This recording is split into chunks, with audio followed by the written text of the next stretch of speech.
the specific date, but there are certain plans. So I know the date. It is reported to me regularly. But saying that by this very date, it would not be correct, because our servicemen can hear us right now. If I just name the date, in a day or two, they will try to deliver on that without regard for their own lives. A day or two would not have a great significance, but it is for sure that the adversary will be pushed out of there. And number two, will evaluate the detriment. And number three, everything will be rebuilt. There is no shadow of a doubt about it. We'll rebuild everything. The road network, communal infrastructure, social-oriented facilities, schools, kindergartens. We'll rebuild social clubs and naturally housing.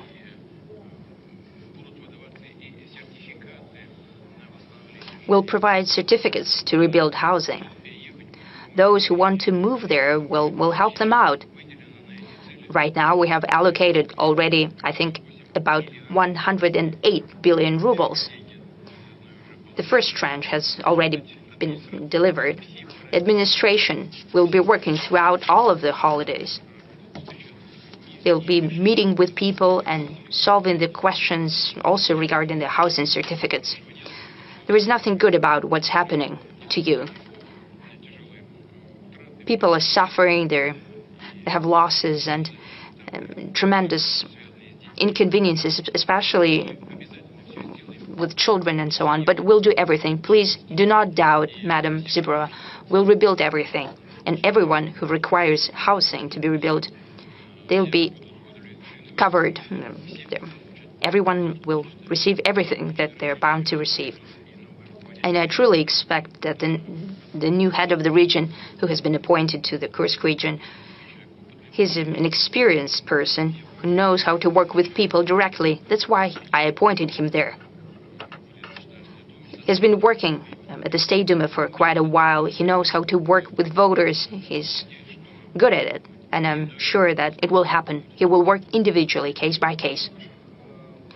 Mr. President, our servicemen who right now are liberating the Kursk region do not have a status of the participant of the special military operation. Why?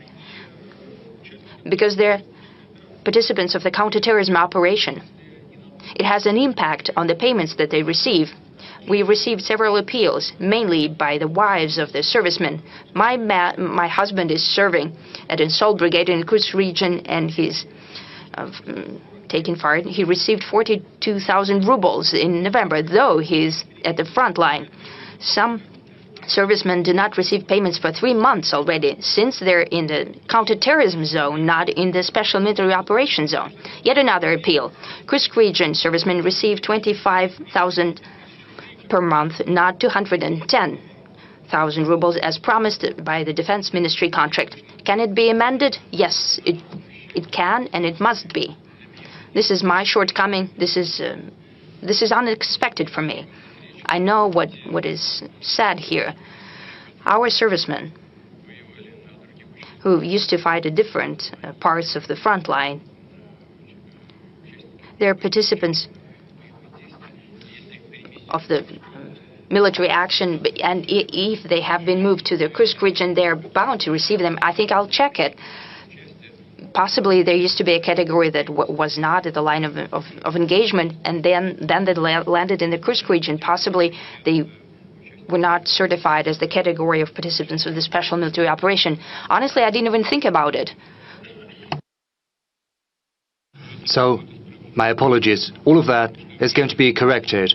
It's a pity that the Defense Ministry overlooked that, because it's their responsibility, but we're going to sort this out and everyone is going to get everything they're entitled to. And the military who are performing their duty at the line of engagement will get everything.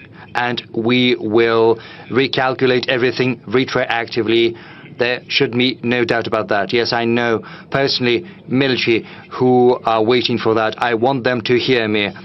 Rest assured, and your families, rest assured that everything is going to be recalculated, everything that you're entitled to everything you'll get. Mr. President, you said that the armed forces of Ukraine are basically sending their brigades as cannon fodder to the Kursk region, and we can see that. We see so many bodies of their military they have abandoned, and there's a lot of NATO military equipment left there, Leopards and Abrams and Bradleys. So basically, Kursk region serves as the concentration, like a graveyard, the biggest in the world for NATO military equipment. That very well may be the case, because the amount of military equipment in Kursk region is almost the same as the military equipment of the armed forces of Ukraine that had been destroyed over all of the last year in the territory of Ukraine.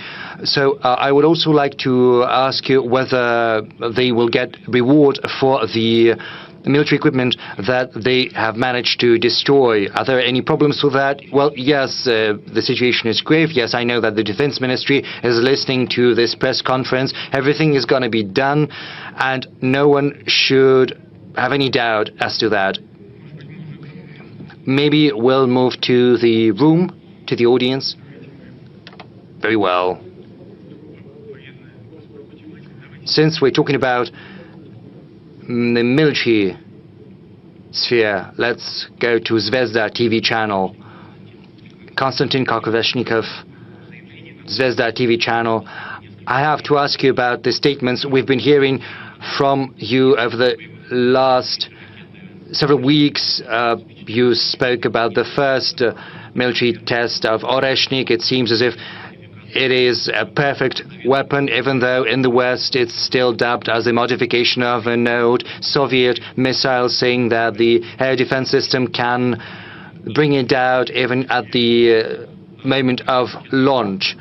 Can you comment on that? And what about the sense behind the name of this Oreshnik? Because there are different theories as to why it received this name. First, whether that is an old weapon or new weaponry, it's a cutting-edge type of weapon. Of course, anything that is being done anywhere is based upon previous achievements, and then we make a step forward. And the same thing applies to Oreshnik. Yes, there were certain developments in the past, some of them dating back to the new Russian history, and based on that groundwork, our researchers and scientists have been thinking what else they can do. They talked to the client, namely the Defense Ministry, and it was even brought up to my level, and I weighed in on the final decision on whether this new missile has to be produced and in what volume. This is a new weaponry, short range and intermediate range missile. You said that several experts in the West believe that it can be easily intercepted and destroyed, especially at the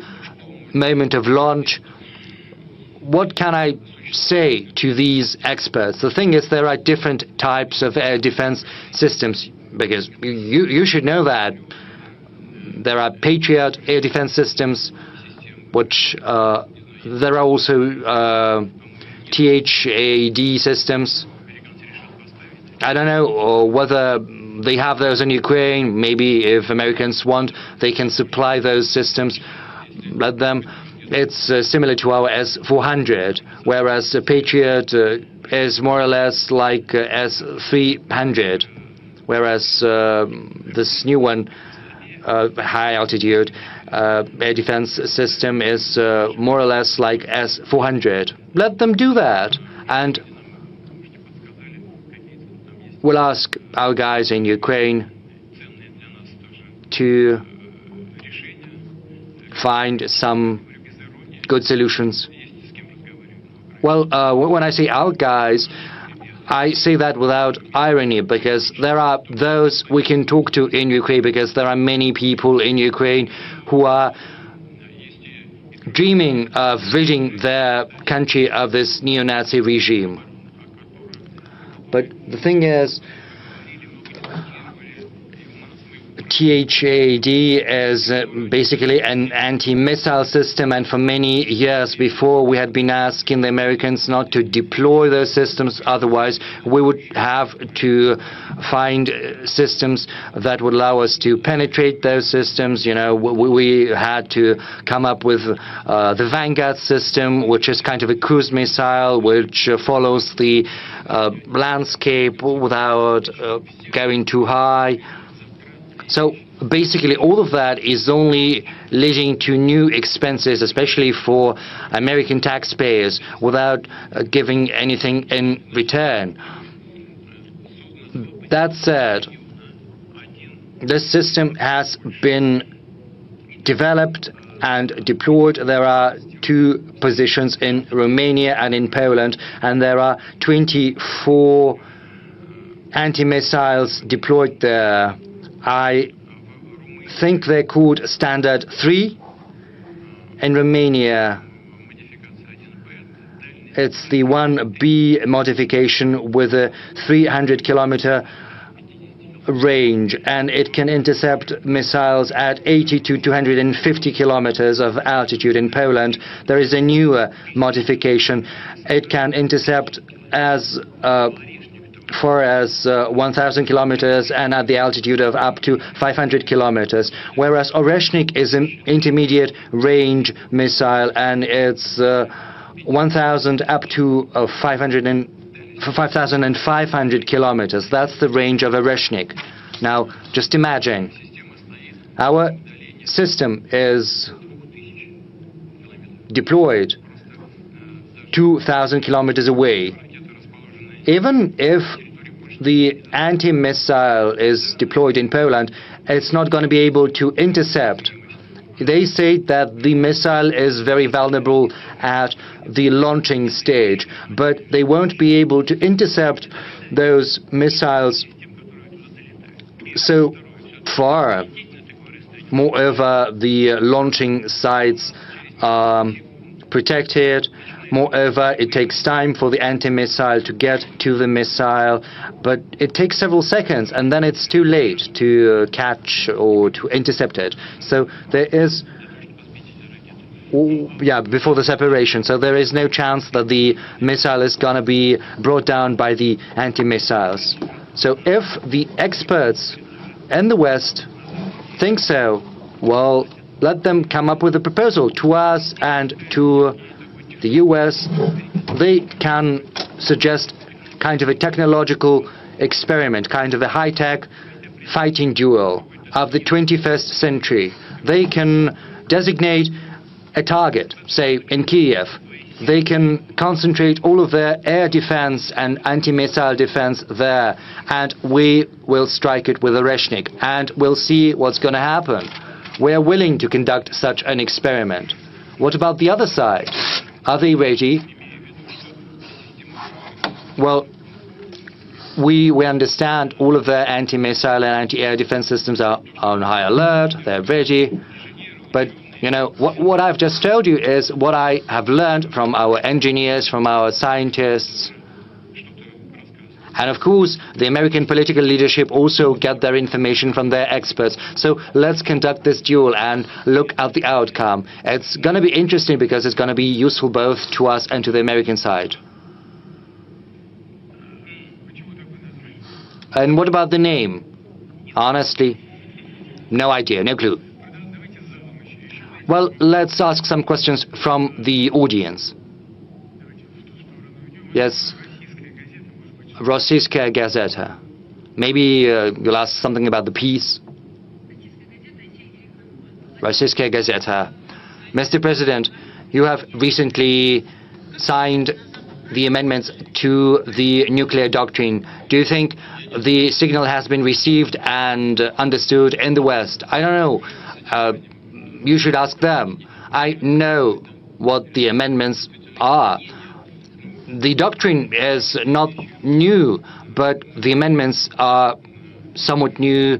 I'll tell you about the key changes. We talk about the new emerging military threats that can turn into military threats.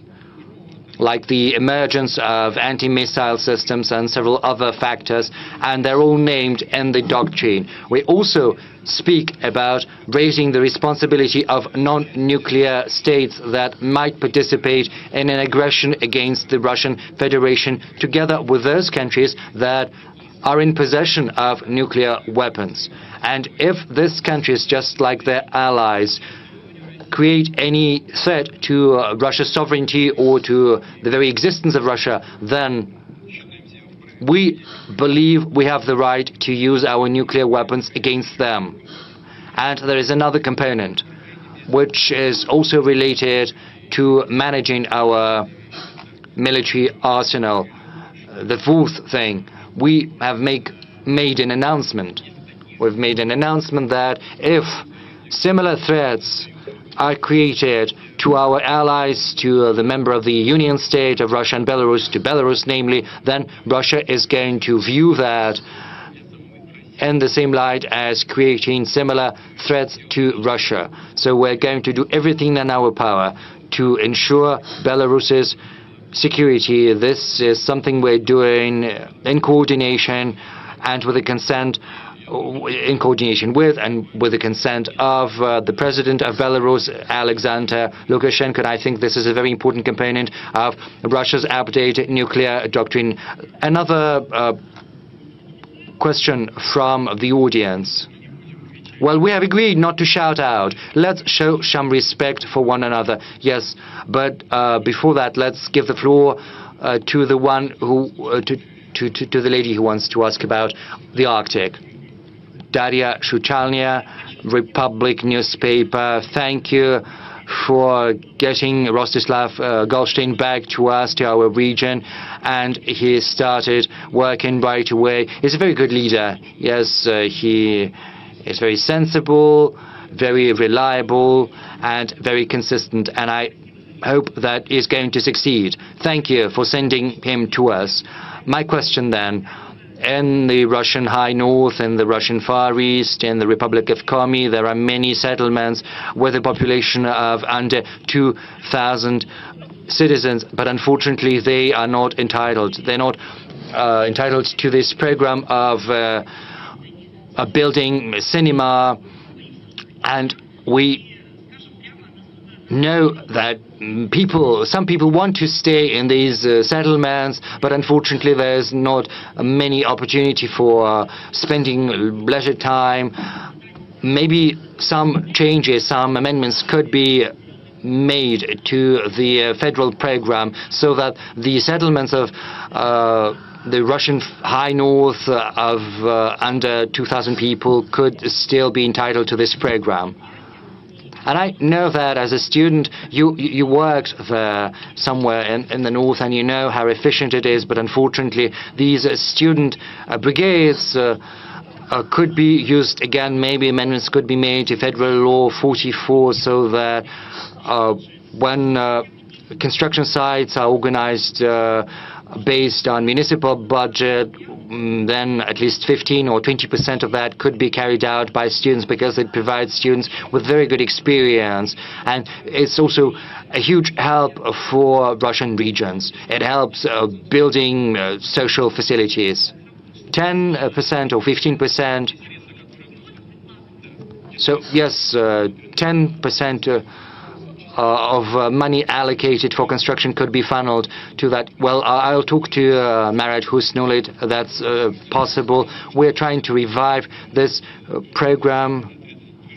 I think this very movement has been revived right now, and this funding mechanism could be used. It's already in use, but I'll check it and I'll talk to Mr. Husnulit. Thank you. Yes, gyms and cinemas, yes, that's great. You know, it's quite unaccepted. With respect to the Arctic zone, first of all, we have the preferential rate for mortgage at 2%, as well as in the Far East. The mortgage interest rate is at 2%. It's beneficial, and people have been using that. And for new territories, we also have this rate at 2% for mortgage lending. Besides, in that zone, we have an entire brand new program for for small towns with 25 citizen towns participating. Well, if it's about numerically small settlements, they may not become part of that program of 25 cities, and we will try to figure out what we can do additionally for those small settlements in the Arctic zone, because most of them have a few residents, but we actually assumed that broadband internet was the main need. But when it comes to movie theaters and movie hall, the atmosphere is different, and now we have lots of Russian patriotic high-quality films and movies. Yes, it's a separate topic to cover, and many of the film manufacturers and producers have left us, which prompts us to boost our own cinema production, and giving this rise in society, enthusiasm in society that we are now having. All our historical tales need to be promoted, and I often watch those with my junior family members, and we'll try to respond that positively. Okay, dear friends, when you ask 2 questions in a row, you deprive some of your colleagues the opportunity to ask a question. Let's go that way. Let's move that way. Well, let's see, Krasnoyarsk, probably, the city of Krasnoyarsk. Good day, Yenisei channel, Dmitry Novikov, Krasnoyarsk. Mr. President, you have called Krasnoyarsk to be the center of Russia. Now we are getting ready. Just apologize for interrupting. It wasn't me who called. It's the geographic center of Russia, Krasnoyarsk. And we're getting ready to mark our 400th anniversary in 2028. And using the opportunity, would like to invite you to visit the anniversary. But my question is, now Rushydro headquarters is moving to Krasnoyarsk at your behest, and probably it will be coherent to prompt other state-run and private companies to move to the region, which would give new tax revenues and opportunities. Do you contemplate and entertain such opportunities? Well, first of all, I believe it is a proper way to do, and possibly some of the federal authorities should migrate to different regions. That would prompt and boost the development of our government. We're trying to concentrate all the judicial power in St. Petersburg, and that kind of separates the judicial branch of power from the presidential branch of power, making the former one more independent. And some of the functions of the capital city are transferred to St. Petersburg, and other big centers of our country like Krasnoyarsk also need more attention, having more revenue, and companies paying taxes on site, and that would encourage the region's development. And you have mentioned Rushydro. Indeed, when I blessed the future CEO Khmarin, I just asked him, will you be ready to move to Krasnoyarsk? Yes, and your wife, she would agree, but that takes time.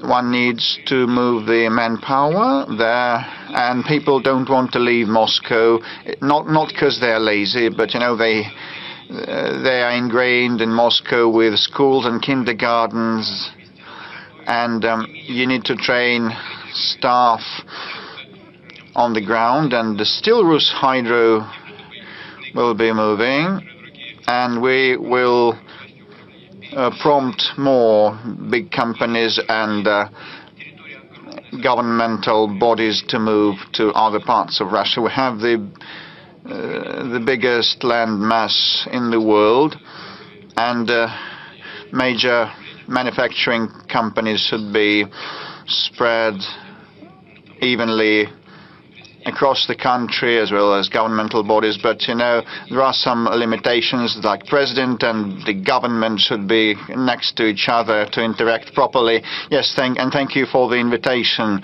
to visit Krasnoyarsk. Some of the businessmen suggested moving the capital to Krasnoyarsk, yes, or Irkutsk, and Peter the Great wanted to have a capital. The capital in the south, to move the capital in the south. He had two options, either St. Petersburg or a city in the south, in Taganrog. Well, originally he wanted to install the empire's capital in Taganrog.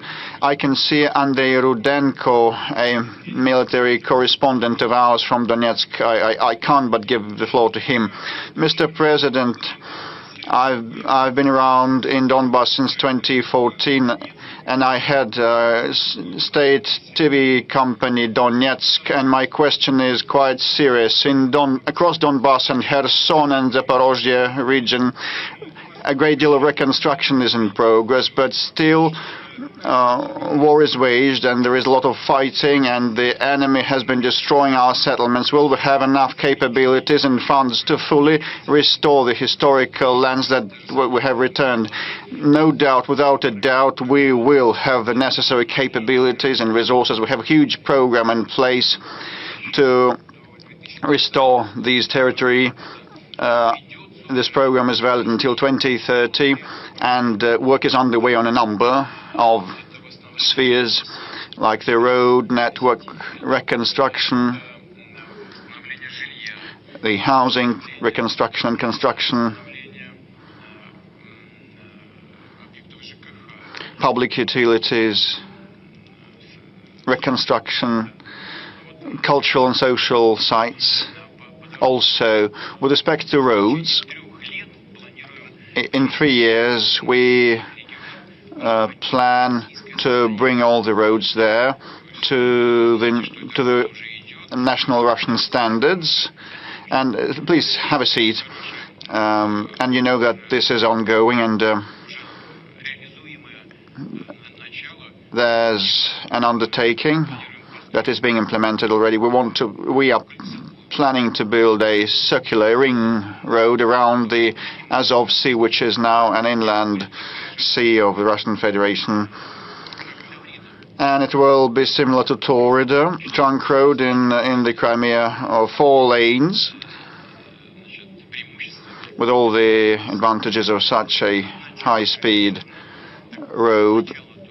The first segment has been built from Taganrog to Mariupol, a segment of 40 kilometers, a short one, but we actually plan a road around the Azov Sea, another road connecting Mariupol and Donetsk, which is 197 kilometers long, also is in the pipeline, and all the road network will be restored, and all the necessary funds have been envisaged, and some of the welfare and social facilities have been put into operation. In Donetsk, the perinatal, a world-class perinatal center has been commissioned. In Mariupol, a medical center was opened.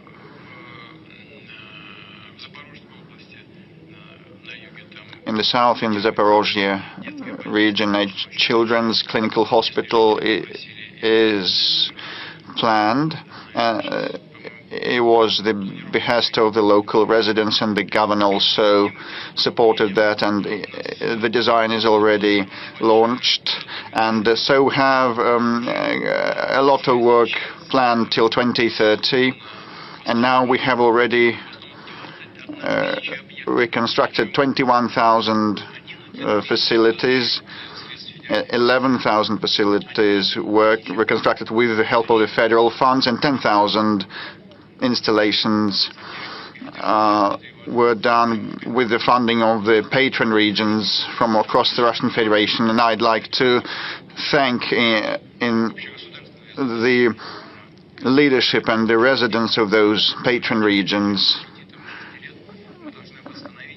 while we are in the air. and we are to reconstruct 20,000 facilities more in the near future, and all that will be accomplished. And Mr. President, with respect to Lugansk People's Republic, during the rule of Ukraine, they never had good roads. Now they have perfect roads all across that republic, and people are wholeheartedly grateful. These are the basic, most necessary things, and we'll do more.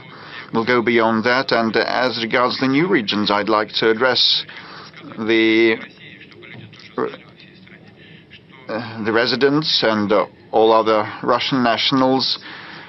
Well, we have the live broadcast that these regions have a very good potential to unlock, and potential and prospective tax revenues might be huge. And Lugansk region has seen a 97% growth in tax revenues collected. In Donbass, the growth is at 69%, I mean the revenues collection. In Zaporozhye and Kherson, the growth is measured by hundreds of percent.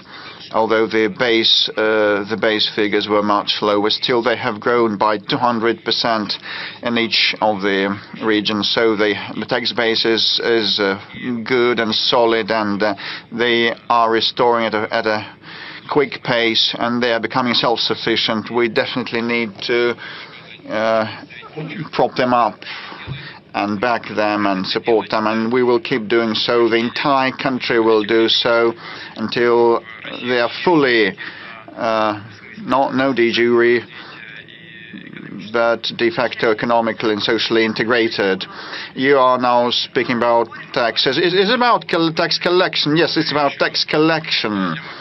In these regions, I might be a bit mistaken in figures, but with respect to Donetsk, the growth has been at 79%. In Lugansk, they increased the tax revenues by 90-something%, and in Kherson and Zaporozhye regions, the growth of tax revenue collection was at was around 2,000%, and the base levels were lower, but still they are growing faster. With respect to the new regions, lots of questions are coming from them, including on pension calculations and reckoning. The labor track record during the Ukrainian period is not taken into account, and they don't have the documents. And now a video address from a pensioner, Shepilov. I am Shepilov Leonid Nikolaevich, a pensioner from Krasny Liman. I have the work track record, the labor track record of 45 years, and now I live in Donetsk with my daughter, and Krasnolimansk is in hostilities, and my house got burnt, and my labor track record register also got burnt, and the only document I have is the certificate 5 POK. In July this year, I submitted it to the pension fund of the Kalinin district of the Donetsk region. Please, I still received no answer. Please help me sort it out. Leonid Nikolaevich, these are actually day-to-day real problems of people. You need to confirm your job track record, but not long ago a law was passed that all the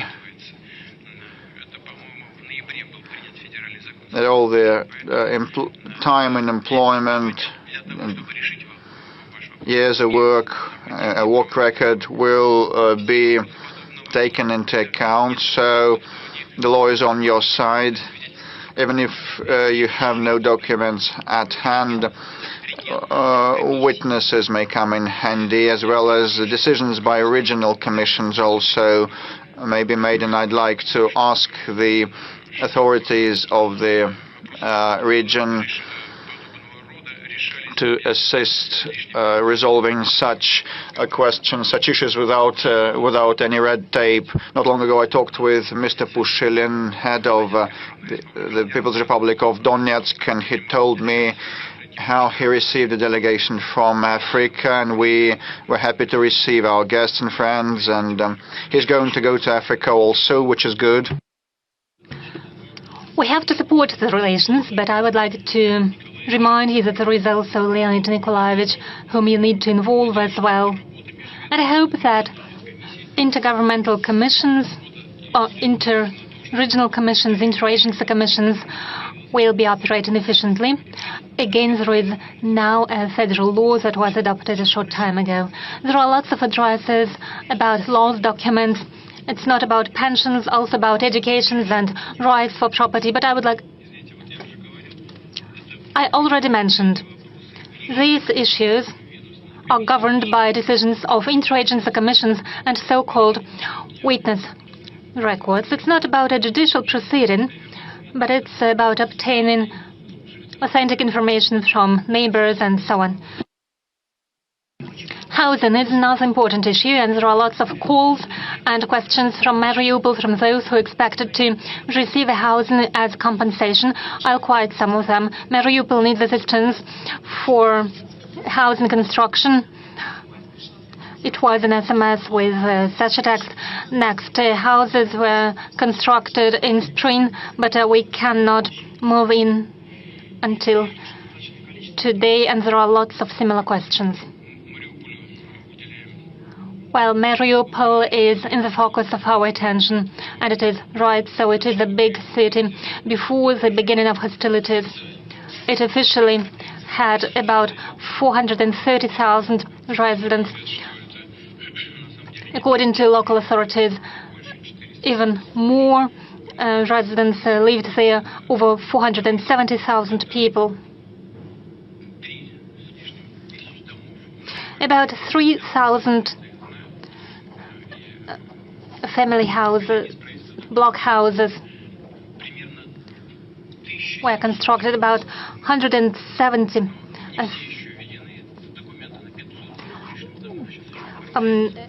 about 1,700 houses were destroyed, but the reconstruction is on the way. New houses are constructed too. Those that cannot be reconstructed were demolished, and this land was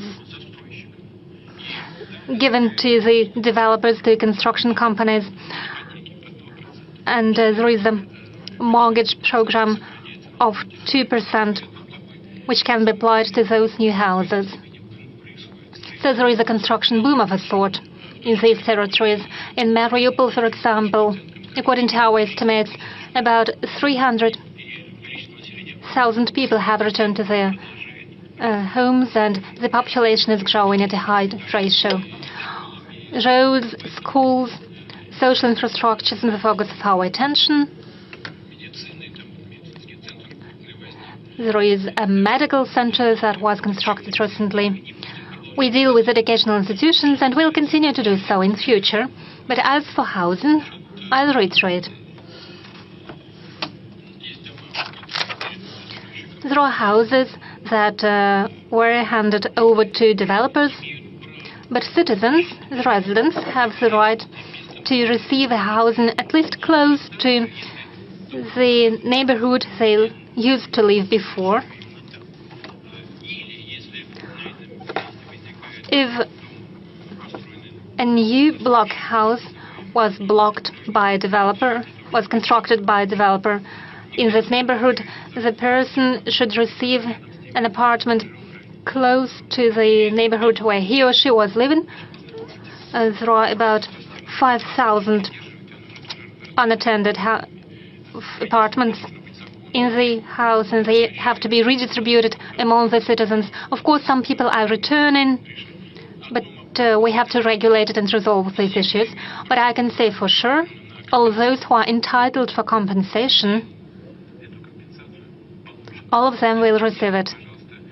If it's not the case, please appeal to regional authorities. There are centers for decision-making. They were established, if I'm not mistaken, it is located in Maratha Street.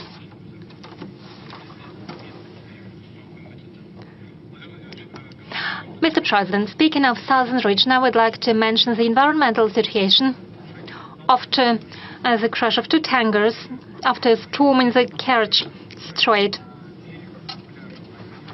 Oil products were leaked near Anapa, and it is now moving and migrating towards Galanji. The situation is deteriorating. Employees of emergency services and common residents are now trying to provide assistance, and I invite you to watch this short video. Anapa has never seen such a devastating environmental catastrophe before. About 45 kilometers distance is affected. Birds are affected. There are new and new waves bringing oil products again and again. It all has affected the sand and the resorts of our region. We cannot improve the situation alone.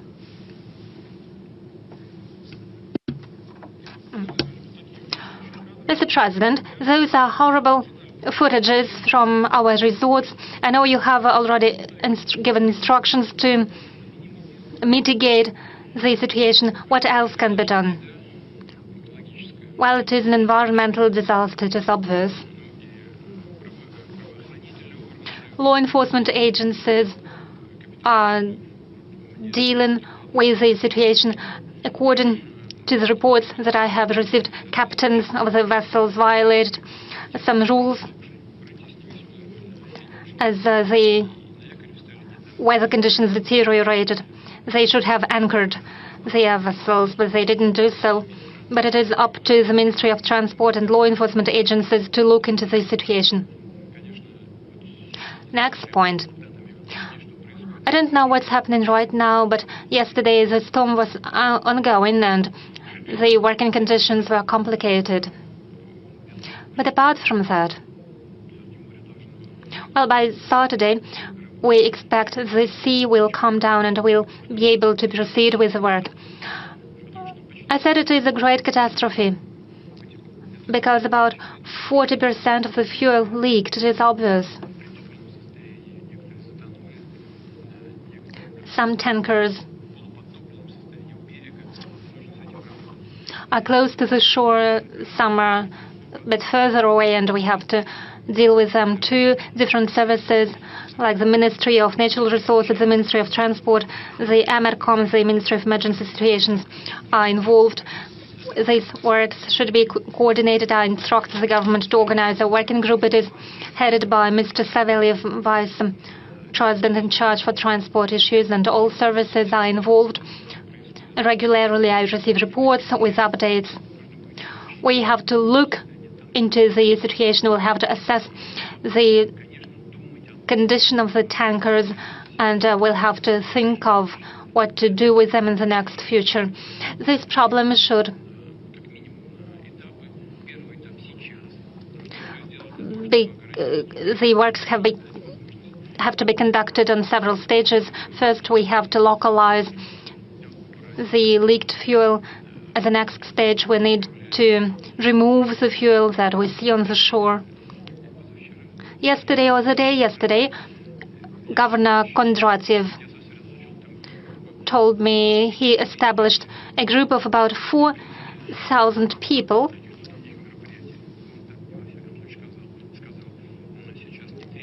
and according to him, no further efforts are needed, but if needed, they will be ready to deploy an additional team from the Ministry of Emergencies. The fuel, the oil fuel, has certain properties under certain temperatures. It is solid material, and it should be removed from the shores as such, but in May, parts of this material have sunk already, and when the temperatures grow, this fuel can surface up. So already now we have to be prepared for the temperature rise in the water, and already now we have to think about what we'll do in future in spring, and we'll have to think of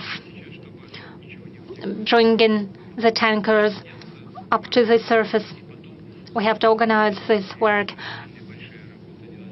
It will take time and effort, and we'll have to devise a project for removing these tankers with the fuel. The government is involved, and I hope that we'll lose no time. Let's take some questions from the audience. Mr. President, if you don't mind, I see you as journalist, you have the floor, please. NBC. Just in the middle of this sector. President-elect Trump. Mr. President, you have failed to reach the objectives of your special military operation. Large numbers of Russians have died, including a general assassinated here in Moscow this week. And the leader of Syria, who you supported, has been overthrown. Mr. President, when you face President-elect Trump, you will be the weaker leader. How do you propose to compromise? What are you going to offer? I see. Please take your seat. Well, frankly speaking, I haven't seen President Assad yet, after he came to Moscow. But I plan to do so, and I will have a conversation with him. We are adults, we understand. 12 years ago, a person went missing in Syria 12 years ago. We understand what situation was in place 12 years ago. Active hostilities were ongoing from both parts, from both sides.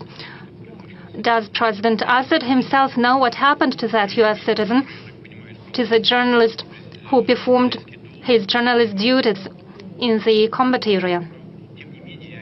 But nonetheless, I do promise that I will ask this question to him.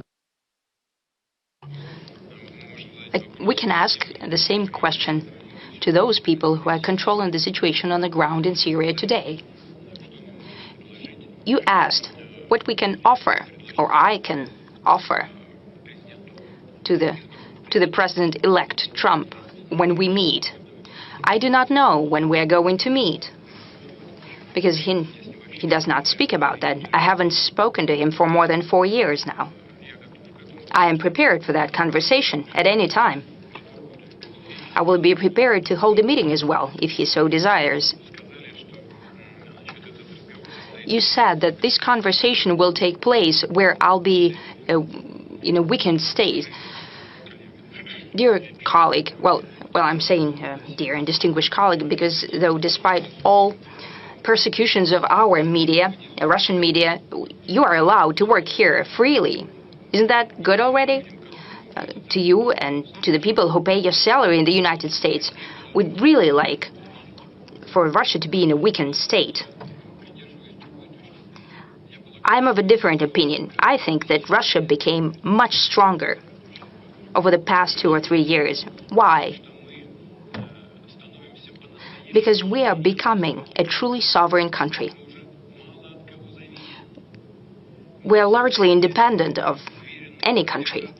We're prepared to stand our own in terms of economy. As for the economic growth rate, I have already spoken. We're strengthening our defense capacity. Our combat readiness of the armed forces today, and I'm speaking very confidently here, is at the highest, is ranked the highest in the world. The same applies to our defense industry. We're increasing the production of everything that's necessary for the army and the fleet, both for today and for tomorrow. We're doing that very confidently, actively. The same cannot be said about our adversaries. We already spoke about the success of our armed forces. This happens largely due to the increase in production of defense industry, in the output of defense industry of Russia. As I have said, we're doing that confidently and in a streamlined fashion. I spoke about the movement forward of our army at the line of engagement. How is this achieved? It is achieved by the presence of equipment that I have already mentioned. Yes, indeed, almost all of NATO countries are fighting against us. We spoke about our inflation rate, but what's happening over there? One shell of 155 millimeters. It used to cost, a year ago, about 2,000 euro. Now it costs 8,000 euros. The price has increased fourfold. If the hostilities continue at the same tempo, not only 2% of the budget for defense, which was always done at the insistence of the President-elect Trump, will be enough for NATO countries. Even 3% won't be enough. The training, combat readiness, the morale of the Russian army is at such point right now that is unparalleled by any army in the world. Therefore, I believe that to a great extent, Russia today is in such a state that we have been trying to achieve. It has become stronger. It has become a truly sovereign country. And will make decisions without taking anyone's opinion into account, will follow only our national interests. You mentioned Syria. Well, you and those who pay your salary would like to present everything that's happening in Syria as a shortcoming or a defeat of Russia. I'd like to assure you that is not so. And I'll tell you why. We have come to Syria 10 years ago. So, in order to prevent the creation of a terroristic enclave, the likes of which we have seen in the other countries, for example, in Afghanistan, in general, we have achieved our goal. Even those groups that used to fight with the Assad regime, with the governmental forces, they have evolved as well. It is for a reason that today many European countries and the United States would like to establish relations with them. If they are a terrorist organization, how come you're trying to do that? Then that means that they have changed. That means that to a certain extent, our goal has been achieved. We did not have ground troops in Syria. They simply were not there. We have 2 military bases there, an air base and a naval base. The ground operation consisted of the troops of the Syria itself and of some, and it's an open secret, of certain pro-Iranian paramilitary forces. We have returned the troops of the Special Operation Forces. We have withdrawn them from there. But what was happening at the time? When the groups of armed opposition came close to Aleppo, Aleppo was defended by about 30,000 people. 350 fighters entered the city. The governmental troops, as well as so-called pro-Iranian units, have left the city without fighting. They've blown up their positions and just left. The same happened with some exemptions. There were some hostilities there, but the same happened all around Syria. Previously, our Iranian friends used to ask us to provide transportation for their units in Syria. Now they've asked to withdraw their units. We have transported out 4,000 Iranian fighters to Tehran from Khmeimim base. A part of so-called pro-Iranian units left without fighting to Lebanon part of them to Iraq. Today, the situation is quite complicated if we're talking about Syria. We expect and hope that the peace and calm will come there. We have established relations with all groups that control the situation on the ground and with all countries in the region. And the majority of them are telling us that they have an interest for our military bases in Syria to remain in place. We need to think about it because we need to decide for ourselves what will be the relations, our relations with those forces that are controlling the situation right now and who are going to control it in the future. Our interests should coincide if we are to stay there. We must be doing something in the interest of the side who's doing there.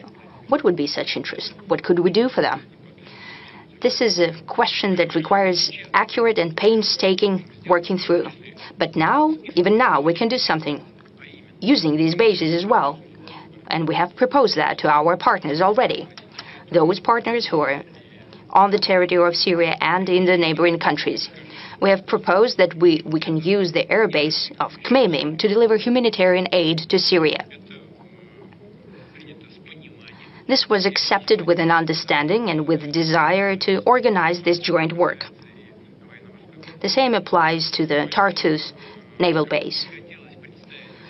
Whoever would like to present Russia as a weakened, and as you're an American, I would like to remind you of a well-known writer and a person who said at a certain time, "The rumors of my death are much exaggerated."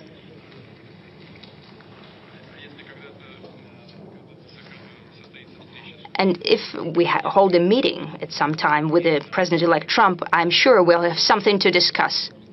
Mr. President, one more question about the death, the assassination of General Kirillov. Yes, the assassination of the general. You said that an attempt at assassination, and I am thankful to you for this, because you have acknowledged indirectly that this is a terrorist attack. Why? Because this is a murder committed by means that are dangerous to others. Kiev has conducted such terrorist acts and crimes against many citizens of the Russian Federation. Right now in Kursk, when they're shooting civilians, I mean the Kursk region, and done at the territory in other regions, your colleagues were killed. Terrorist attacks against journalists were conducted as well. I don't mean you personally right now, but I mean the Western journalists in general. We've never heard condemnations of such terrorist attacks.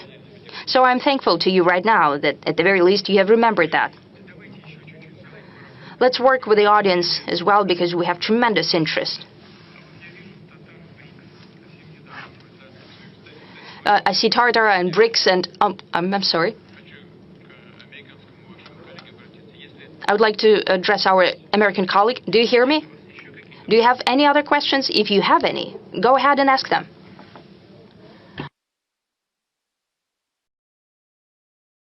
Are we going back to Kazan or not? If you would think about them, if you can formulate them, then we'll go back to you then. And we'll talk to Tartars, then to Americans.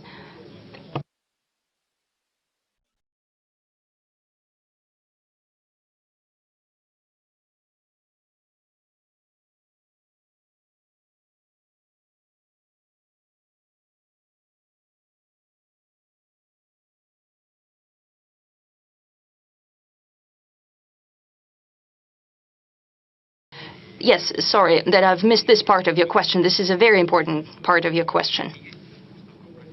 The politics is the art of compromise, and we have always said that we're prepared for negotiations and compromises. But the other side, the adversary,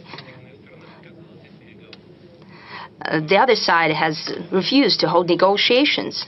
But we're always prepared for that. And the result of such negotiations is always a compromise.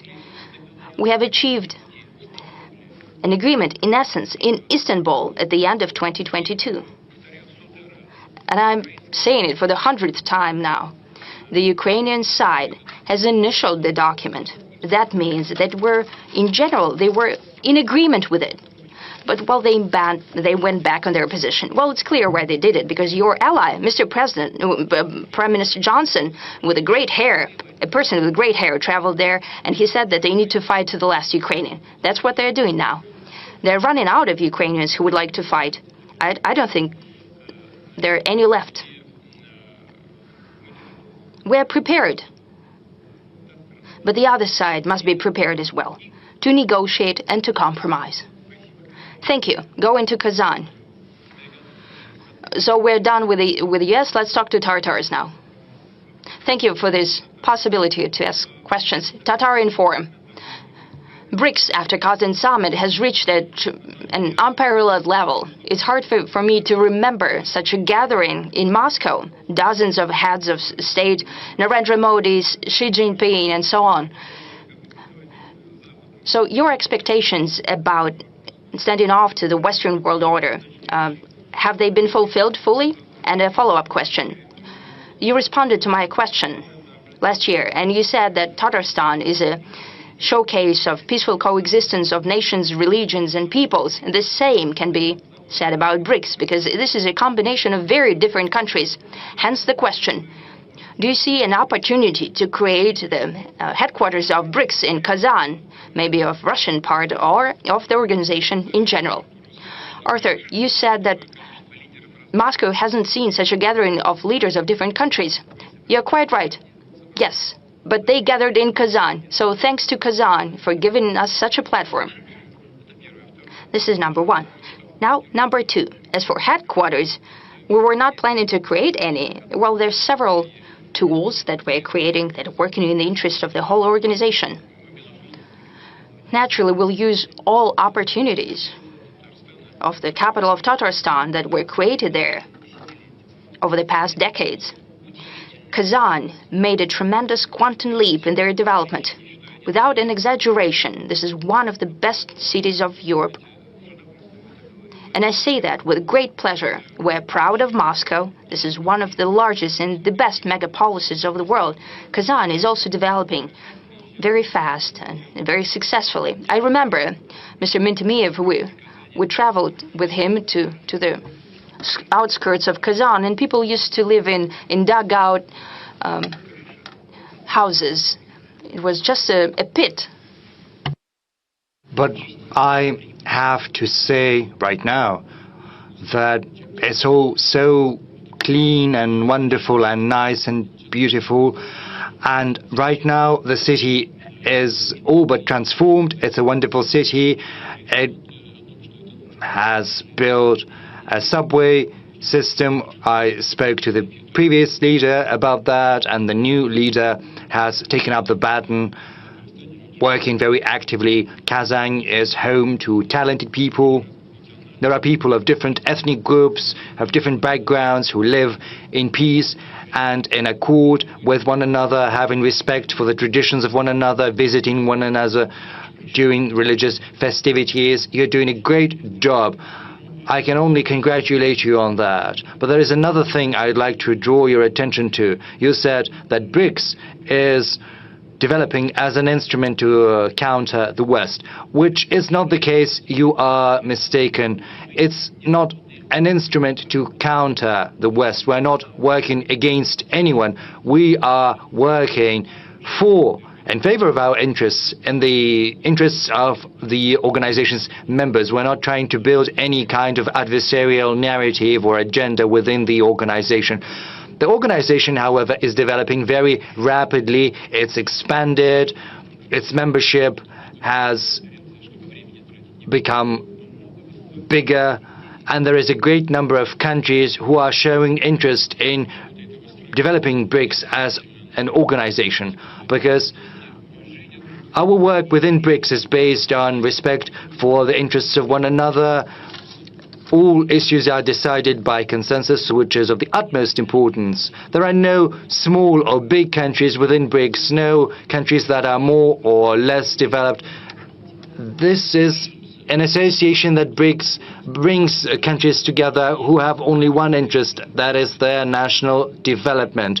We are using the existing tools and creating new ones to achieve better economic growth, to reconfigure our economic structure to make sure that BRICS is at the helm of this forward movement. And we'll do everything now to make sure that it stays so in future.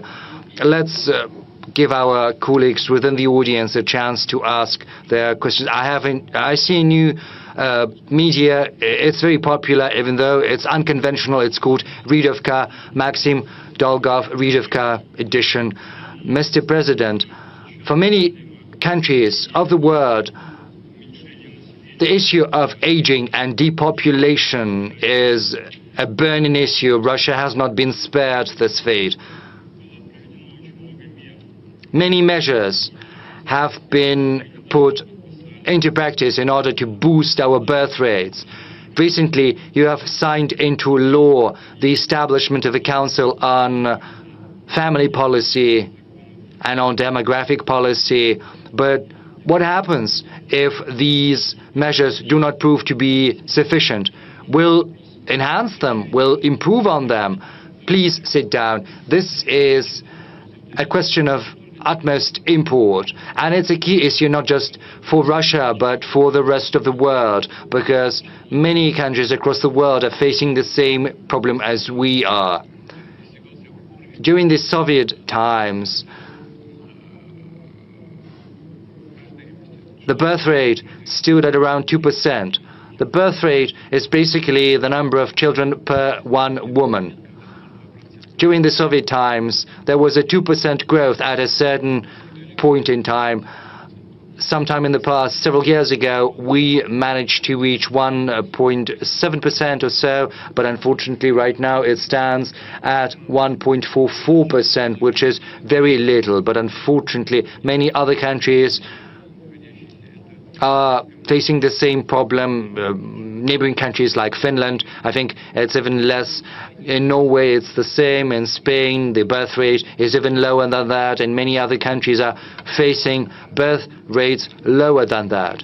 Even though some countries, developed countries like Japan or South Korea, have very low birth rates, it's 0.7% in South Korea. So we are in a better position somewhat. But in order to make sure our population is replenished, we have to raise it to 2.1%. And in order to make sure that our population keeps growing, we have to secure a 2.3% birth rate. I spoke at length about what had been happening in the previous decades. We had a trough during the Second World War in 43-44, and then after the collapse of the Soviet Union, we had a similar plunge in the birth rates. I'll spend 2 minutes to speak about that. So when a small generation reaches the age of giving birth to children, it also gives birth to children to a smaller generation. And unfortunately, these trends in Russia have overlapped. The trough after the Second World War, and then the plunge at the top after the disintegration of the Soviet Union. So it's kind of a sign line. And unfortunately, we had a 30% plunge of women who are capable of giving birth, who are in this age. And we need more girls, more women. What are we doing to rectify this situation? We have put forth a whole program dedicated to this issue. We are improving the instruments, enhancing them all the time, year in, year out. There are certain tweaks and changes. We have the allowance to families with children, which is an efficient instrument. We are paying this allowance starting from the pregnancy, and by the time the children reach the age of majority, that is 18 years, and more than 10 million children are getting this allowance, and around 320,000 pregnant women. Secondly, we have a unique instrument we have come up with, which is unique in the world. That is the maternity capital, which we are always refunding and rebuilding. We're also keeping the instrument of family mortgage at 6%. We will talk about mortgage, I think, later. We'll talk about construction, but this family mortgage is a family we are keeping active. We are also paying 450,000 rubles to every family with a third child to make sure they are capable of paying back that mortgage. We're also improving everything, healthcare that is related to, and education that is related to maternity, to childhood, and we're also going to continue doing that. I'll take this opportunity to address all the leaders of the Russian regions. This is where you should start in the morning and finish in the evening, because it's a challenge for many countries across the world and for Russia in particular, because the people, population is the backbone of a country. Territory is good, but it has to be populated with citizens. So I think we're doing a lot, but apparently it's not sufficient. And we can say that we're doing some useful things, but we will only have succeeded once we have reached the objectives that I've just enumerated. Actually, we're getting many messages from families with many children. There is this problem. There is this single allowance. But once the mean salary is superior to the minimum level established at the region, then they are not getting that allowance, and unfortunately, even if the discrepancy is very small, they're not getting the money. We are giving the floor to Anna from Surgut. She's got 5 children. Anna, over to you. Hello, Mr. President. My name is Anna Alikova. I was born in Surgut. I live in Surgut in Hanti-Mansi Autonomous District. I've got 5 children. One of them has a disability. Starting from July 2023, I've been applying for an allowance every month, but I'm denied that allowance because my salary is a little more than the minimum wage. Once it was 400 rubles. So when I get a pension for the child who has a disability, is that considered as part of my revenue? Why is it taken into account? You know, my spouse is getting an official salary, and when they take into account all of my revenue, they are calculating that based on our revenue before tax. But the thing is, we're paying taxes, so we're getting less money than what they are calculating. And another problem, the thing is, we have to go on vacation somewhere, just as any other family. But just the day before yesterday, we looked at the tickets. A one-way ticket costs 140,000 rubles or so per one person. So what can we do about that? Anna, you've got 5 children, right? My congratulations. That's great. You're a happy person. That's for sure. And many people in our audience should congratulate you and should also emulate you and your family. Secondly, the thing is, when the income is calculated, they take into account everything based on your income the previous year.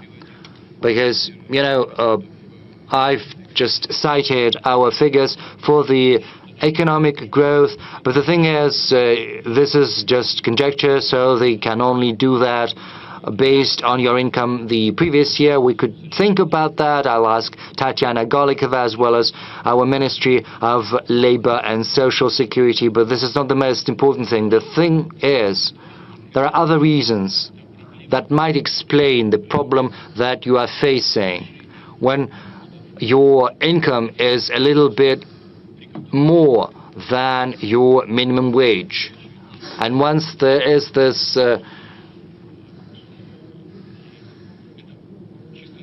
discrepancy then you're not gonna get the allowance. This is a very formal approach. We were thinking about how to avoid this similar situation, the one your family is facing, and we have a solution.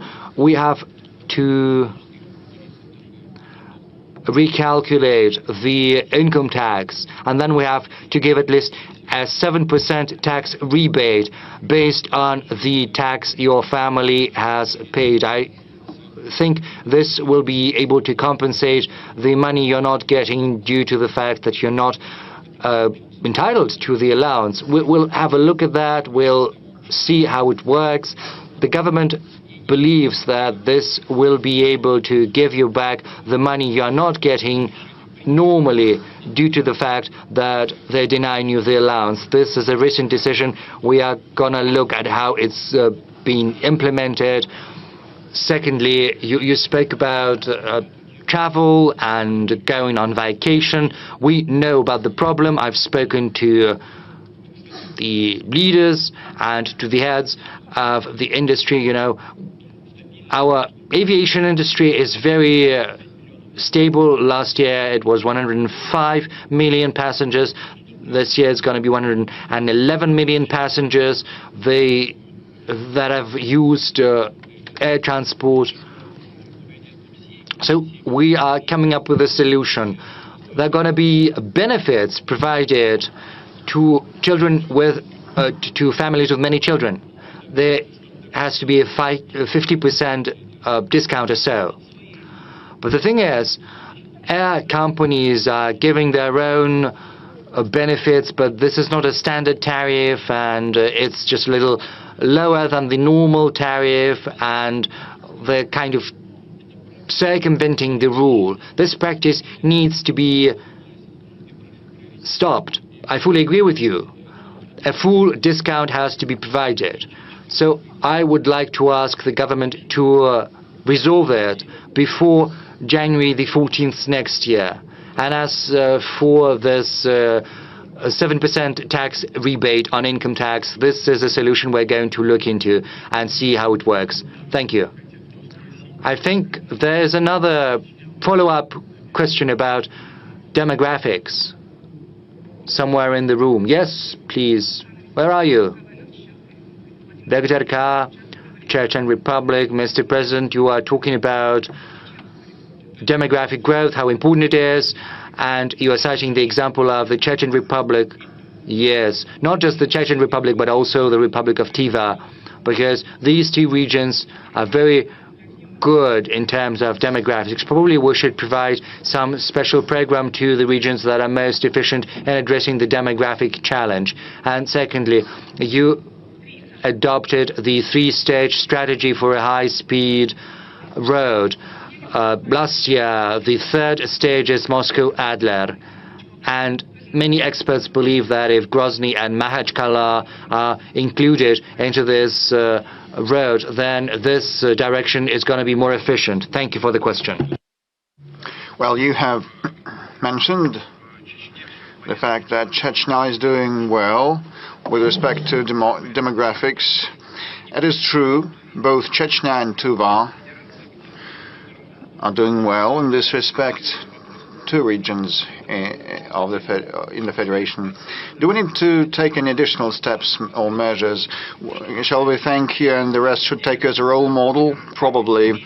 With respect to regions that have lower birth rates that are below 1.41 factor, they need a special program to support birth rates. There are 35 such regions, and a separate program to the tune of 75 billion rubles for the next forthcoming years is planned. And as regards Moscow, Adler, Grozny, Makhachkala high-speed road, we have several issues to resolve. We need to resolve the Black Sea passage and the entrance to Sochi, the exit to Sochi from that road, and eliminate the traffic congestion in the vicinity of Adler. during the high tourist season, people spend hours in those traffic jams, and first of all, they built an alternate near Sochi, and the existing road is a bottleneck, and then the two traffic flows merge in front of Adler, and we need to resolve this bottleneck, widen that bottleneck to avoid traffic jams. So either there or during or on the spot next to Adler, Chechen construction companies will be working. As regards Grozny and Makhachkala, it is probably a proper thing to do, a good thing to do, a good idea. We'll think of it later. Next stage. Chechnya main roads. You had a similar question. I just don't want to offend people. Hamazat Batukayev, Chechen State TV and radio company, Grozny. Yes, this was part of our question. Thank you, but you gave an assessment to the city of Kazan while talking to my Tatar colleague and mentioned the BRICS summit, and you also visited Grozny. Is it a beautiful city? A wonderful, a marvelous city. It is a contemporary Russian marvel.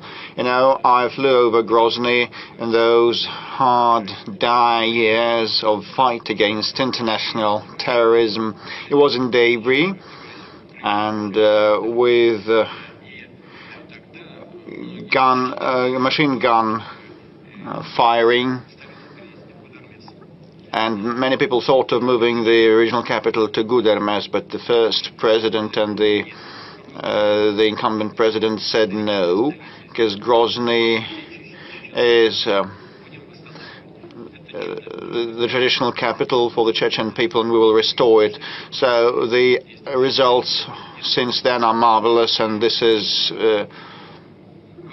the merit of the incumbent president, and the entire Chechen people is credited. Also, their hard-working character, and look at the mosque, spectacular architectural edifices and forms. We take pride, we cannot but take pride in what has been done in Chechnya and Grozny over the past years. Congratulations on that. Thank you, Mr. President. I recall your words when you were at the mosque talking to the Mufti, and you said that the Islam and the Orthodox Christianity, all the conventional faiths, have one single root, moral root. And let me ask a question about the Russian Special Troops University. It now has your name. It's named after the commander-in-chief. What is your take on that university, on that visit? Well, I think it is very useful, very instrumental, and Russian Guard forces have been using that, and fighters from across the country are trained there, and some of the fighters that are now in the conflict zone from Chechnya and from many other regions, they were trained in that center, which plays a pivotal role in enhancing the defensive capability of the entire nation. Okay, I can see our Chinese friends from Xinhua agency wishing to ask a question. Mr. President, good day. My name is Juan He. I represent Xinhua News Agency. So glad to ask a question today, to be able to ask a question. I have two questions. The first one, what is your take on the current state of the development of the Chinese-Russian relations?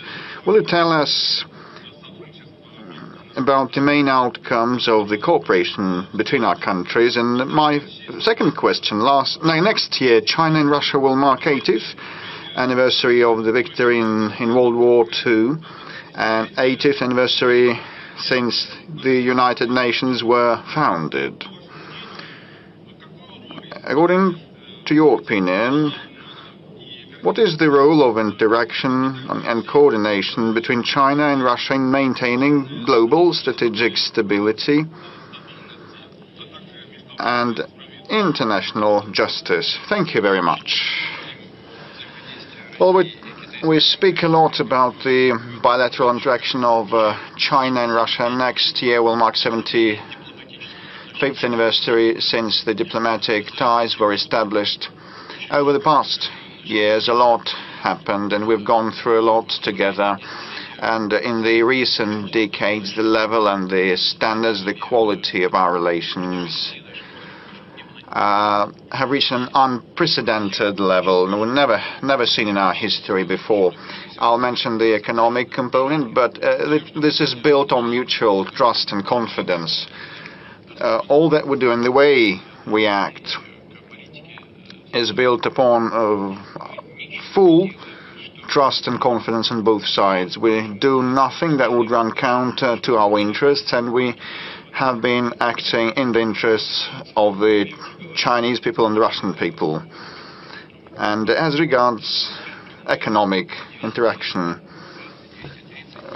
well, we have 220, 230, or even 40, according to the Chinese statistics, of billion USD of mutual trade, which is very good. Over the past year, despite the high base, we still have seen a moderate pace of growth of about 3%. And my second point is about investments. We have around 600 projects of mutual investments to the tune of $200 billion, so which means that our future interaction is safeguarded. And another important component is cultural and humanitarian interaction. We hold dual years of culture and youth exchanges that are very important for specific cohorts of our population, and this is the foundation for economic and political interaction. Also, our regional interaction is of significance. Heads of regions speak to one another. And Malta and vodka is on the table, but you know, they know the happy medium. They don't overkill, so they have some personal chemistry. I mean the residents of the regions, neighboring regions, and student and university exchanges also take place. Then, mentioning the great patriotic war, Russia and China were the countries that suffered most during the Second World War, but still gained a victory. So the casualties were colossal. We lost 25 to 27 million people, and China lost even more, around 30 million people in casualties. So the things that the Japanese militarists did on Chinese land were horrendous, and the Chinese people went through that ordeal, and we stood side by side then, and we stand side by side now, which is a most important factor of global stability. And originally, the United Nations was established for the sake of this stability, and the Permanent Security Council members include Russia and China, and we almost always coordinate our approaches on international arena. And definitely this is a very important pillar of international affairs, so we'll keep acting in this vein. Please convey my best wishes to the leader of the People's Republic of China, a person whom I believe to be my personal friend, President Xi. So please, I call on everybody to ask no more than one question and be succinct. Kuban region in the central sector. Please ask yours. Good afternoon. Krasnodar region, the Lights of Kuban newspaper, Marina Smirnova. The question is as follows. Nowadays, the talks are rife about the migration issue. Ways to resolve it are entertained. The Krasnodar territory is a big region and cohesive one. Still, we have the issue of migration. We have restrictions in place.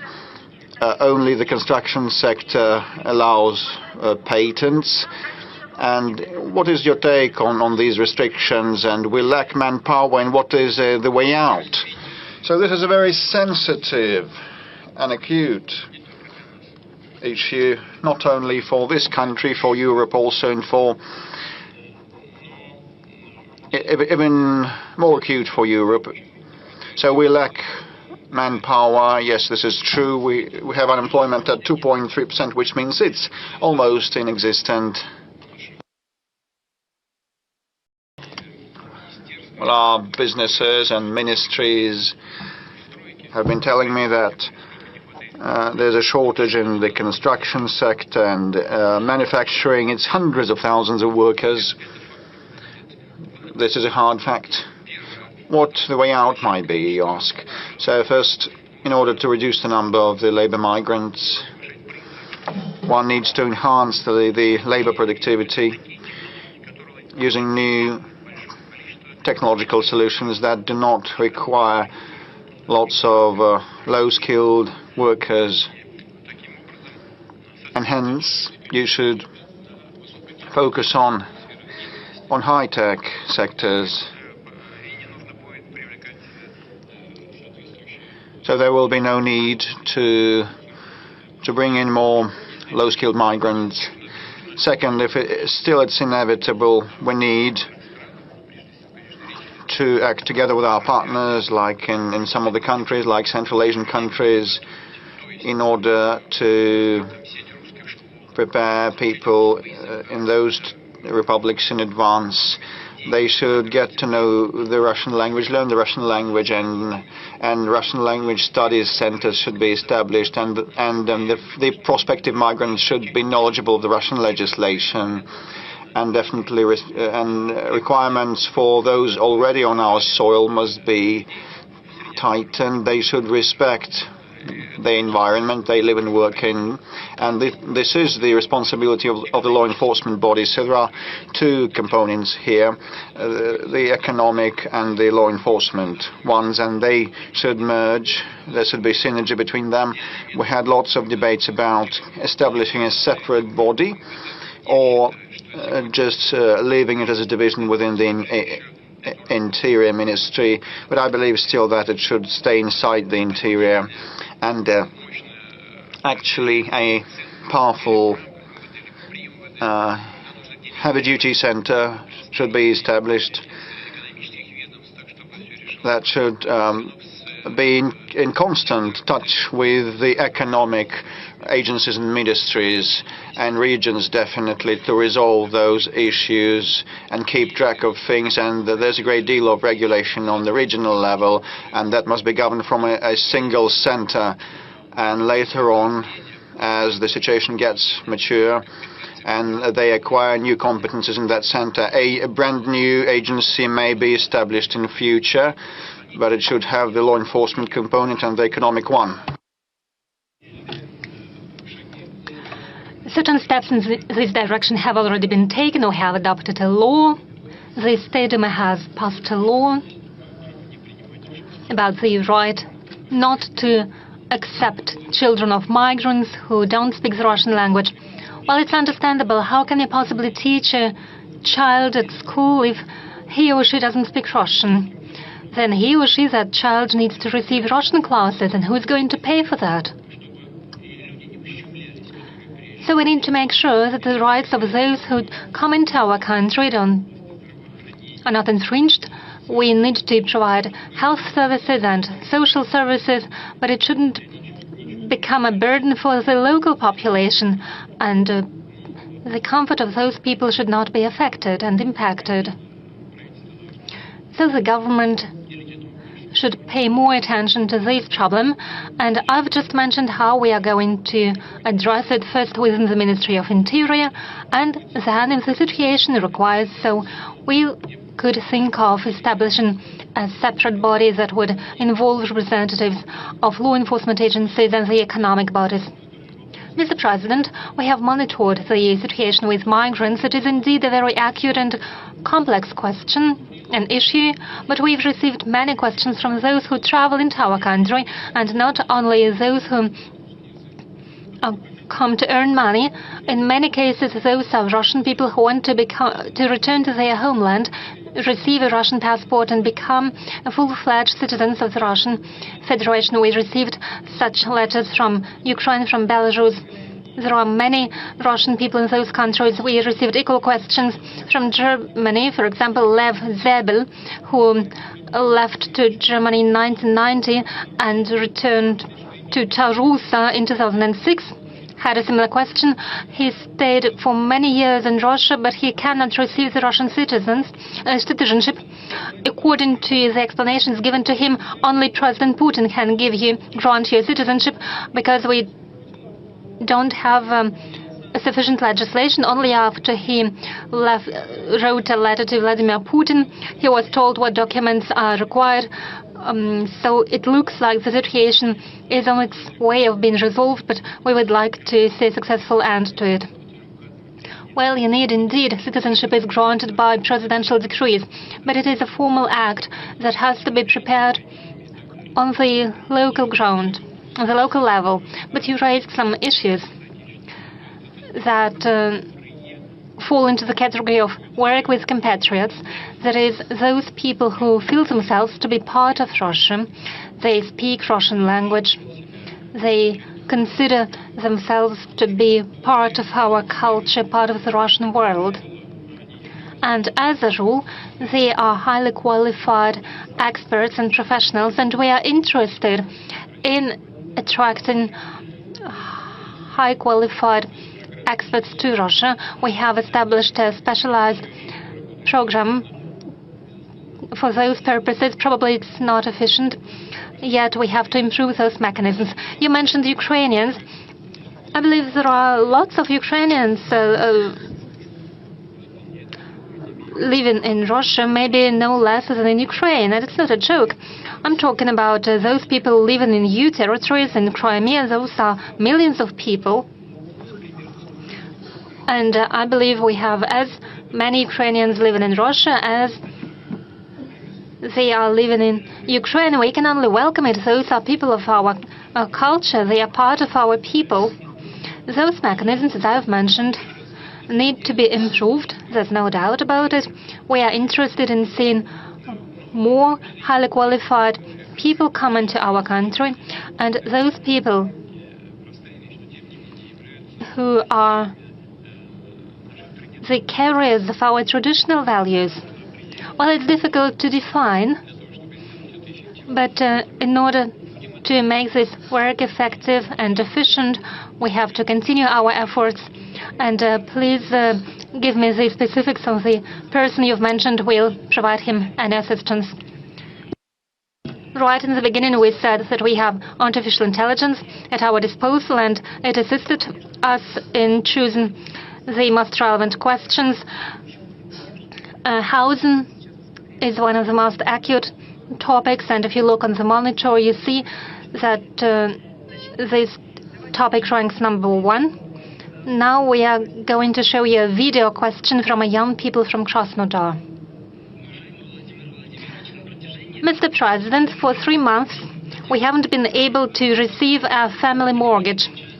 Either the banks are out of limits, or they increase the initial payment from 20 to 50%. What's the future of family mortgage? Because right now it's very difficult to obtain it.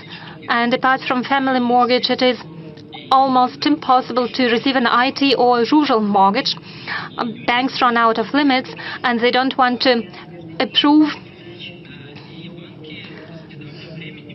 claims. And since recent time, banks have introduced a combo mortgage program when they add their interest, and as a result, the interest increases from 6 to 13%. So they simply don't want to provide mortgage loans under the family mortgage program. Thank you very much for raising this question. Well, it's a shame. It's outrageous. It shouldn't be the case, and we've already discussed it with the government. I was promised, and I'm going to check whether this promise has been fulfilled. There would be no additional interest rates because it is a subsidy from the government, and banks should be only interested in receiving the 6% from those who use the family mortgage loans. And the difference between the bank interest rate and those 6% is compensated by the government, or it should be compensated by the government, so there are no limits on the part of the government. So the difference settles down in the banks. It means a significant income for them. If they deny an application, it means that the government doesn't send a subsidy to the banks. I'm going to check on it, but we agreed that there will be no limits. That's my first point. The second point, as for the 3% family mortgage loans, and as for the rural mortgage loans, the ratio is 3% for the rural mortgage loans and 3% for the family mortgage loans. Last year, we constructed 110 million square meters of new housing. It is a record since Soviet times. 50% were individual houses, and most of them were built in rural areas. People aged about 40 years take these mortgage loans. They move into rural areas, settle down there, they build families, and these mortgage loan programs should have no limits. About several billion rubles are allocated from budget for these purposes, and it should be preserved. Same for IT experts mortgage loans. It is at about 5 or 6%. It is a preferential rate, and it applies to not so many people. Some experts suggested that this program should be closed, but I think it doesn't make any sense. And I ask the government to provide the necessary subsidies. And it also applies to the Far East regions. Yes, 2% for the Far East, 2% for the new regions. Yes, and now I suggest that we move on to another acute topic, that is phone frauds. Every day we appeal to our audience on TV. Yes, I mentioned 110 million of square meters. They were constructed last year. This year the figure will be at about 105 million square meters. That is equally a very good figure. Yes, phone fraud, how topical this problem is, we can see from the amount of money that was stolen from the citizens by criminals. Criminals pretend to be representatives of the central bank or federal security service, and they move citizens to take loans or give their money to the criminals. I suggest to hear a video address from one of the victims. Good afternoon, Mr. President. My name is Yelena. I'm a pensioner. Recently, I became a victim of criminals. They hacked my account at Gosuslugi account, and now I have a debt of a great debt, and I simply cannot pay it off. How is it possible that banks approve such illegal loans while I receive a very small pension, and banks don't request any information, and at the same time they approve such loans? They approve loans that are much greater than my monthly income. There are lots of pensioners who fell victims of criminals. Shouldn't we ask banks to better control the activities of their officers and better check the applications from pensioners? Thank you. I can only agree with you. Yelena, you are quite right. There are not more comments to be made. Indeed, banks can issue loans very quickly, momentarily. But they must check the ability of a person to pay. And there is a regulation according to which if more than 50% of person's income should be paid to serve the loan, in that case, such loans are more expensive for the banks and the pressure on the bank capital increases. There is relevant regulation of the central bank. But what's happening now is a source of great alarm, because the volumes, the scale of these fraudulent activities is outrageous. Recently at a Sber meeting, Mr. Graf, head of the Sber bank, told me that in the whole banking system, from the territory of Ukraine alone, where these criminal fraudulent activities almost happen as part of a state policy, it is conducted under the supervision of the special forces of Ukraine. Only from Ukraine alone did the criminals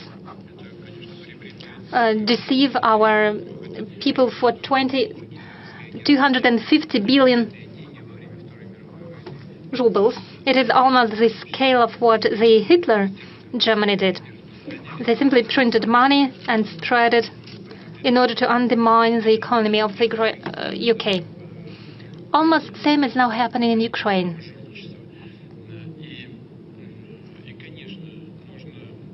And of course, we have to supervise the situation. We should keep it in focus of our attention. The loans of up to 50,000 rubles should and can be issued online, but starting from 50,000 people and up to 200,000 people is a sum that requires special checks by the people. People should be given more time to double-check their decision and approve it additionally. And when it comes to the loans for more than 200,000 rubles, then people should be given extra time to double-check their intentions. And we need to take the relevant regulations by the central bank, and the banks need to be regulated. Those banks who issue such loans that are uncovered. And there is another problem of which Governor of the Central Bank and the Ministry of Interior have reported to me. We find out that there are people who are not involved, seem not to be involved in those criminal activities, but when people become victims, and this money are first transferred to the third-party accounts, and then criminals receive the money from those third-party accounts, and those third people seem not to be involved when they open their accounts in the banks. So it is a suggestion to increase not only control, but also the responsibility of those people who are in reality involved in these criminal activities. These intermediaries understand why the cards are opened in their name. So there is a proposal for criminal liability for such activities. I'm not saying that it is a solution, but still that's a possible avenue for moving forward. Do you know anyone who suffered from telephone fraud? No, I don't know such people personally, but though there are people, and those I know, they reported to me. They get calls, they used to get calls, and will get calls, I guess, yes, possibly. But when they hear an unknown voice and any offers that have to do with, that end up with certain actions, they put down the telephone or disconnect the call. And I suggest that all citizens of the country do the same. Mr. President, quite often such unknown voices call from call centers that are situated in Ukraine. We've noticed that after strikes against energy infrastructure of Ukraine, the number of fraud calls are decreasing. simply they're cut off from the power. Yes, maybe we could put those phone centers as one of priority goals. No, priority targets for us are military infrastructure and military industrial complex facilities, also possibly decision-making centers. However, phone call centers, we are not to waste our munition on that. We need to make the necessary decisions domestically through the necessary institutions at the central bank, at the Russian government, and the Ministry of the Interior. Mr. Peskov is looking nefariously at us now. Let's get back to the audience. You've mentioned Ukraine, and I see the banner, the other Ukraine. Could you give the mic to them, please?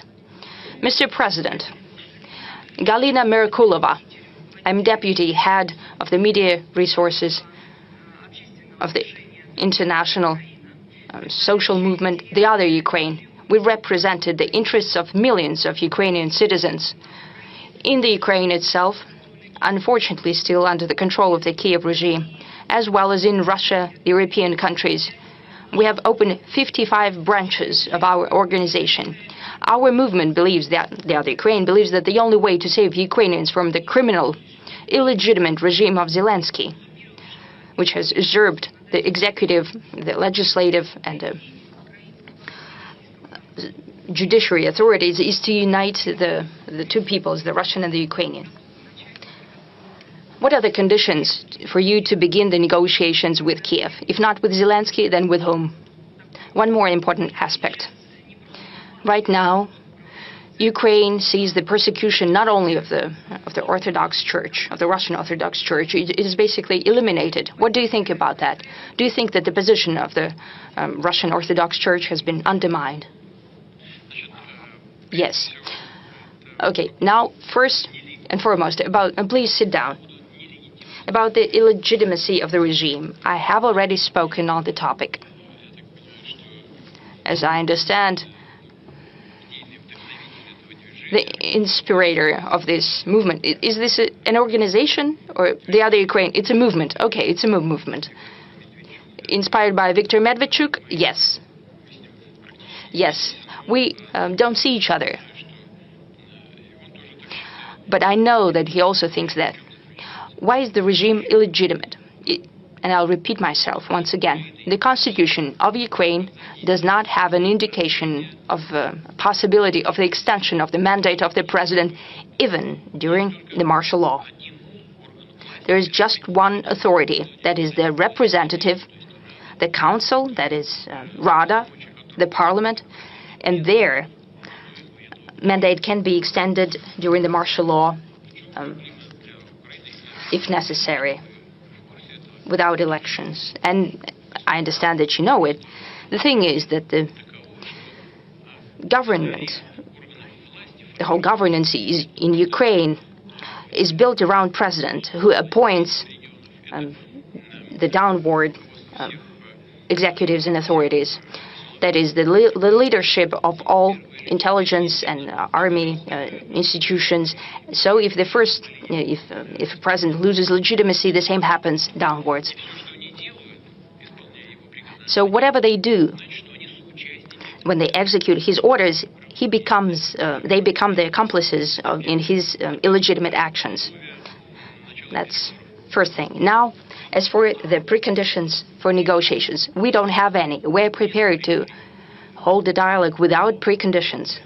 However, on the basis of what we have already agreed upon, and I have said it 100 times, what we have agreed on during the negotiation process in Istanbul at the end of 2022.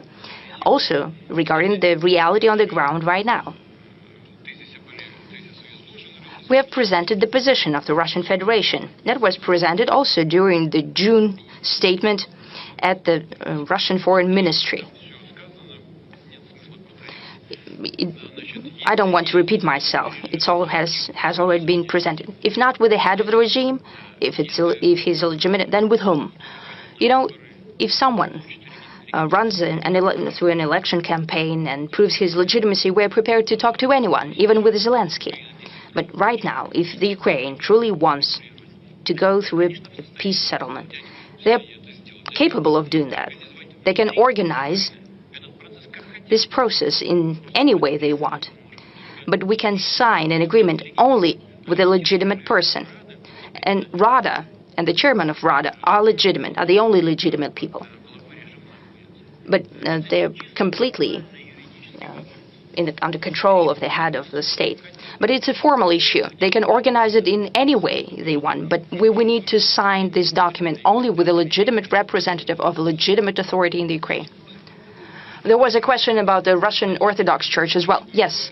You know, what's happening with an Orthodox Church, that's unparalleled. This is a blatant violation, an outrageous violation of human rights, of rights of believers. The church is being tortured. This is akin to being slaughtered. And everyone in the world prefers not to notice that. And I think that those who are doing that will get a boomerang effect from that. They're tearing the church apart, but they're not even atheists. Atheists are also people who believe something. They believe that there is no God. But this is their belief, their conviction. And these are not atheists. These are people without any beliefs, godless people.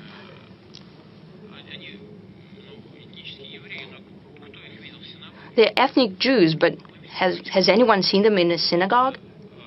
I don't think so. They're not Orthodox as well, because they're never present at a church, and for sure, they don't follow Islam, because we don't see them at the mosque.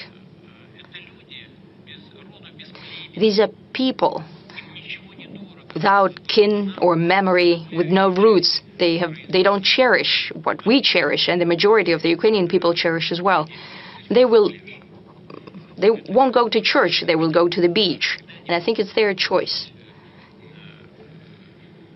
And I think that at some point in time, they'll remember this. And the people in the Ukraine, and the majority of people in the Ukraine, have something to do with the Orthodox Church. They will evaluate their actions. 2 or 3 questions to the audience. I cannot help but give the floor to Purga Radio, or the Blizzard Radio. Blizzard Radio, Chukotka region. Anastasia Lavrentieva, thank you for this opportunity. I'm looking at the screens, and they're showing the relevance of topics for the regions. And I get confirmation that my question is truly relevant and concerns many citizens of my region. It's about the internet and communications. We in Chukotka have high-speed internet only at the capital of our region, just one city. Other citizens of the region do not have such benefits of the internet. No entertainment, no banking services, no Gosuslugi app. They're unavailable to the majority of the people of Chukotka. Could you please help us with the bridging of the digital gap if possible? Thank you. I don't think there is a lot to say about that, because we have a high-speed internet development program and communications program, our satellite constellation and so on, especially about constellation that has to do with communications.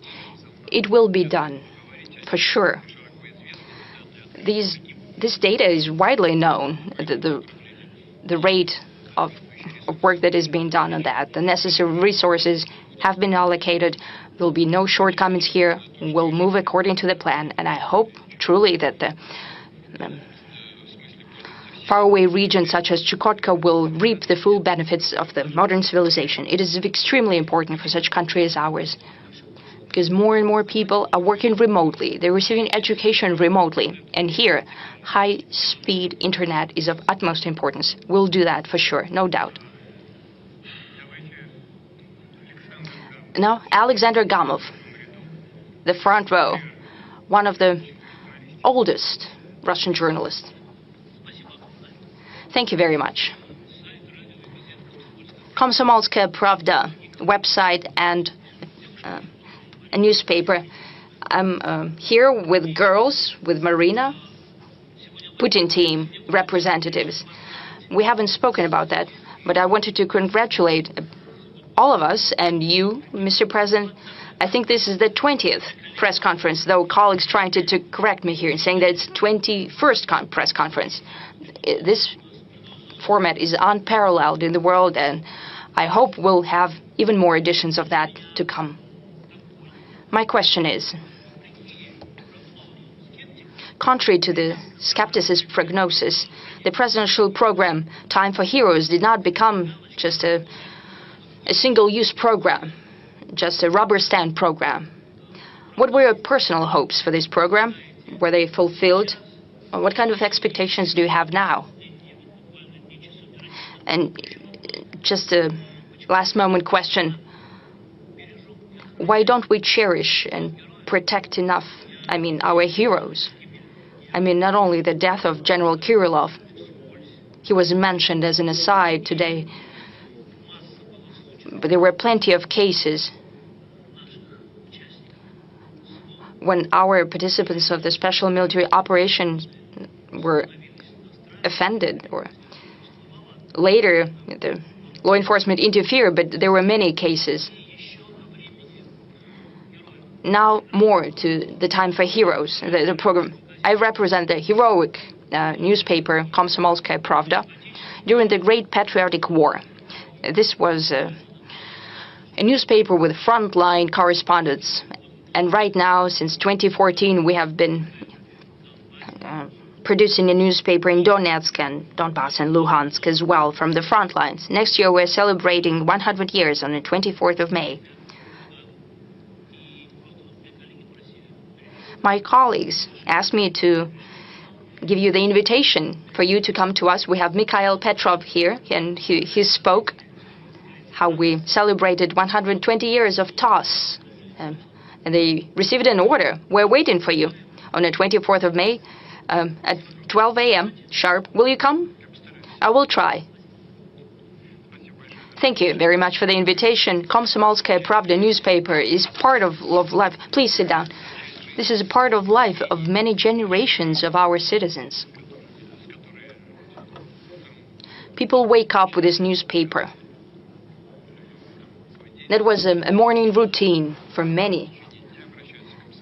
They read it throughout the day. It's becoming more and more modern mass media. It works in all information spheres. This is a lodestone and objective media, and I'd like to congratulate you with the results of your work. Thank you for the invitation. Now, as for the Time of Heroes platform, I spoke that I came up with this idea after meeting students and also participants of the special military operation in St. Petersburg. I sat there and it occurred to me that I had in front of me the people who were the future of the country. And that's when it occurred to me to build this platform. I won't hide it. I came back to Moscow. I spoke to my colleagues. I asked the administration to work this through, and they came up with the name, the Time of Heroes. And I think it's very apt. 43,000 applications came in during the first stage. And of course, we went forward with a very rigorous selecting process. Just 83 applications went through to the next stage. We need to make sure that they've got the education, they fit the parameters, because they will have to work, and the government and big companies and municipalities, ministries and agencies. I spoke about this during my meeting with United Russia, but I have to say all of them, every one of our people fighting for our country and the special military operation are worthy, but we have to make sure that they fit the field they want to work in, because they need some experience, education, because it's one thing fighting for your country and another working with people. You have to have a certain predisposition as well as a talent, because these activities are somewhat different. And we have to choose the people who are willing and capable of working there. And so far, there hasn't been a single hiccup. All of them have fit perfectly. Right now, we've launched the second stage. 15,000 applications have already been filed. The period for applications has been extended until mid-January, mid-February, or something like that. And this process will keep going. As far as the first batch is concerned, many of them are working. Some of them have been appointed as heads of Russian regions. Many of them have found themselves in business, in entrepreneurship, in the government at all levels, federal, municipal, regional levels, working in big companies as well. And I would like to reiterate something that I spoke about during the United Russia Convention. I've recently visited a rehabilitation center. There are soldiers with trauma, with injuries. Some have missing limbs, but I can see a spark in their eyes because they are willing to work, and they're capable of doing that because modern rehabilitation techniques allow that. They can work in a fully fledged manner without any health restrictions. The only thing they need is a helping hand. You know, I remember the face of one of those guys. He said, yes, I understand, I do not have the education, I have neither education nor experience, but I want to do that. And these are precisely the people we need, those who are willing to work, who want to work, and all they need is a little help. You know, when I was still doing judo, our coach, Rackling, said, do as many pull-ups as you can. And some of them did a lot more than I did. And you know, we asked him many years after, you decided to take in some of us who didn't make as many pull-ups as others, but he said, you know, you went to the end. Your hands were trembling, your arms were spasming as well, but you made as many pull-ups as possible, whereas the others did as many pull-ups as they required, and they didn't fight. So you were willing to go all the way. And these men are just like this, and they need some help. Oh yes, that's a very important question. I understand. Yes, you're right. First, these attempts are not the first ones. We are aware of what the adversary is seeking to do. And these attacks are not just targeting our military. I expect that when I talked to your American colleague, there are, you know, assassinations like that of Madame Dugina, which was terrible. There are attacks on journalists, on civil leaders. These are terrorist actions perpetrated by the current Kiev regime. And that means that our law enforcement agencies as well as our special services are missing these strikes. What can I say? I can say that we need to improve our work and make sure such things never occur again. You know, the right part of the central sector, I saw a very popular blogger right there. Yes, he just stood up. Well, this is an unconventional guest. What do you mean, unconventional? Mr. President, my name is Vlad Bumaga. I'm a video blogger. I've got more than 80 million subscribers, mostly young people. And as we know, young people spend much time on the internet every day from 5 to 8 hours, and half of that time is spent watching video content. And just as many other content creators were actively pursuing the development of our Russian platforms such as VK Video. Yes, these platforms are not yet great, but they're growing steadily and they provide a high-quality service. Which brings me to the question, why block YouTube when our platforms are doing quite well on their own, because they're competitive and they provide good conditions, good terms for authors and content creators, and we can post content there and broadcast our ideas, our narratives to a wider audience than the Russian-speaking audience. And on another matter, as I said, almost all children know me and watch me, almost all children in our country, and this year I became a father as well.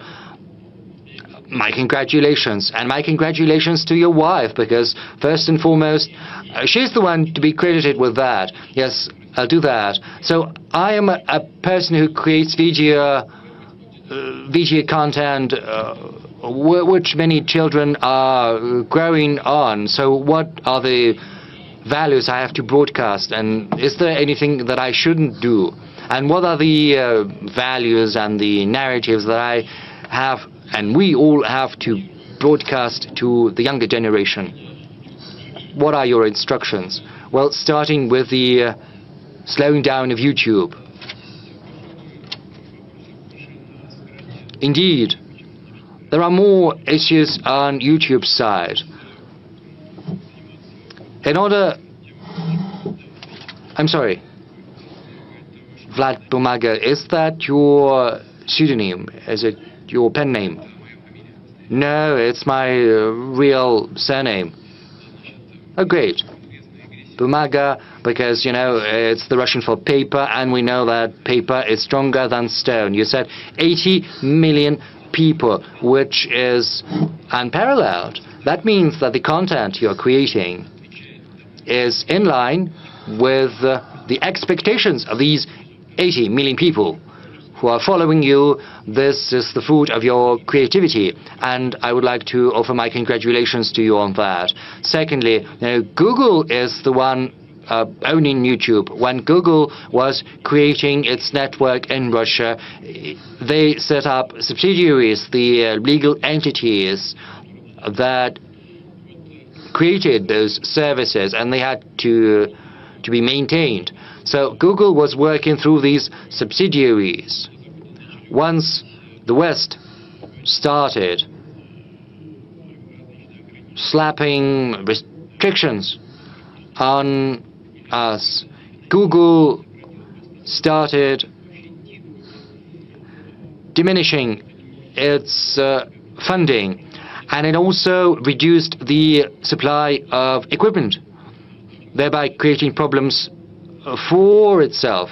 Moreover, Google needs to be in compliance with our legislation. They have to avoid any type of wrongdoing. They shouldn't abuse the internet network to secure foreign policy goals of their respective governments.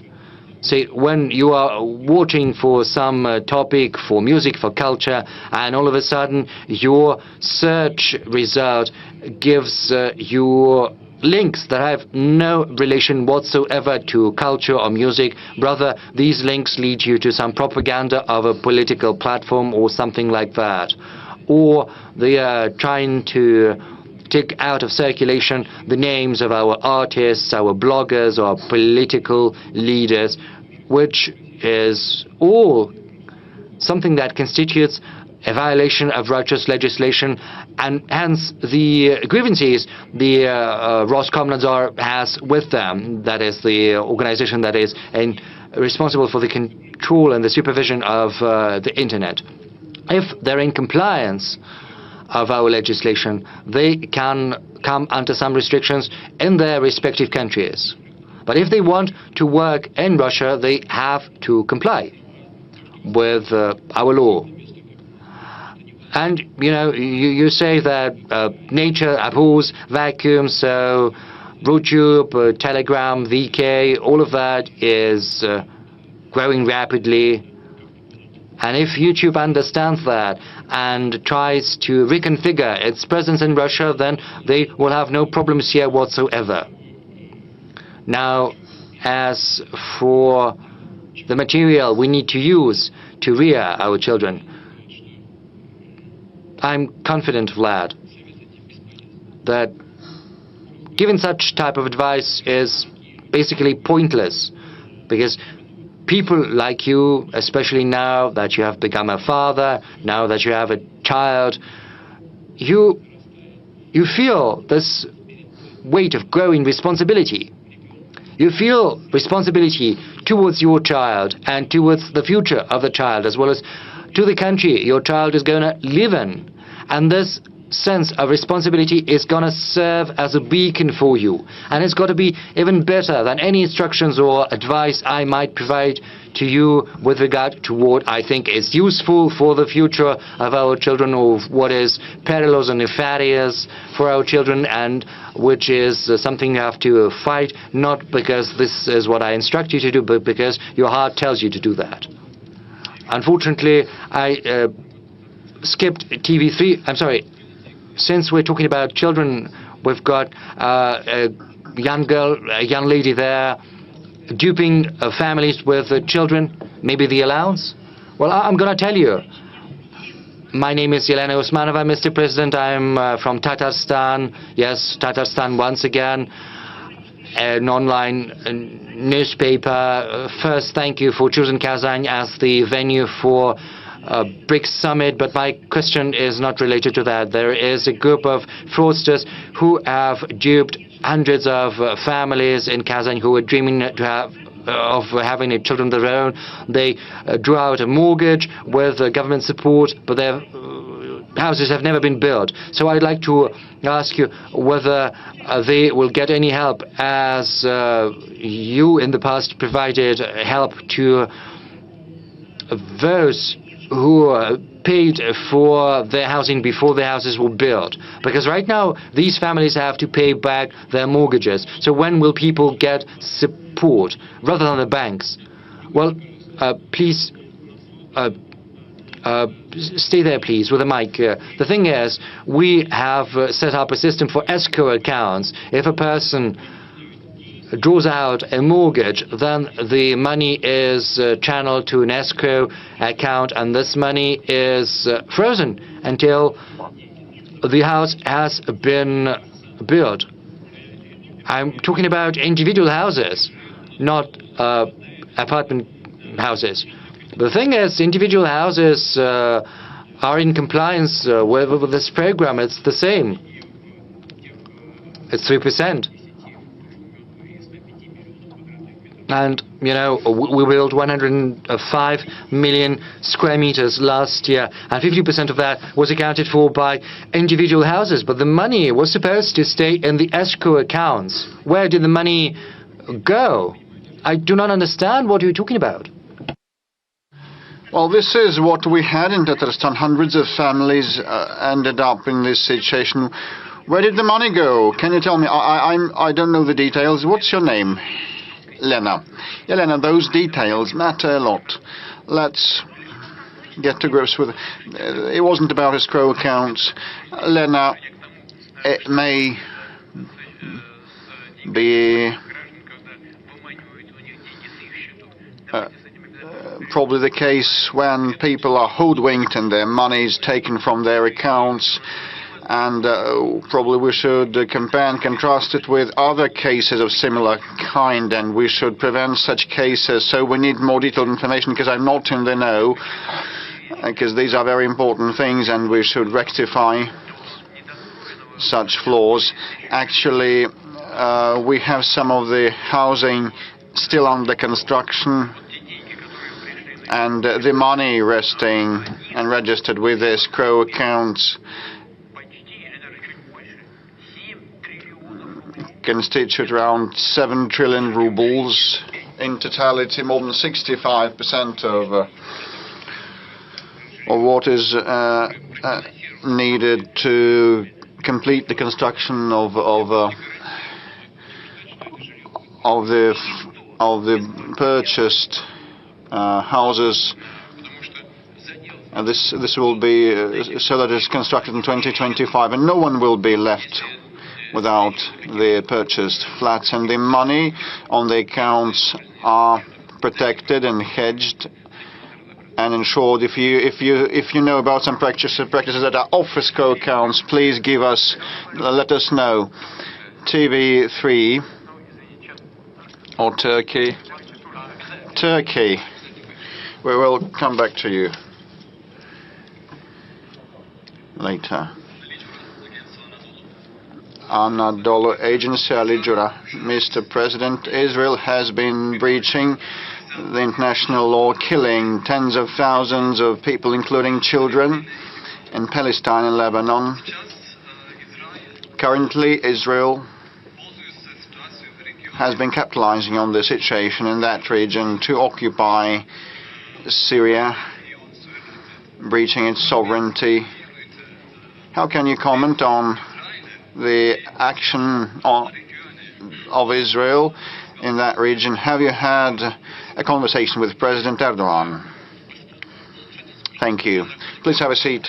We are in constant touch with President Erdogan. Well, I cannot remember the exact date when we talked last time, but we definitely also talked the situation in the region, in the Middle East. And the attitude of President Erdogan and Turkey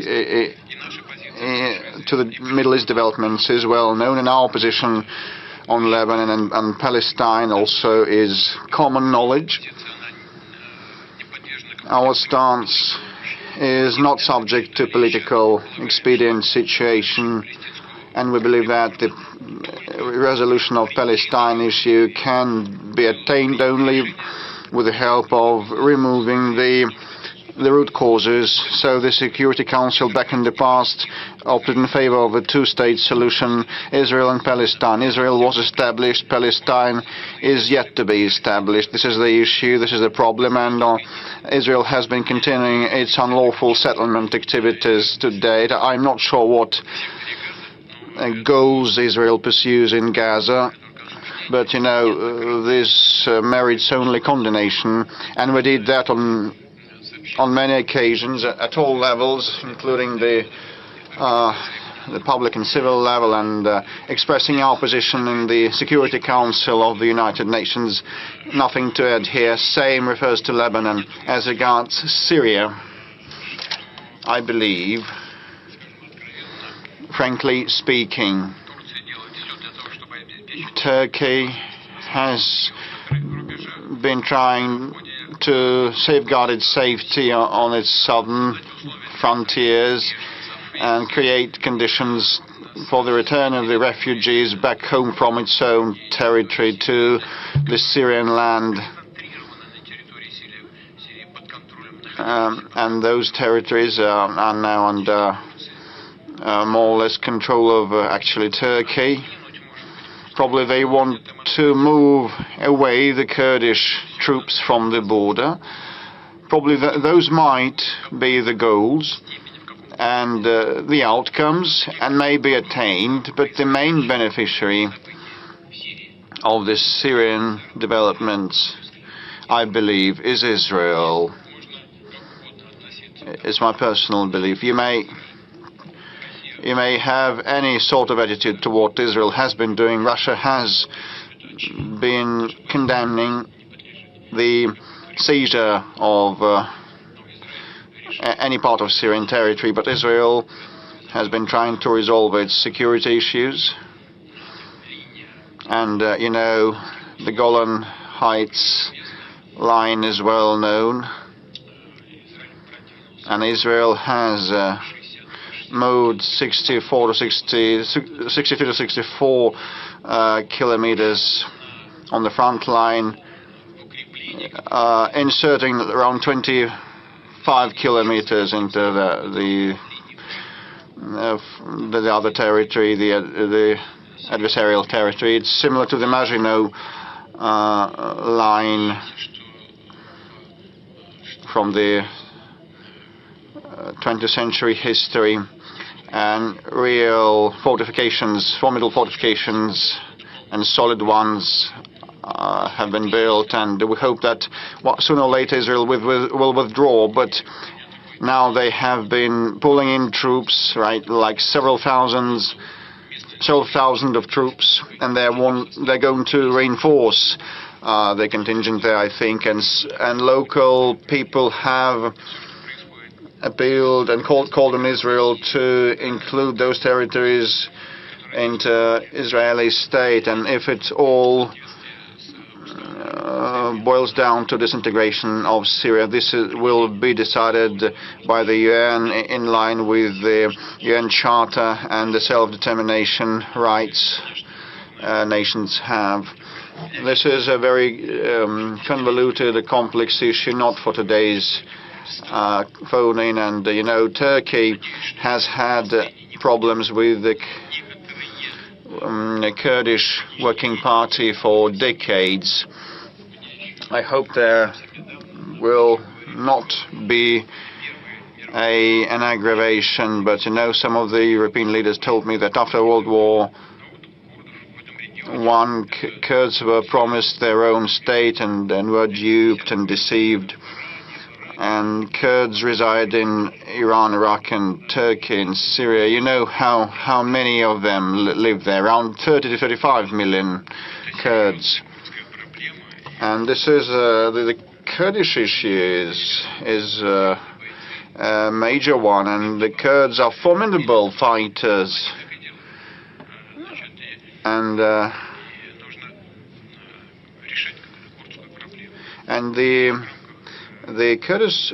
Kurdish issue should be resolved, and it should have been done under President Assad, and it should be done with dealing with the current authorities in control of Syrian soil, and Turkey also needs to ensure its security. This is not for today's event, but there will be lots of issues to resolve. But we abide by the international law, and we believe that all nations, all stakeholders' interests should be safeguarded, including the current Syrian authorities. On this issue, we are on their side, and we are in touch with all the major groups that control situation in Syria. TV3 military correspondent Alexander Malkevich. Just in a nutshell, the fighters asked to convey words of gratitude. Last week you met with Human Rights Council members and supported the idea of creating the Museum of Special Military Operation. This will be our media Oreshnik, so to say, and our legendary Leningrad regiment has been rendered the name of Guards Regiment, so gratitude for that. So, and what is your assessment of the fund on a scale of 10 points? And what are the main goals for the foundation for next year, and the main criterion of the efficiency of the foundation for? Have a seat. With respect to the work of the foundation, Defenders of the Fatherland, that was established in June. This foundation was established, after my meeting with the mothers of the special military operation participants, with the widows, and I figure that the regular support methods to back our servicemen and support the families of the fallen heroes are insufficient, and we need a special arrangement to be established, including for those who get out of touch with the army. So the Defenders of the Fatherland Foundation was established for this sake. When they leave the military service, they still need the attention and care from the government, and it should not be formal, it should be targeted, individual, to each family, to each fighter. So this is the statutory goal of the foundation. It has to resolve social and welfare issues like allowances, payouts, receipt, prosthesis and artificial limbs, supply for those who need that, and they procure the entire service, not just the limb. And it is they have been carefully pre-selecting the prosthesis types and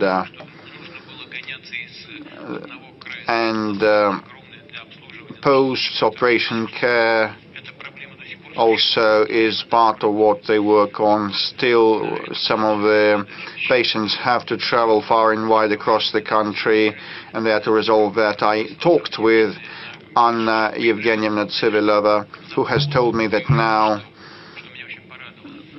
the requests start coming from the fighters with respect to future employment, which is very important, and also about practicing sports and participating in cultural events, and this is so good. So it means that we are seeing a change for the better, which is very good. But, you know, future employment is the overarching objective of ours, because those servicemen and ex-servicemen are so enthusiastic and they want to be trained for a peaceful life, or sometimes they can stay with the military and work at the draft commission offices, and they may move to the IT industry or work in sports, in military or civil sports. There's a great number of opportunities given the level of technological advancement and individual wishes. And overall, they have been successful. There are still some issues, and some issues remaining, but some of the people working there were directly related to the military operation. Those might also be widows of the fallen fighters, or mothers of those who still are on the battlefield. So these are caring, non-indifferent people, and the servicemen that came back from the front line also work in that foundation. This is why it is efficient in its operations. I didn't want to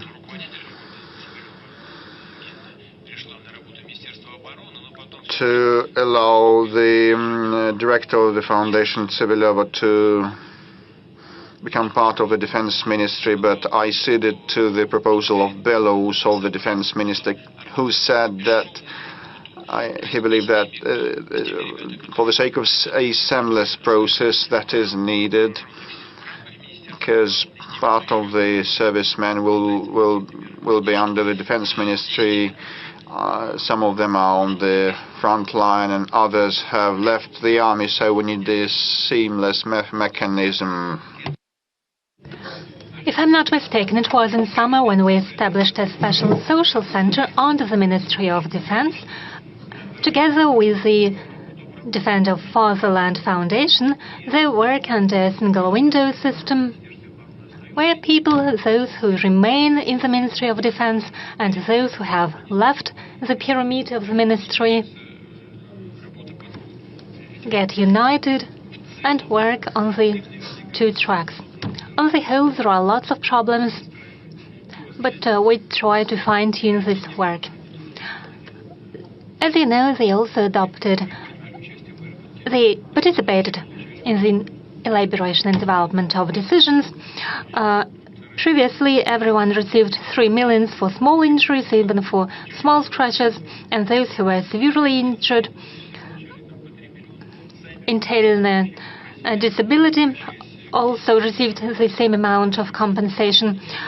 And fighters themselves requested that the system might be changed, and we started paying those severely injured 4 million rubles. But when I was receiving these reports, I saw that those soldiers who were severely injured and got disabled previously got 3 million people, and after that the changes were made, meaning that those who had been injured before were underpaid, and we fine-tuned the situation, the system, and those who were injured previously and before, earlier, received 1 million more. I see that Ksenia raises her hand.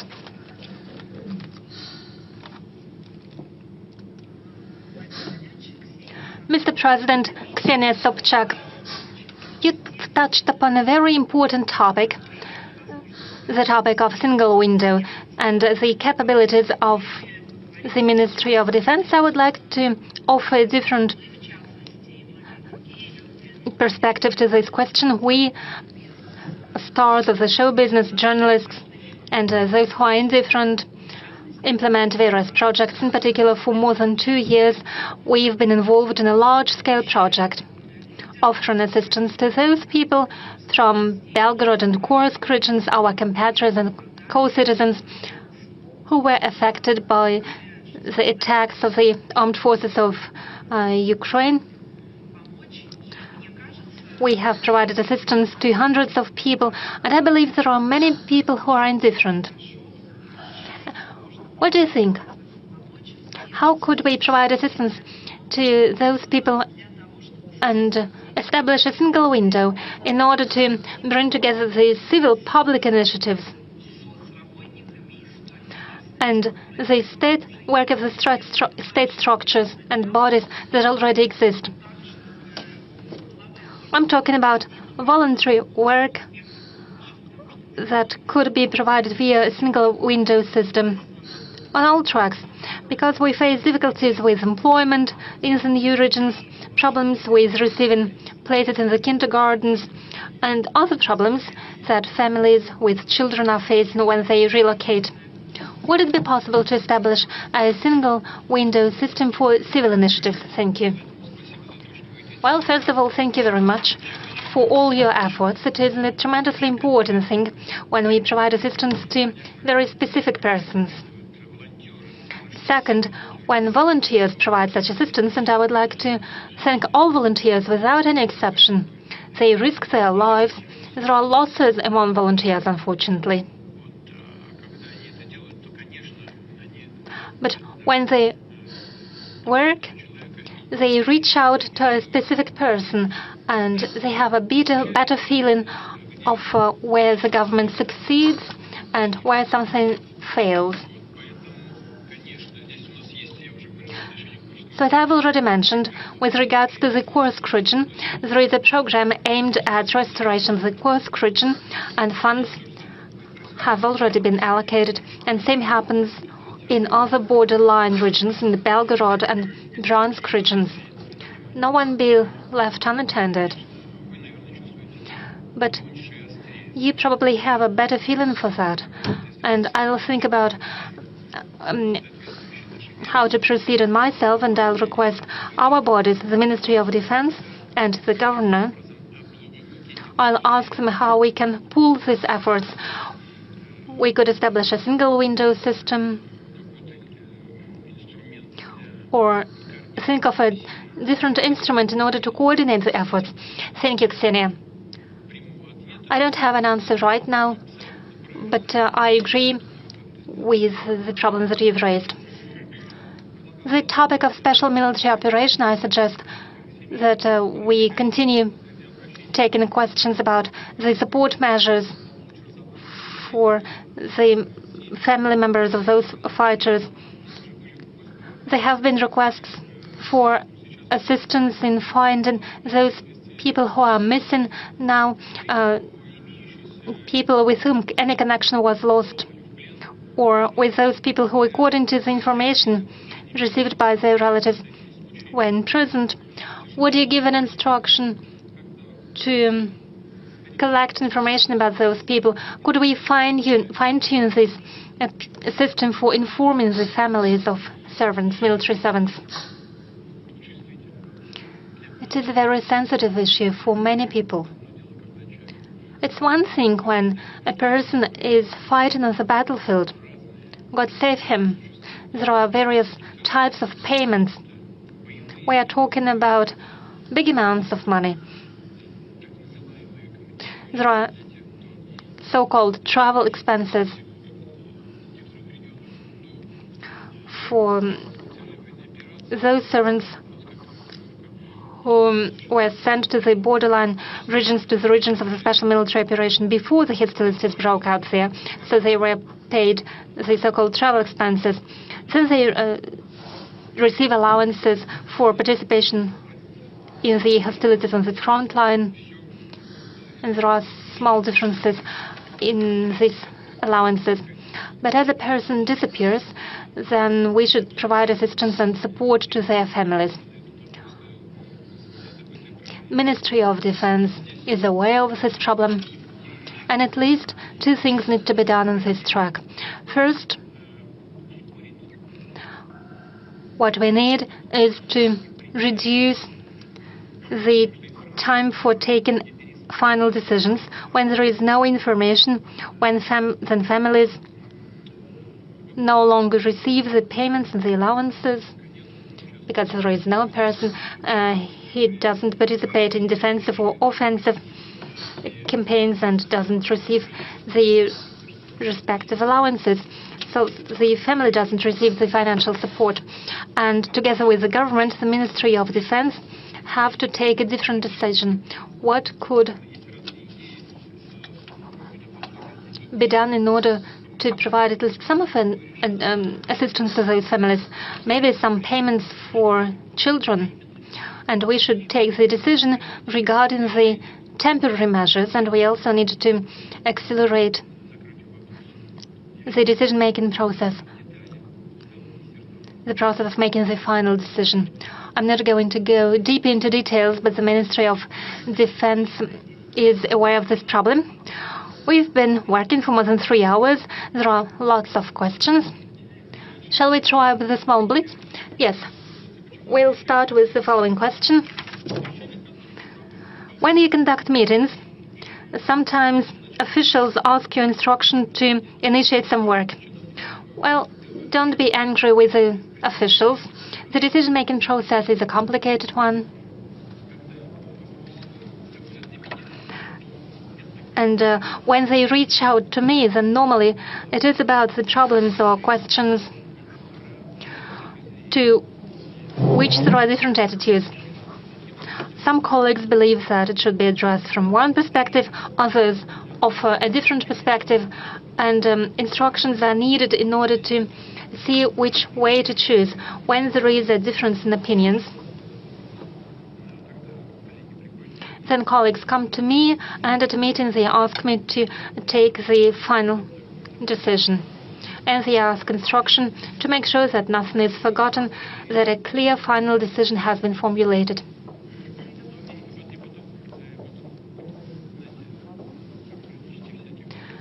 And, there are some bureaucratic tricks when everyone agrees it needs to be enshrined on paper to make sure it is a regulatory document. A second question, with whom of those who have passed away already or those who still live today you would like to have a cup of tea? Well, from those living today, I would like to have more time to spend with my relatives, with members of my family and my friends. I would like to have more opportunities to drink a cup of tea with them. As for the world leaders who have passed away already,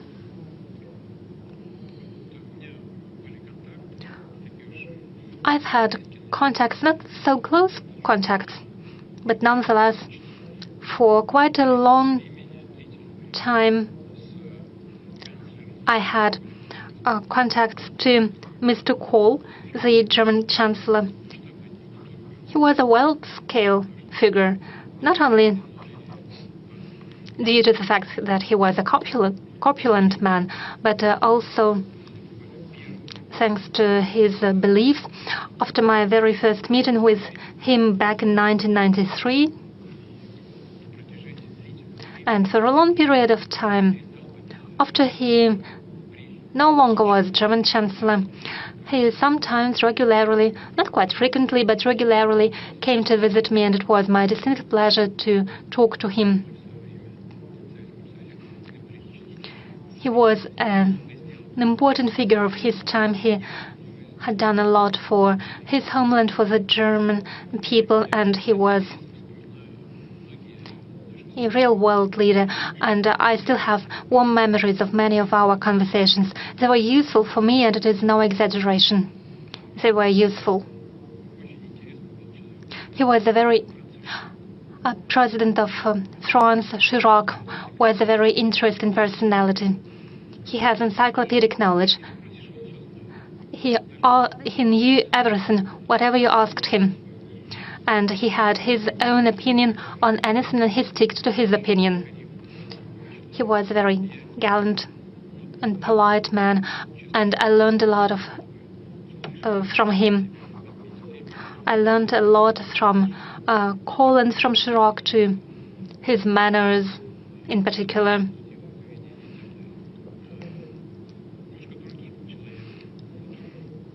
A bit different sort of personality, but nonetheless a very warm person was Berlusconi. Just as Chirac, he accomplished a lot for development of Russia-Italian relations. Regardless of what's happening right now, we feel some affinity to Russia among the Italian population, just as we feel the same affinity to Italians. They've all made a large contribution to the development of our bilateral relations and to the world policy, and it was interesting to talk to them. They were true personalities. They had their own opinion, and they were focused on achieving best possible results for their own countries and strengthening the sovereignty of their countries. Even now, I have many friends in Asia. I've mentioned the friendly relation with China and India, and have warm relations with Prime Minister of India.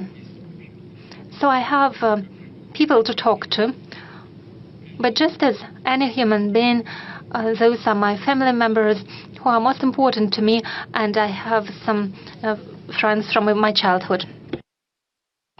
I have a semi-question or request for advice. Do you have any banking investments? If so, I used to have a deposit in Sberbank, but when Bank of Russia fell under sanctions, that was the first financial institution, I transferred my money there as an demonstrative act, and I put my salary there. So did Elvira Nabiulina tell you about the interest rate tomorrow? I think it's interesting not only for Valery Simonov, who wrote from Pskov region. No, she does not tell me the interest rate. She possibly does not know herself, because they're discussing it at a meeting of board of directors, their own party meeting, and during the discussion they take the final decision. However, I hope that will be a well-balanced decision that will be in line with the challenges of today. The forecasts of Vladimir Zhirinovsky for the situation in the Middle East and the Caucasus are coming true. Will other forecasts of Mr. Zhirinovsky come true? Naturally, I knew Mr. Zhirinovsky very closely. He was not a fortune teller, but he was a person that was larger than life. And he did it remarkably. He was a polymath. He was well-trained. He was actually a specialist trained in Middle Eastern studies. He was a true expert. So what he said is indeed coming true, because he said it based on analysis of what was happening. in our country, in the world. So he was forecasting this situation. It is indeed coming true. However, this is a forecast based on true knowledge and the experience that he had as a specialist.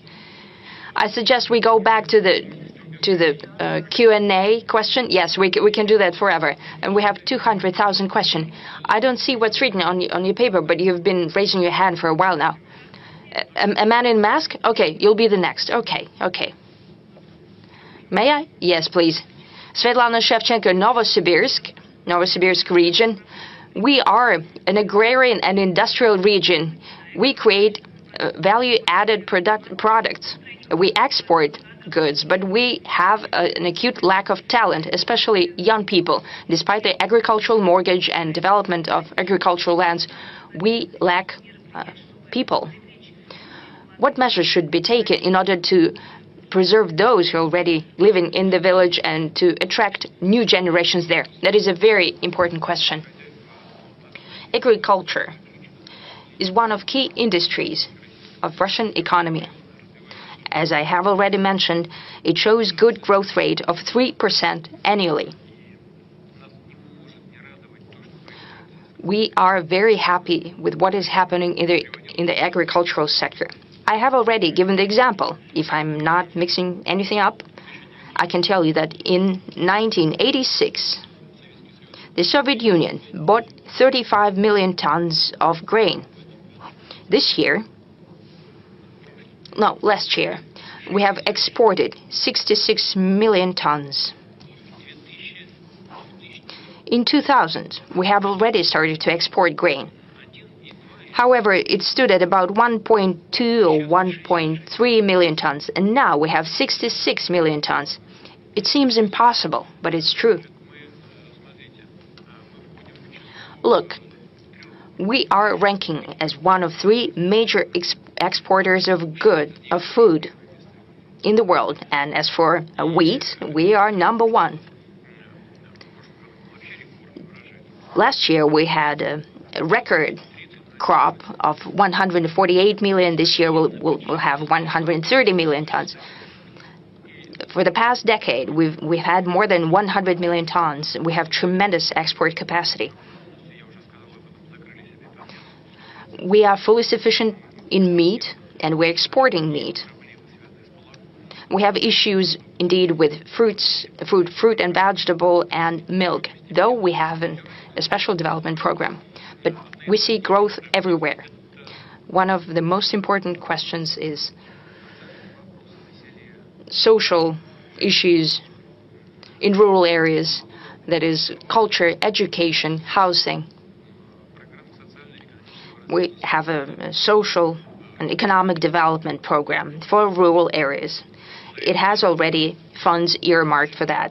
Possibly that is not enough, but most importantly is to improve the level of life, the standard of living for people in rural areas and their income. That will solve all other questions, I'm sure. We'll move towards that goal. As for talent, indeed one of key issues.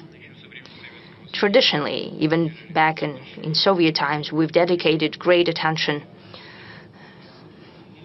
to human resources, and now the work in rural areas is already a business. And it's very interesting. It requires highly trained professionals at different levels in biology, chemistry, agronomes, and so on, geneticists. For example, as for genetics, it is a very important science, but now it's developing in the interests of agri-produce. It's showing greatest growth. I think it's very interesting. And we should talk about not only at such events once a year, but we need to talk about all the time. And to create conditions for young talent to go into those sectors of the economy. As for the state, it will do everything that's needed to engage new students. And the producers should also do what's being done in other industries to create conditions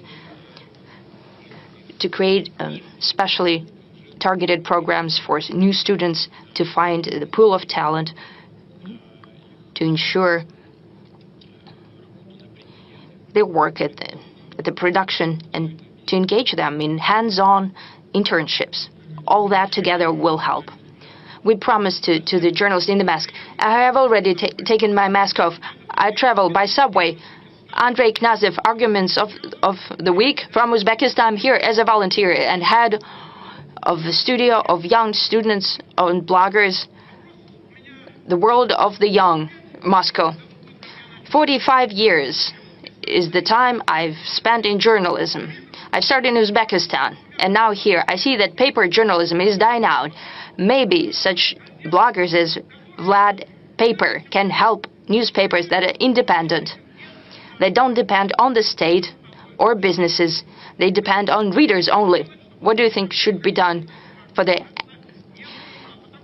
weekly press not to go extinct? Because bloggers are not always smart, they're not always good. It's a short question. Now, another question that asks to many authorities, including Madam Zakharova, spokesperson of MFA, and she told me to go to Vladimir Putin, direct line. That's why I'm asking questions here.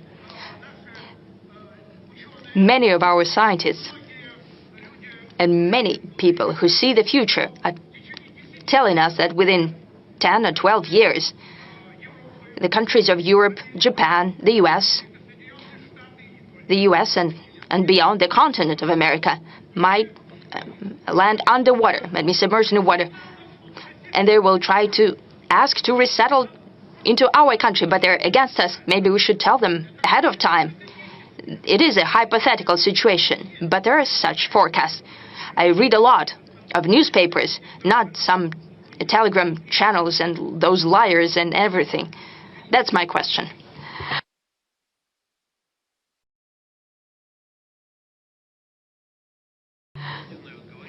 I don't know whether I should say it or not, but I'll tell you the story. You know, a famous joke, a family sitting around the table, and a small boy is saying, they're doing the crosswords, a word of 3 letters. His mom hits him on the head with a spoon. Why? The word is a house. And the father says, yes, you need to think about the house.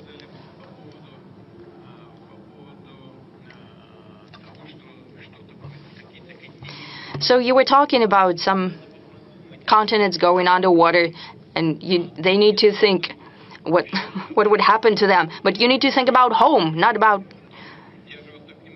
I was listening to you so attentively. You're so energetic, but let me finish, please. Thank you. Why am I saying that? Is those forecasts that you've mentioned, they're not just ephemeris calculations. These are done by serious scientists. They're saying that the permafrost will defrost, and that's a tremendous hazard to the environment. There will be greater emissions of carbon, more than all cars around the world. And if permafrost melts, that means that the coastal regions of Russian Federation might be jeopardized as well. We have villages and settlements that are being on stilts put in permafrost. It's already melting. We need to think about that. As for our coastal cities, including St. Petersburg, keep that in mind. Yes, we've built the dam there. That was the dream since the times of Peter I. But we need to think ahead. What will happen to coastal regions? We need to think about our home, first and foremost. What about paper? Yes. Hold on a second, please. If someone is going to resettle here, we have 2.3% unemployment. Basically, no unemployment. We have labor migration and issues in connection with that. We need to think about that as well. If we have a tremendous inflow, we need to consider that, where to settle people. We are the largest country in the world in terms of territory. However, beyond the Urals, do you know how many people we have there? 12 million. That's not enough. We have territory to resettle people, but we need to think about the social and other types of infrastructure, about the rules. This is not just a idle question. You're presented with great pomp, but indeed the question is there. But we need to think about our domestic issues first and foremost. As for paper journalism and help from Vlad Paper, I'm sure that such people will support you because they're talking about paper journalism.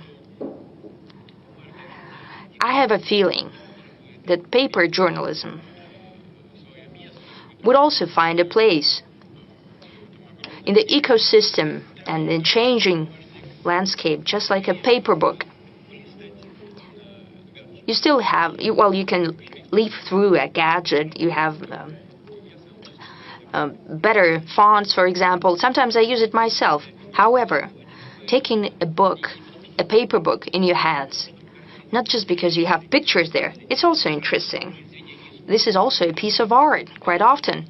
This is a piece of art in your hands.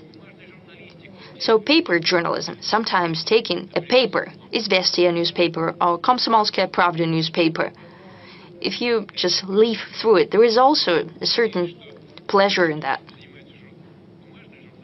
And I hope that those who do that will keep in mind.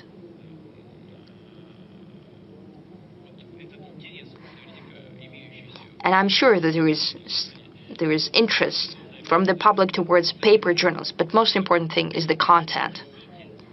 Whatever the vehicle, whatever the media, but as Vlad the Paper said, most important is the content. And if a paper has decent and interesting content compared to some internet foam.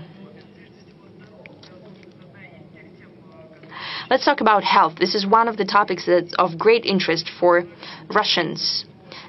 It's ranking number 2. Lack of doctors in clinics, lack of drugs, and so on. I suggest we connect to Irina Sychova from Nizhny Novgorod. Your question.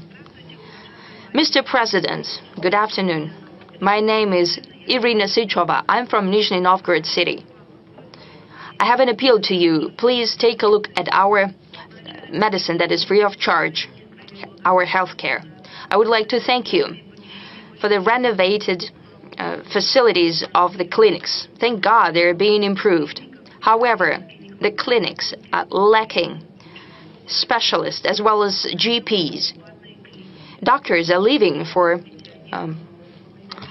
commercial clinics. What are we to do? We pensioners. I cannot sign up my father for a visit to cardiologist. The doctor receives patients only once a week. There is no electronic queue because the doctor is not fully employed at the clinic. You have to start standing in the queue at 5 a.m. to get to sign up for the visit. And the queue is standing outside till 7 a.m. Many elderly people cannot stand up to the test of that. We hope that you'll be able to look into that and sort this out. Thank you. Irina Sychova. Madam Sychova,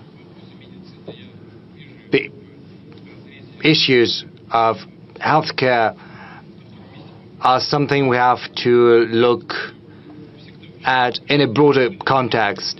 It ranks second in terms of importance, and the same goes for any country, for developed nations in particular, because there this issue sometimes is even more relevant. But we shouldn't think about them, we should think about ourselves, about home.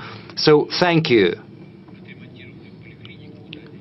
for pointing out that the clinics are being renovated. It's a good sign. It means that something good is happening. We have a whole program dedicated to this matter. But the most important thing with the specialists, with the personnel, is related to the first stage of our healthcare system. You know, we've got the hospitals, and there the problem with doctors is almost non-existent, whereas in the first stage, the clinics working with patients directly are a weak link, and the most important thing is to organize healthcare across different regions of Russia. If we look at the use of beds in hospitals, we see that they are not filled throughout all the year, whereas the first stage of the healthcare system, the first stage has this problem. The thing is how we reallocate the burden and how we make sure that it's spread out evenly throughout the year. The healthcare ministry is trying to attract as many new graduates as possible to hospitals in rural areas and smaller towns and settlements. We're giving an additional 50 or 29,000 rubles as a premium to those young people who are willing to relocate to smaller towns, and we have seen 17.5 thousand influx of new specialists to rural areas, and we have to continue working on that, and we have to move at a higher pace than we are doing right now. Colleagues will probably help me. We'll jot all of that down, and we'll help you with your father, of course. Let's keep on medicine. We have a smaller number of questions as compared to last year related to deficit of drugs, but there are problems for drugs on prescription. A pensioner from Kerch is writing that she needs drugs against cancer, but unfortunately drugstores cannot provide her with that because they're simply not there on shelves, and she has to pay from her own pocket. And there is also a lack of saline solution. So people who've got diabetes, they are facing challenges with the supply of insulin. Rashida Iudinova writes to us that in Neftejugansk she cannot get insulin from hospital, nor can she buy it from a pharmacy. From Saratov region, a person writes that he has problems with insulin and also blood sugar test strips. So, Mr. President, what do you think of the current stages of our pharmaceutical industry, and how do we provide our patients with the medical care they need, in particular the drugs they need? This is the question of the utmost importance, just as the supply of medical specialists. Pharmaceutical industry is one of the most important avenues we're pursuing. When I was the chairman of the Russian government, that was back in 2008. Back then, we embarked on the path of building our own pharmaceutical industry.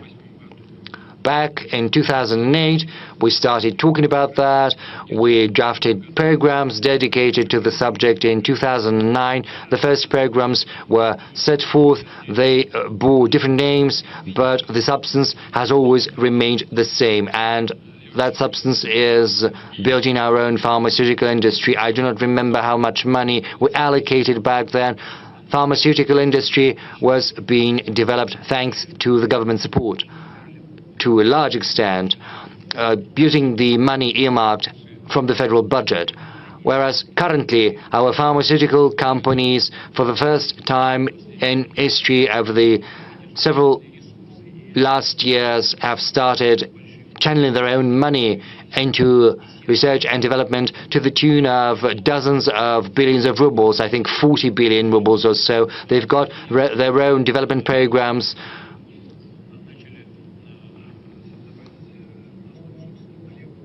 They are using their own formulas to create new medications. They are creating new chemical substances,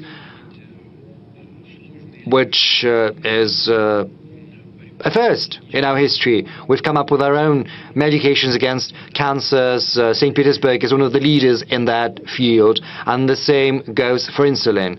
As far as the blood sugar test strips are concerned, this is just a malfunction.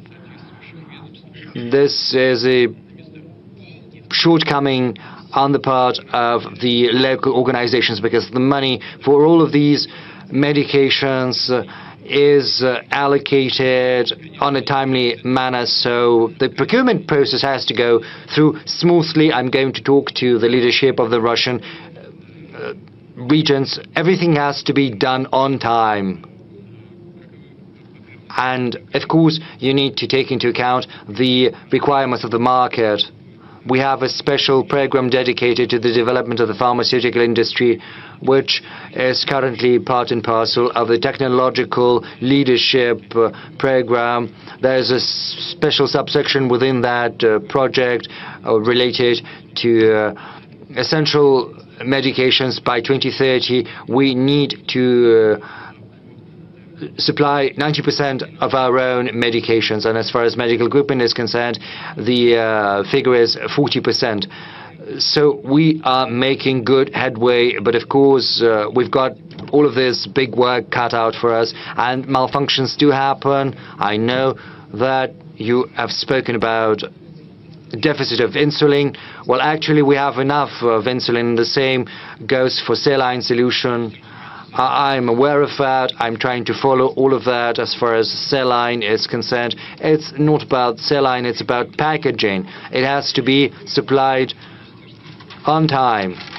Two ministries, the Ministry of Healthcare and the Ministry of Trade and Industry, did not take the timely decision on the price of the packaging.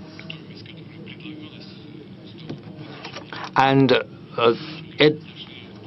the price was not competitive for the producer, so they had to buy some of the packaging from abroad. Right now, the decision has been made, and I'm hopeful that these malfunctions will not happen in the future. But we'll have a look at all of that in future. Mr. Peskov, over to you. Yes, let's move back to the audience. You know, we won't get far this way. Well, let's not do it like this. You know, we'll be plunged into chaos and we won't be able to deal with that. I'm sorry. Ksenia Aksionova, Spas TV channel. You know, there's a person whom you have great respect for. That is the spiritual father, Father Nostrin. He said that we need to prohibit abortions, four-letter words, and we also have to bury Lenin's body. The first thing, the patriarch has said that abortions have to be prohibited because they only mutilate the bodies of our people. Secondly, you have spoken about the four-letter words. You said that it's basically invoking dark forces, and I would like to ask you about dark forces, because right now Russia is plunged into renaissance of occultism, readily available pornography, and people spend more money on pornographic websites and extrasense and spiritualist than on anything else. And the third component is burying Lenin. I'm not talking about the assessment of his activities, but about respecting the will of his family, because, you know, an embalmed body in a mausoleum is a godless tradition. What prevents us from burying the body of Vladimir Lenin? Well, I am confident that these are not the questions for the big press conference. These questions are very sensitive as far as abortions are concerned. Of course, we have to think about respecting religious convictions. They have to be protected, of course, on the one hand. On the other hand, we have to address the demographic issues, but we also have to think about the level of welfare of Russian families with children. We have to think about their future. And we also have to think about the right of women to make these decisions. This is a very sensitive matter we cannot address during the press conference. Nor can we address the issue of pornographic websites. You know, there are some people who are not happy with the fact that YouTube is being slowed down. I think porn websites are visited all across the world. It's as easy as ordering, a beefsteak on the internet. I think it's an issue not just for us, but also for everyone. What can our response be? There can be bans and prohibitions, but you always have to come up with an alternative. You have to come up with something which is more interesting than a porn site. Like, so that you go for an alternative, because, you've been to a porn site and now you have to go for something more interesting, more passionate, something that causes greater interest. But in Russia, in particular, we shouldn't make any step that would drive a wedge in our society. This is what I think. But Ilya is correct, of course. I like him, and he told me that, and I listened to what he has to say. Let's move to the other sector. There's Kolesnikov. Yes, Andrei. Good afternoon, Andrei Kolesnikov, Kommersant newspaper. Good afternoon. Mr. President, it's been almost 3 years since the beginning of war. We've all changed profoundly. The war has changed each and every one of us. But what has changed inside you? Have you come to understand something about yourself? And another question, if you don't mind, maybe no one is going to ask that question. No one is asking it. Some time ago, Joe Biden, U.S. President, pardoned his son, Hunter Biden, who had been convicted for perjury and the course of buying weapons. Everyone has expressed their opinion on this subject, whereas you chose to keep mum. So what do you think about that? Can you comment on it? Silence is gold. That's what they say. Sometimes it's better not to say anything. Thank you for the question, incidentally.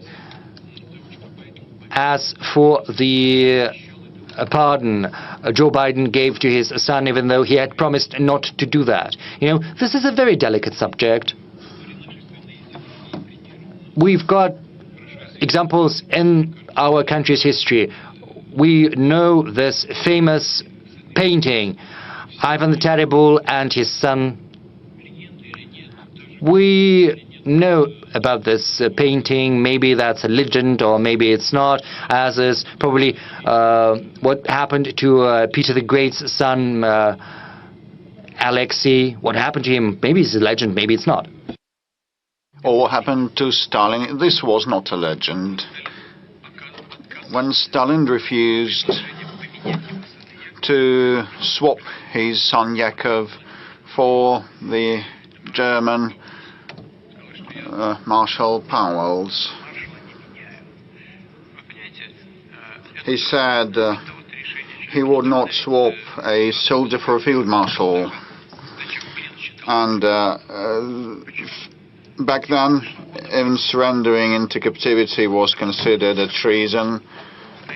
And, the nation was on the verge of not a defeat, but a total annihilation, I would say, of the entire nation. So it was a matter of life and death, of survival of the nation.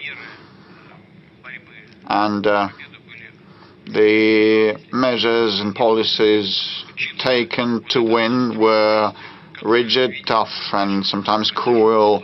And given that sentiment that was supported by Stalin, he wasn't able to save his son. He said what he said and he did what he did, and his son was executed in a concentration camp.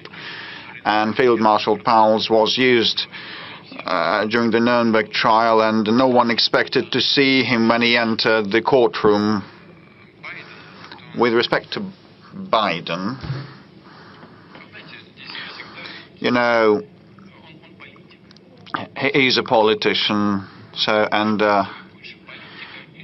whether you have more a politician or a human always is an important question. It turned out that Biden had more of a human being, so I wouldn't condemn him for that. And there was also part number one. Whether you have changed over the past 3 years. You know, we all keep changing every day, every hour.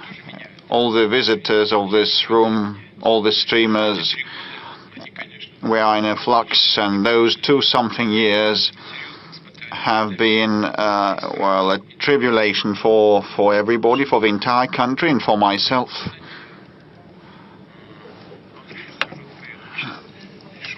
And we keep joking.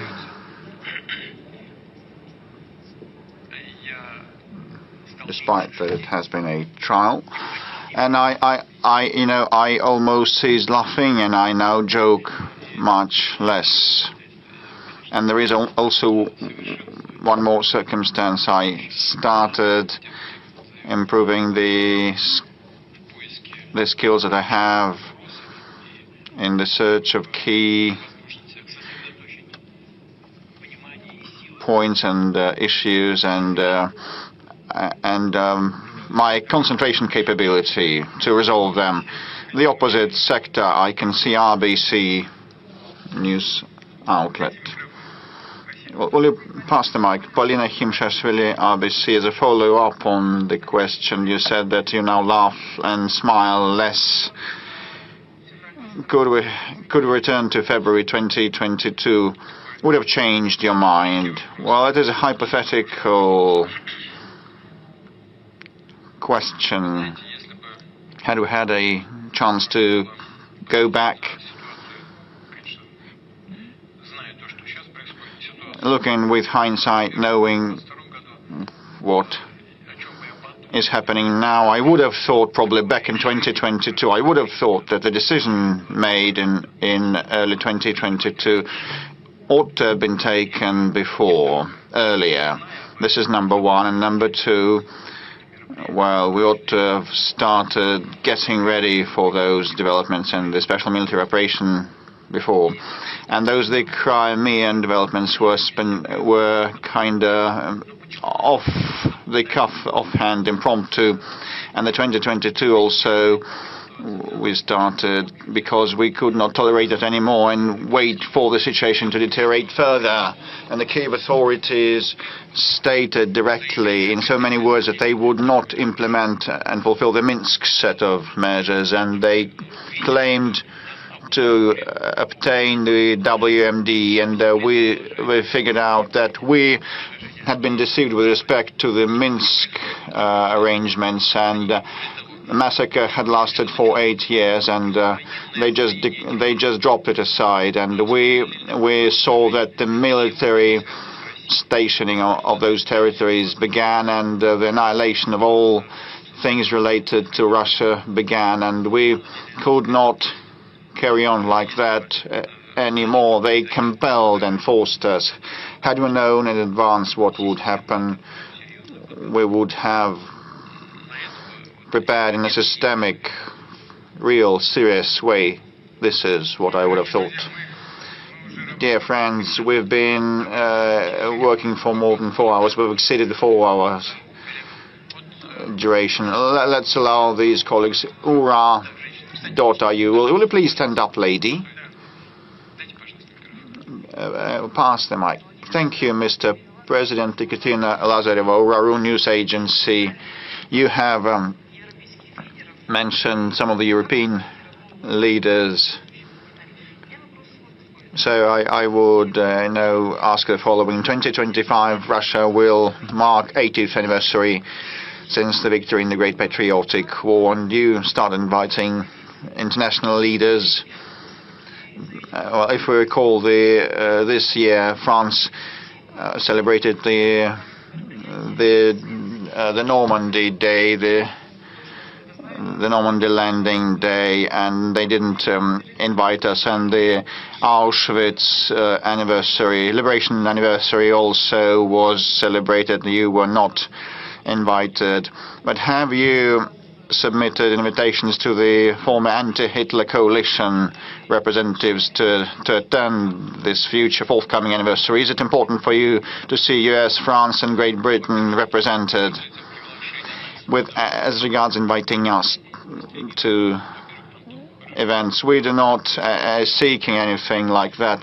We are fine at home, and we should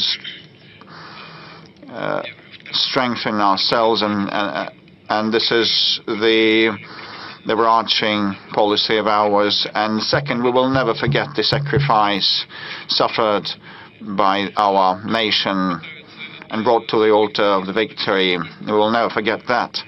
And other countries, naturally, today are trying to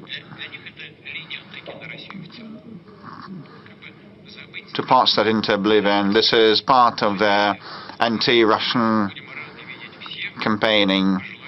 But this is up to them. We will be glad to see everybody wishing to attend this glorious red letter anniversary. Well, I do subscribe some invitations, but it's principally the responsibility of foreign ministry. My position is that we'll be open to anyone wishing to attend. We'll be glad to see everybody, included the anti-Hitler coalition members who back then contributed considerably to the victory over the Nazi Germany. The United States and Great Britain with their northern convoys, and there were very many feats and heroes there, and some of the veterans have survived to date, and the British sailors were heroes.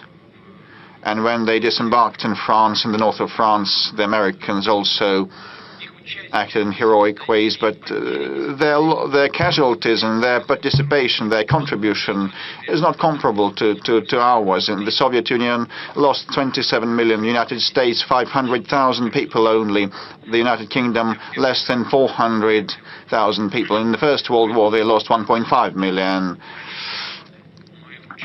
Conversely, so the contribution had different weights, but their participation was important. And but when I became president, we repaid everything. The Lend-Lease debt. Also, the Americans recovered that from us in full. And we have repaid that despite so many years.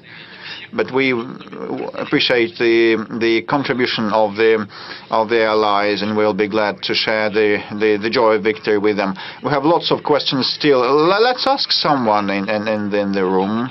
Please don't make that much noise, otherwise I will conclude. Yamal, I can see Yamal wishing to take the floor. Mr. President, good day. Yamal Media, Zhazdin, and the Western countries have imposed more than 40. Well, I stopped counting, but, imposed 40,000 restrictions against us. But, our progressive development in the Arctic is something that they have a grudge against, and they actually say that their goal is to do away with the LNG projects in the Arctic. What do they fear so much? Why are they so much afraid? Will they be able to hinder our pace of development in the Arctic? Well, they fear competition, actually. This is why they use politics for unfair competition. Novatek is a well-known company that is not global leader. Other companies and countries produce more LNG, but ours keeps growing, and they want to impede that growth. This is kind of unfair ways to restrain competitors, and this is bad for them if they fight competition like this with non-economic means. That they will lose their competitiveness one day. It may not happen tomorrow, but that will happen for sure if they continue in this vein. Have they been impeding us? Yes, they have. They have been putting handicap on us. Will they be able to kill it off completely? No. They will do damage to us. But, we will find a way out supplying energy, given the fact that the demand for energy will keep growing in the global economy as it develops. This is the data of the global economic institutions and their opinion. So this product will enjoy demand in the global markets, and we will keep advancing our projects and increasing our share in the LNG market. And with respect to pipeline gas supplies, Ukraine has declined to extend the transit contract. It was Ukraine, not us, Ukraine declined to extend the gas transit contract, despite the fact that they received $700 to $800 million per annum for gas transit. Now, the question is what is to be done about that. But this is not our problem. Ukraine has cut off our gas supplies to European customers and consumers. They've been eating from the hands of the West because they are not self-sufficient. They can live and wage this war only with the Western help. But at the same time, the Ukrainians create problems for the Westerners, cutting off gas supplies. This contract will cease to exist. Okay, we can live with that, and Gazprom can live with that. And not long ago, our special services reported to me that sabotage actors were detained in Slovakia, and maps were found on them with energy facilities and installations spotted on their maps. So I received information just yesterday, so I would ask via the special channels to find out why so and what was happening, and because they wanted to commit terrorist attacks in Europe, because they've been fed by they live off the West, and now they kind of start perpetrating terrorist attacks in Europe. But our option is to cooperate, and we will attain our goals. So space exclusion, and BBC, I also see BBC, you will be able to attack us shortly. You keep attacking us, and we just defend ourselves. Thank you. I represent the Chinese television, but you look very much the Chinese people of ours. I feel that, but I'm a Russian citizen, despite the fact that I'm considered a foreign journalist. Let me start with a question from the state television of China, CGTN. Thanks to them, I'm employed, and so the question is, the program is titled Outcomes of the Year, and in the course of that year, you kept saying that the Chinese peaceful and peace-building initiatives are, I don't remember the exact quote, that you said that they're more workable and feasible than all other things by other intermediaries. If we cast everything aside, the West has exhausted the limit of trust, and Russia was deceived and duped by the European leaders. But if we speak in specific, concrete terms, and if Mr. Trump and his aide, Mr. Kellogg, keep saying that one can put an end to this war even before the inauguration on the 20th of January, but actually we're not now saying about acceding to NATO or not just seize the fire in an instant. Is that possible? Is Russia ready to make this important steps if the European partners and American partners would manage to persuade Kyiv, because the entire world is tired of the Ukrainian crisis, and people in this country also want peace, and this would be a simple step. No one risks anything, just in an instant stop where things are. If someone fails to implement that, would not keep their word, this can resume. No one would lose anything. Just put it at a halt. And my second question, so it is a hybrid format. I live in Korolyov, in the suburbs of Moscow, so I'd like you to hear the biggest scientific town in Russia. So now at the Khrushchev Center, the National Space Center is being built, and the residents of the town of Korolyov, just 250,000 people, just are bewildered, and they do not know whether we maintain this space capital status, because actually we need to have a special probably economic zone on the territory of the house building plant, because we should reinstate Korolyov as the historical space exploration capital of our country. And we need a third entrance to our city, because we have huge of congestion. 4 hours we spend in those traffic jams. So we need a flyover and bridges, and we have some issues about democracy. I apologize, I'm just winding down and saying everything. So you combine you're wearing two hats, that of a citizen and that of an international journalist. Third entry into Korolyov. It is an acute problem. You probably know that we need it. We cannot spend so much time in the traffic jams, and I believe that the whole population of Korolyov is applauding me right now. If you are able to resolve it, we will be just happy. I'm sorry for having taken so much time. Well, your employer wouldn't thank you for the second part of your question. It's not what he sent you here for, but you got my message correctly. You should think about your home. Well, actually, we raised the issue of the entry into Korolyov. I remember it, I know it from our previous debates on the development of Korolyov as a space capital of Russia. In Moscow, we are already constructing an important center.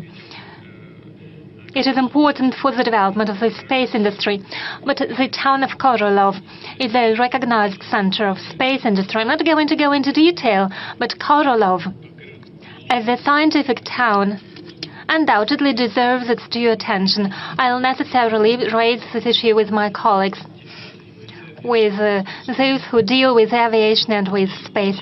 There are different plans.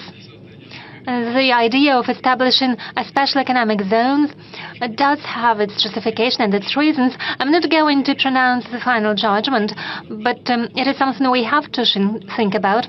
And indeed, we should think of using the potential of the city. You are absolutely right in this regard. Now turning to the peace initiatives of the People's Republic of China and the People's Republic of Brazil, the South African Republic of South Africa. Why we find it important? It's because it is a sincere attempt to find a solution. From our point of view, this attempt is a balanced one, and it is not imposing anything on any of the parties, neither on Russia nor on Ukraine. And it has been done by neutral countries that don't interfere into the conflict like Western states do, that de facto fight against us with the hands of Ukrainians. So what they are proposing is something that we should think several times about, because they are a party to the conflict too. Well, about your proposal regarding the ceasefire, well, you know, what's happening on the ground is attrition of the military equipment, munitions, and most importantly, the troops on the part of Ukrainian armed forces. We see the attrition. That's what happening really on the battlefield. Our army is advancing. The adversary cannot get a foothold on and can entrench on the positions that it has left. They leave the areas, and even if they take over some areas, they cannot entrench in these regions. If we declare a ceasefire for a week, it will give our adversary the opportunity to entrench themselves, to receive munitions, which is very important, and something that is equally important from the point of view of training the troops. Well, right now they are simply recruiting people on the streets. They simply catch stray dogs, them like stray dogs. But stray dogs are at least put into special centers. And here they simply catch people in the streets and send them to the front line. That's what we see on the front line, on the battlefield. They are not trained properly.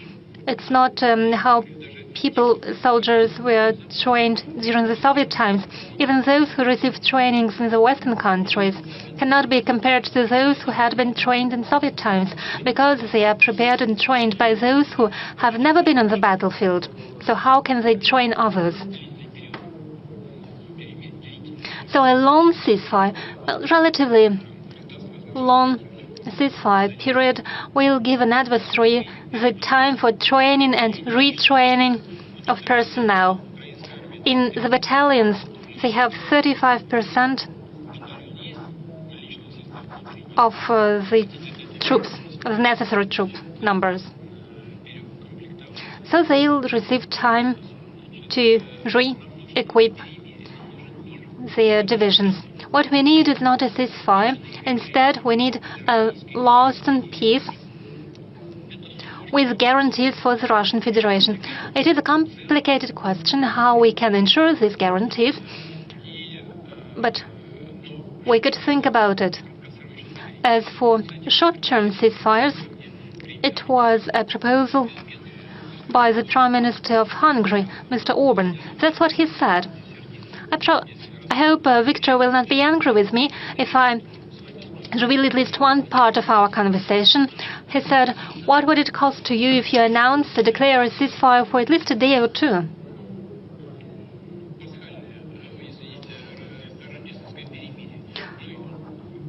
It could be a Christmas ceasefire.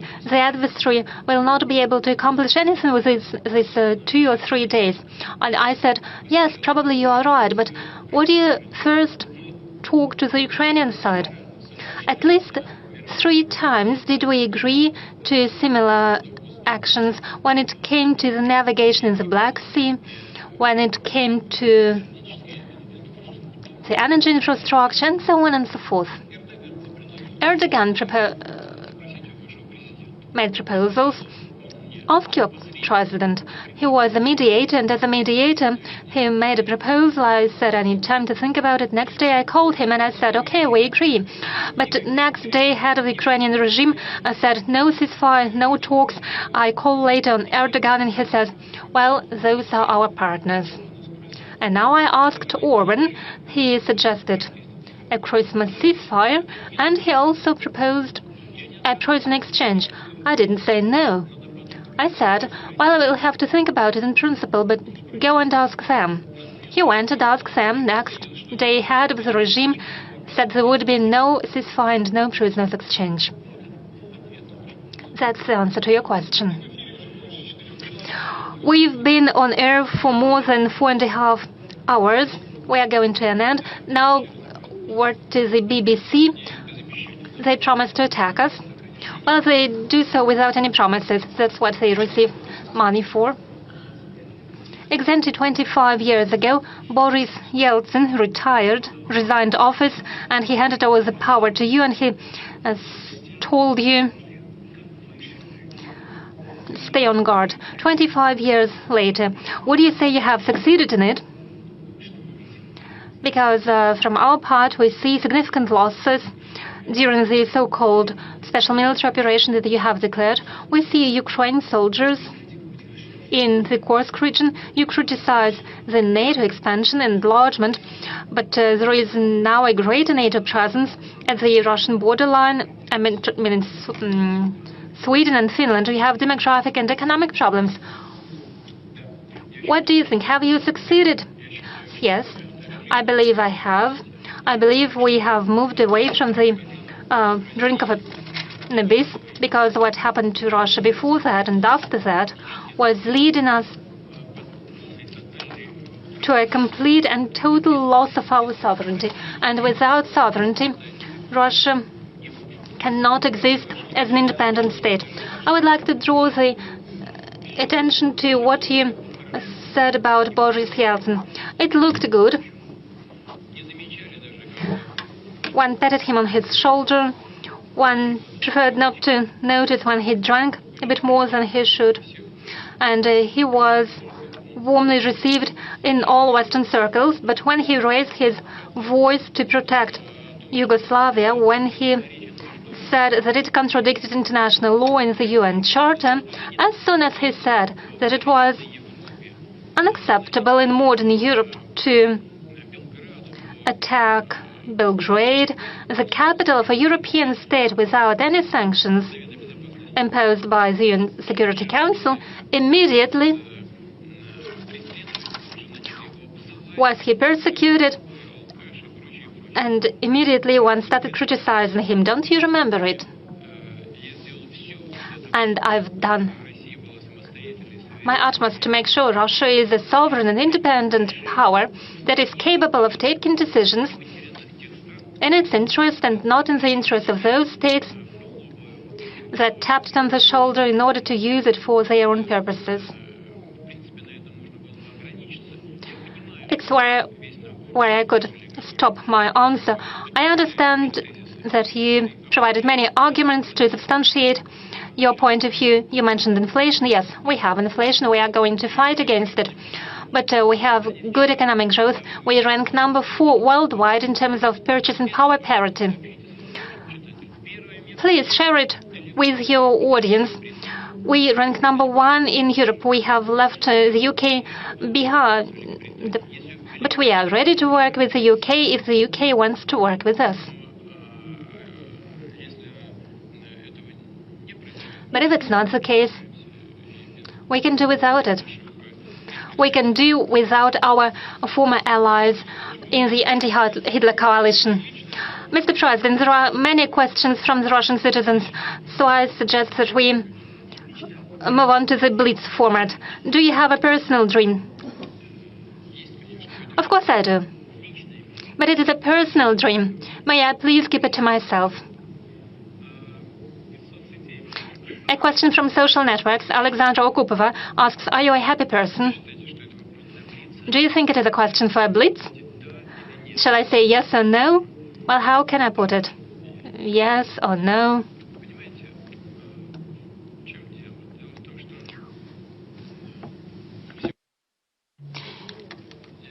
It's a well-known fact that I was born in a regular working-class family.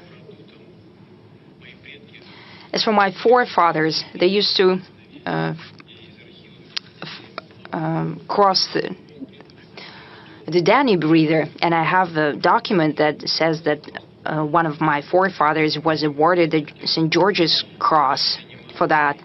Later, all of my relatives on my mother's side, on my father's side, fought in the Great Patriotic War. Every second of them died. My father was invalided out of the Great Patriotic War. I used to serve in Foreign Intelligence Service, so my work has always been connected to serving the motherland. And the fact that the Russian citizens, the people, have entrusted me with leading the Russian state is a tremendous honor and tremendous responsibility. In essence, I could say I'm happy with that and thank you. However, I should be more God-fearing maybe and saying, what else should you expect? What more can you wish? However, the happiness will not be complete until all of our guys return from the front line, until they meet their mothers and wives, until their children hug them, until our young people, girls and boys, create the necessary number of families necessary for us, for Russia, and have children. I really want our scientists and cultural figures and so on, I hope they can fulfill themselves, and then I can say that I'm happy. There was a question from St. Petersburg. Why are you being called different names by the foreigners and you don't respond? It depends on the level of class. As I said before, they call the names due to their impotence. Why should we show our impotence then? We have enough arguments to clearly present our position. An SMS from Stavropolsky region. Do you have a task that you hate? No. If people have trusted me enough to perform the function of the president of the country, there are certain responsibilities. So I approach it in the way that I must perform them in full, giving it my all. But I know if I start hating something or not loving something that's part of my duties, then I will not achieve the necessary result. Therefore, I have created a mentality for myself that I need to do everything with pleasure.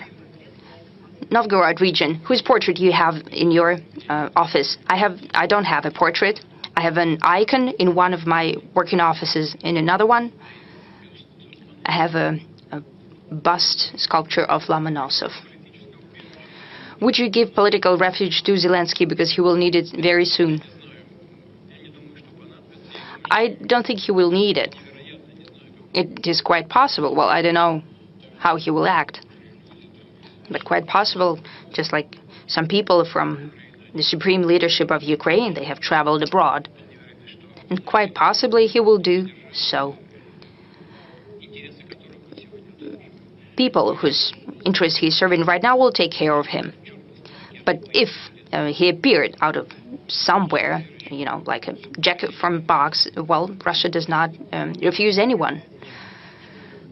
A question from Tatiana Kostychenko. What is Russia for you?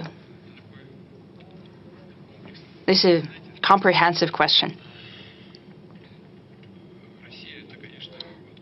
Russia is a map. Just like any country, it's a tremendous territory. It's not only territory. This is history, culture, our customs and traditions.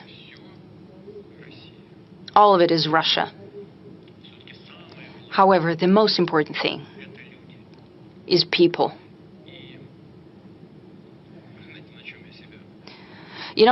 Sometimes I find myself, well, I don't often watch TV. I don't have quite enough time. I'm not on the internet a lot. But when I look at the success and achievements of our people, there was a world championship, world swimming championship. I saw guys walking out, huge guys, very confident, performing. World championship champions and beautiful girls. I was looking at boys and girls who are achieving great success at the Olympic Games. I'm looking at my young scientists whom I met quite recently. Honestly, well, I look at that and I'm so happy about it. I rejoice at that as if they were my family members. I rejoice as if they're my loved ones. Therefore, I'm looking at Russia as at a family. We've been working more than 4.5 hours. We have answered many questions, millions of viewers. We have many questions ahead of us. Is there anything that you would like to tell to the citizens of our country? I talked right now about that I treat Russia as my family. Therefore, this is what I wanted to say. We're working, we're talking on the eve of festive holidays, New Year and Christmas. I speak to many representatives of different religions, and they're saying that we all celebrate Christmas, just like our neighbors celebrate Qad al-Fitr and so, or Pesach and so on.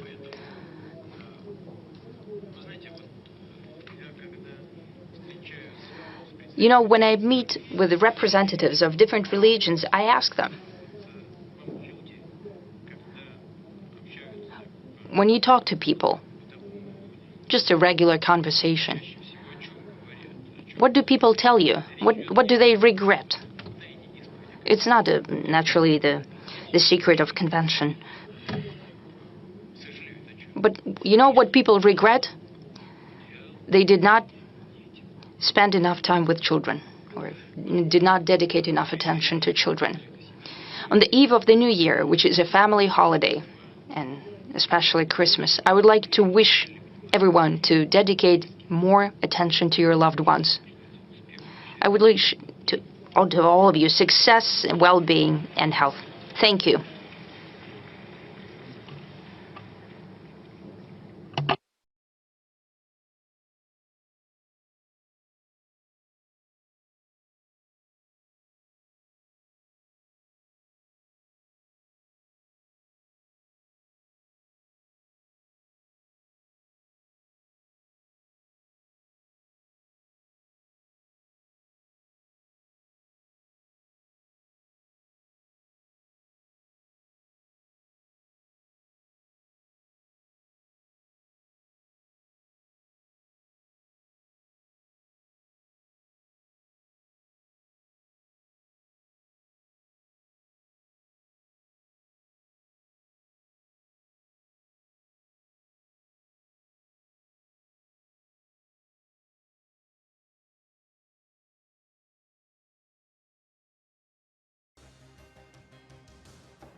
But before we start asking the questions from the people and the mass media, just a general question on my part to begin with.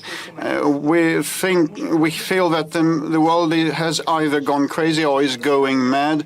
The conflict potential is soaring. The global economy is in a difficult, dire situation. How is Russia managing to keep afloat and keep growing? You know, when everything is calm and tranquil and stable, we're bored. Well, it's stagnation. We want some commotion. As soon as some commotion starts, and we see bullets whistling and time flying rapidly, we get scared to our wits. Well, it's horrible. It's a great deal of horror. But you know, it's actually not. It's all about the economy, and we start with the economy, despite your provocative question. The economy underlies everything. It's the main foundation, prescribing and determining the living standards of our people and the stability and the defensive capability. Everything is based on the economy. And the economic situation in this country, by and large, is normal, is stable. We keep advancing against all odds, despite external threats and in attempts to impact us. Last year, the economic growth was at 3.6% in annualized terms, and this year it's going to be at 3.9 or even 4%. We'll have to double-check that, because at the end of the year, well, we will see some numbers, and we will recap in the first quarter 2025. And probably the level will even be 4%. meaning that after 4 years, In the matters of the growth of the economy was some 8% in total, because as the experts say, I've exchanged opinions in the morning. So some of it is still virtual, but some 8% over 2 years. In the United States, it was 5.6%. In European Union, it's 1%. The leading economies, so European Union, Germany, zero growth, and it looks like they're going to have 0% next year as well. International economic and financial institutions are putting Russia as the #1 economy. We're speaking about the purchasing power parity and #4 economy in the world. And only China, the United States, India are ahead of us. So we are ahead of Germany, and this year we have outrun Japan as well. But this is not an indicator that we should get complacent about. Of course not. Everything is developing, everything is advancing, and while the European Union is slipping, there are other centers of the global development, and they are making progress. And in Europe and in the United States, this situation is changing as well. So we should keep up this pace that we have gained to improve the quality of our economy, and there are other indicators that are satisfactory, to put it mildly. One of the serious indicators for all the countries in the world, for all the economies, is the unemployment rate, and it's record low in Russia, 2.3%. We have never had anything like this. That's one. And secondly, growth of individual industries. Our industry growth is 4.4%, and processing industries 8.1%. And we look into certain individual industries, the growth is even bigger. Yes, of course, there is inflation that causes certain concern. And yesterday, when I was preparing for today's event, I spoke to the central bank governor, and Albert told me that it's 9.3 or 9.2%, but wages grew by 9%. If we speak about the real wages, I would like to emphasize this. If we do not take inflation into consideration, and the population's income is also growing. And overall, this situation is stable and reliable. We are faced with certain issues because the economy is overheating a little bit, and the government and the central bank is trying to lend this pace to make it slower. And according to various estimates, next year we should have 2 or 2.5% to lend it softly to maintain macroeconomic indicators.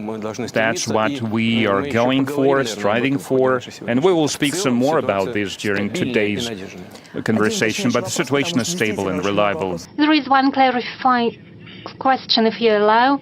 You cited Germany and Japan as an example. I would like to speak about Germany. You said the economic growth is at 0%, but it was previously a center of economic growth.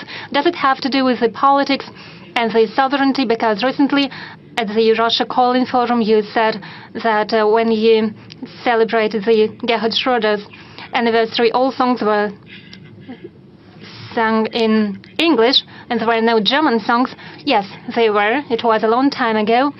Mr. Schröder celebrated his anniversary, and he invited me, and I attended.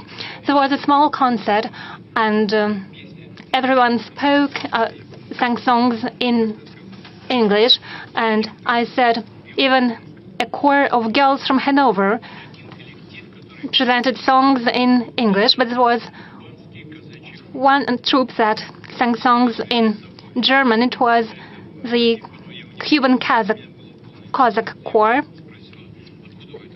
It was unexpected for me. I asked them how they learned this song, and they said, out of respect to the Germans, out of respect to the hosts, we learned this song during our travel, and we presented it in German. Later, I was approached by many guests. I'm telling you how it was. And many people told me we are ashamed. We are ashamed that only Russian Cossacks sang in German. And I said it to my colleague who was present at that forum. I told him sovereignty is an important thing. It should be deep in your heart. And I believe in the post-war era, the German people no longer feel their sovereignty. Who are Europeans? They are proud of being Europeans. But above all, they are French, German, Italian, Spanish, and only after that they are Europeans. But instead, they try to polish things, and in the end, you see it impacting everything, including economy. I mentioned the economic growth in our country, and largely it is a result of strengthening of our sovereignty. That is projected on the economic situation. Many producers lost our market. Where does it bring us? Our industrialists started producing these same products. It necessitated various research, so we involved various institutions, including development institutions.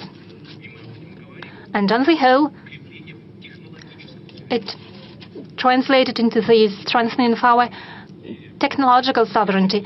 There might be different sovereignty in the fields of education, industry, military. It is important for our country, and for our country it is of particular importance, because if we lose sovereignty, we lose our statehood. That's crucial. And strengthening the sovereignty is also a result of economic growth. Mr. President, now I suggest that we move on to questions from our citizens. You mentioned the economic growth. Indeed, if we look at the economic figures, they look all right. Most of Russian plants are working tight, but the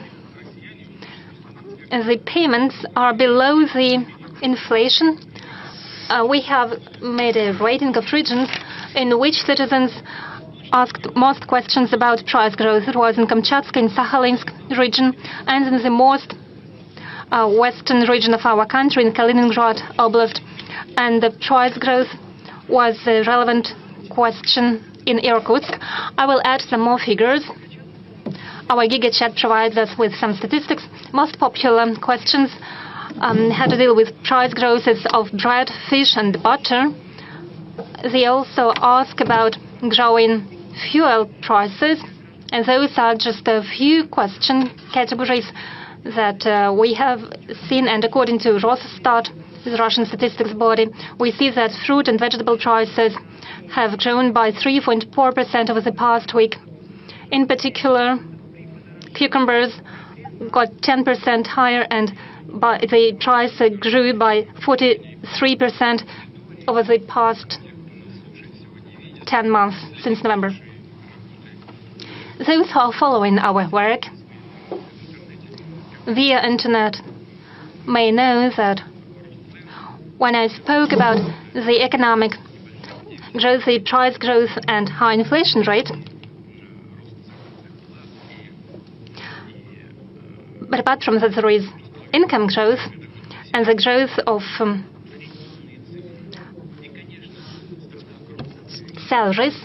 Well, we have a vast country, and some people might say, how can we speak about the welfare growth? But at the same time, some people would say that the income was reduced. But I'm speaking about the average figures. When we plan something, we have to base on something, and we cannot base on anything else but average figures. As for the price growth, there are objective things and subjective things. Objective things are the following. And most crucially, the supply on the market should be in line with the purchasing power of the citizens, and it should be also in line with the volumes of produced products. But production growth was higher in our country than the income growth. Let me give you an example. Food production is growing constantly in our country. If we have some questions in agriculture, we might go into detail, but I'll tell you already now, plus 3% annually. In terms of meat production, we completely cover our demand. It is a good figure. But why is it so? Meat consumption per year is at about 80 kilos per person, while it is 42 kilos in the world. It is an average in the world. It would seem that it is enough, but at the same time, the meat consumption has doubled over the recent time. Doubled. As for milk, annually the milk production is growing, but milk consumption is growing too. It is not enough in order to produce butter.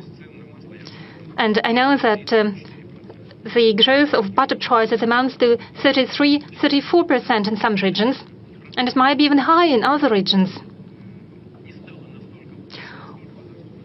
The consumption has grown faster than the production.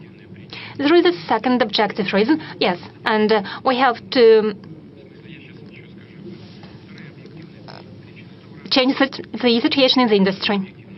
There is another objective reason, that is a growth of prices of certain products in the world, and there are sanctions and restrictions.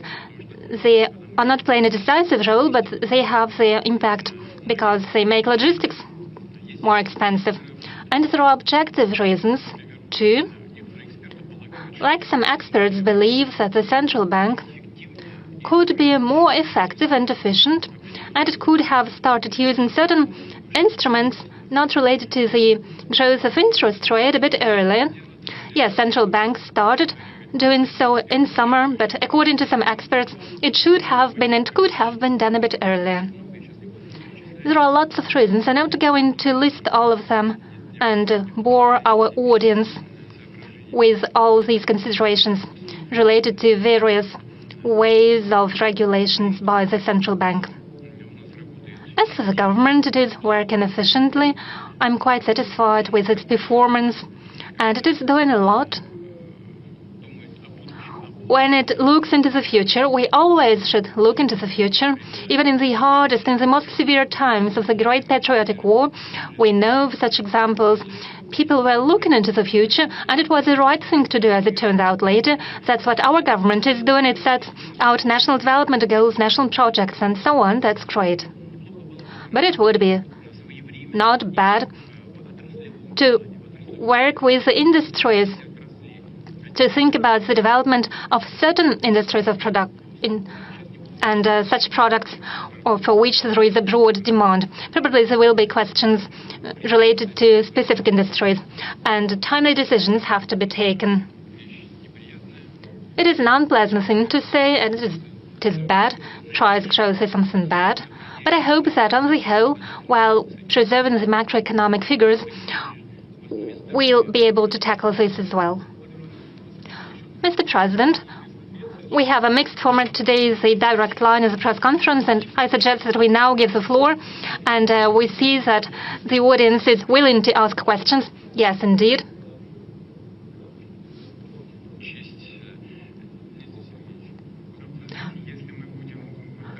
Mr. Peskov, well, if we do what you propose, it will mean disrespect to the others. What's your name, please? Alina Hasaeva, 15th region, North Ossetia.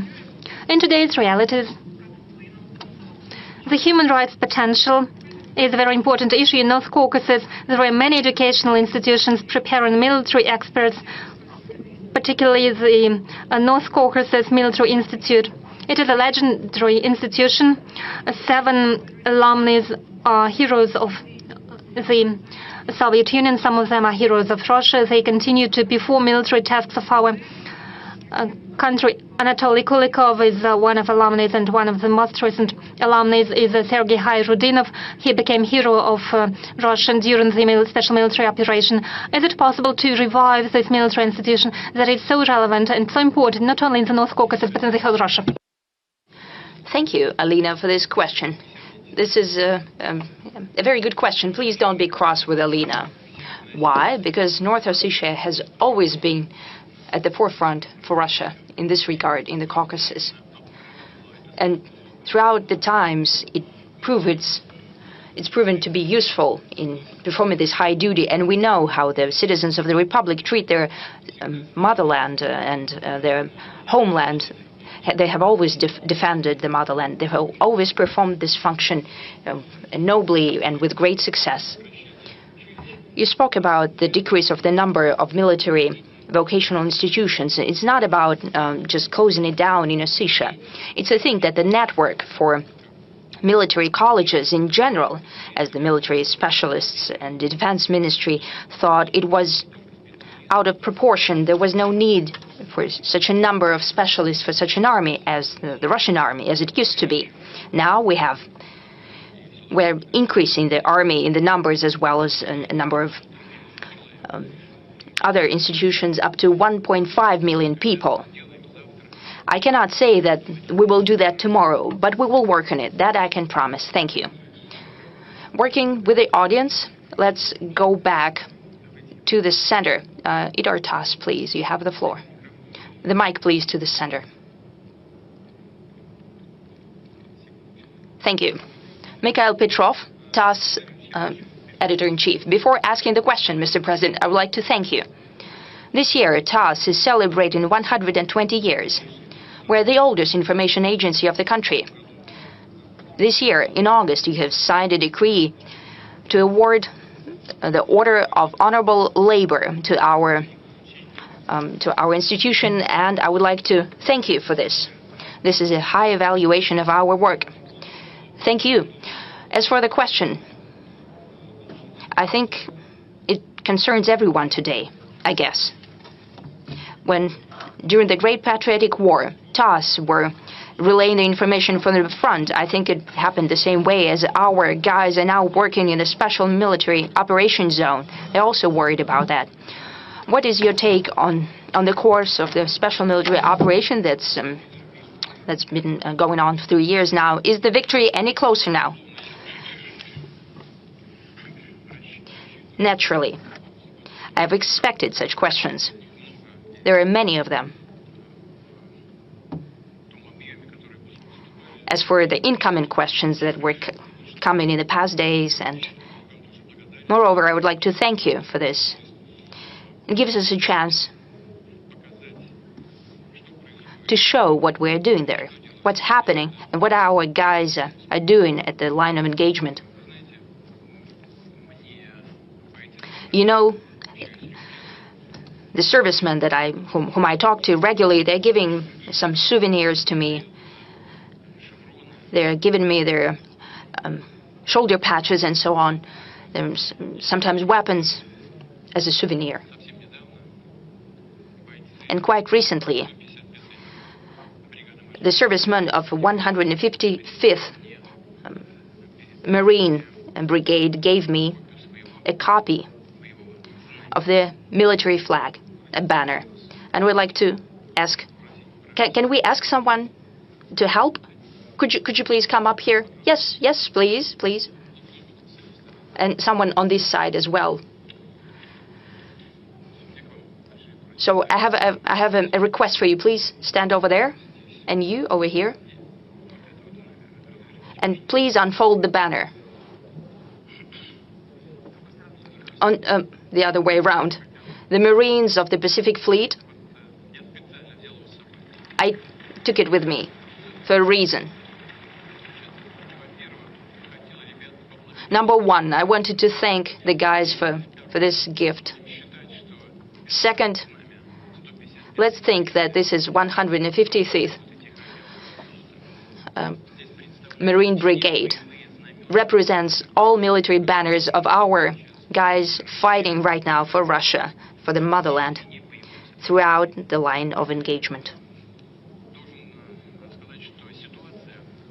I have to say that the situation is changing drastically. You know it very well. I just wanted to confirm that. We see movement all along the front line every day. And as I have already said, it's not about moving 100 or 200 or 300 meters ahead. Our military men are regaining the territory by square kilometers every day. That's what I wanted to highlight. Why is it happening? First and foremost, throughout the last year, and this is a classic scenario of military warfare. First, the enemy is going at you, he's being defeated, he incurs losses in personnel and equipment, and then we start moving forward. That's what's happening. Warfare is complicated, therefore it's hard to think ahead and to foretell the future, but we are moving forward, and as I said, we're getting closer to solving our primary tasks that we have outlined at the beginning of the special military operation. As for our men and women in uniform, I will continue repeating that, because I have every reason to say that. They're acting as heroes. The capacity of our armed forces are increasing.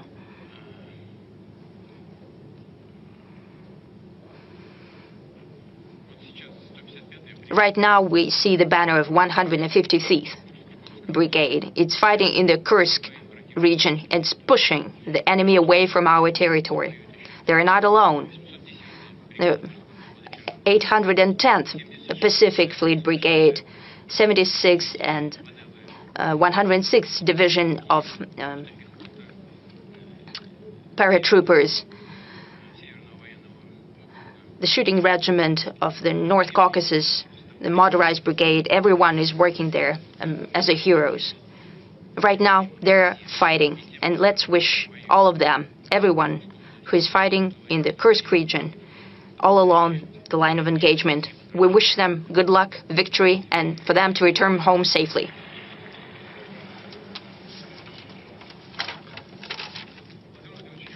Mr. President, I just came back from the Kursk region. Those units and brigades that you've mentioned right now are doing their sacred duty, freeing our territory. We've worked with them for several weeks at the front line. We shot a video. 155th Brigade liberated several settlements, and we showed in our video that when the adversary has been pushed out of the settlement, he starts to shell that will artillery fire that very settlement. We traveled to Borky, Snagos, and Lubimovka, the liberated settlement. You can see that on the map. First, the houses have been intact, and now they're being destroyed, and people from the border regions have nowhere to return to. They have no homes. They're trying to rebuild their homes, but now I suggest we call Tatiana Ziborova. She's forced to live during a temporary settlement. Do you hear us, Tatiana? Your question to the President, please. Mr. President, good afternoon. I'm from the Kursk region, from Bolshe-Sedatsky region. I have a question from all citizens of the Kursk region. When our region will be liberated, when the Ukrainian army will be pushed far enough so they wouldn't even dare show their face to us, even look towards us, when can we go back to our houses or somewhere so we can live in our own homes? One more question. Will small villages be rebuilt, the villages that have been destroyed? Will the infrastructure be rebuilt there? And now the question from Bolshe-Sedatsky municipality. Will our citizens be put on the list of housing certificates? Because they are not issued to us right now because the Ukrainian army did not go there, so we're not listed as qualifying for the housing certificate. Madam Ziborova, no question here. I don't even want to name the specific date when the adversary will be pushed out. Right now, At this very minute, the fight is ongoing. The fighting is quite serious. It's not quite clear. It makes no military sense to enter of the Kursk region by, the Ukrainian armed forces, or to keep on staying there, sending as cannon fodder their best storm brigades and units. Still, this is happening. It is for sure that we'll get rid of them. But as for the specific date, I cannot name you the specific date, but there are certain plans, so I know the date. It is reported to me regularly, but saying that by this very date, it would not be correct, because our servicemen can hear us right now. If I just name the date, in a day or two, they will try to deliver on that without regard for their own lives. A day or two would not have a great significance, but it is for sure that the adversary will be pushed out of there. And number two, will evaluate the detriment. And number three, everything will be rebuilt. There is no shadow of a doubt about it. We'll rebuild everything. The road network, communal infrastructure, social-oriented facilities, schools, kindergartens. We'll rebuild social clubs and, naturally, housing.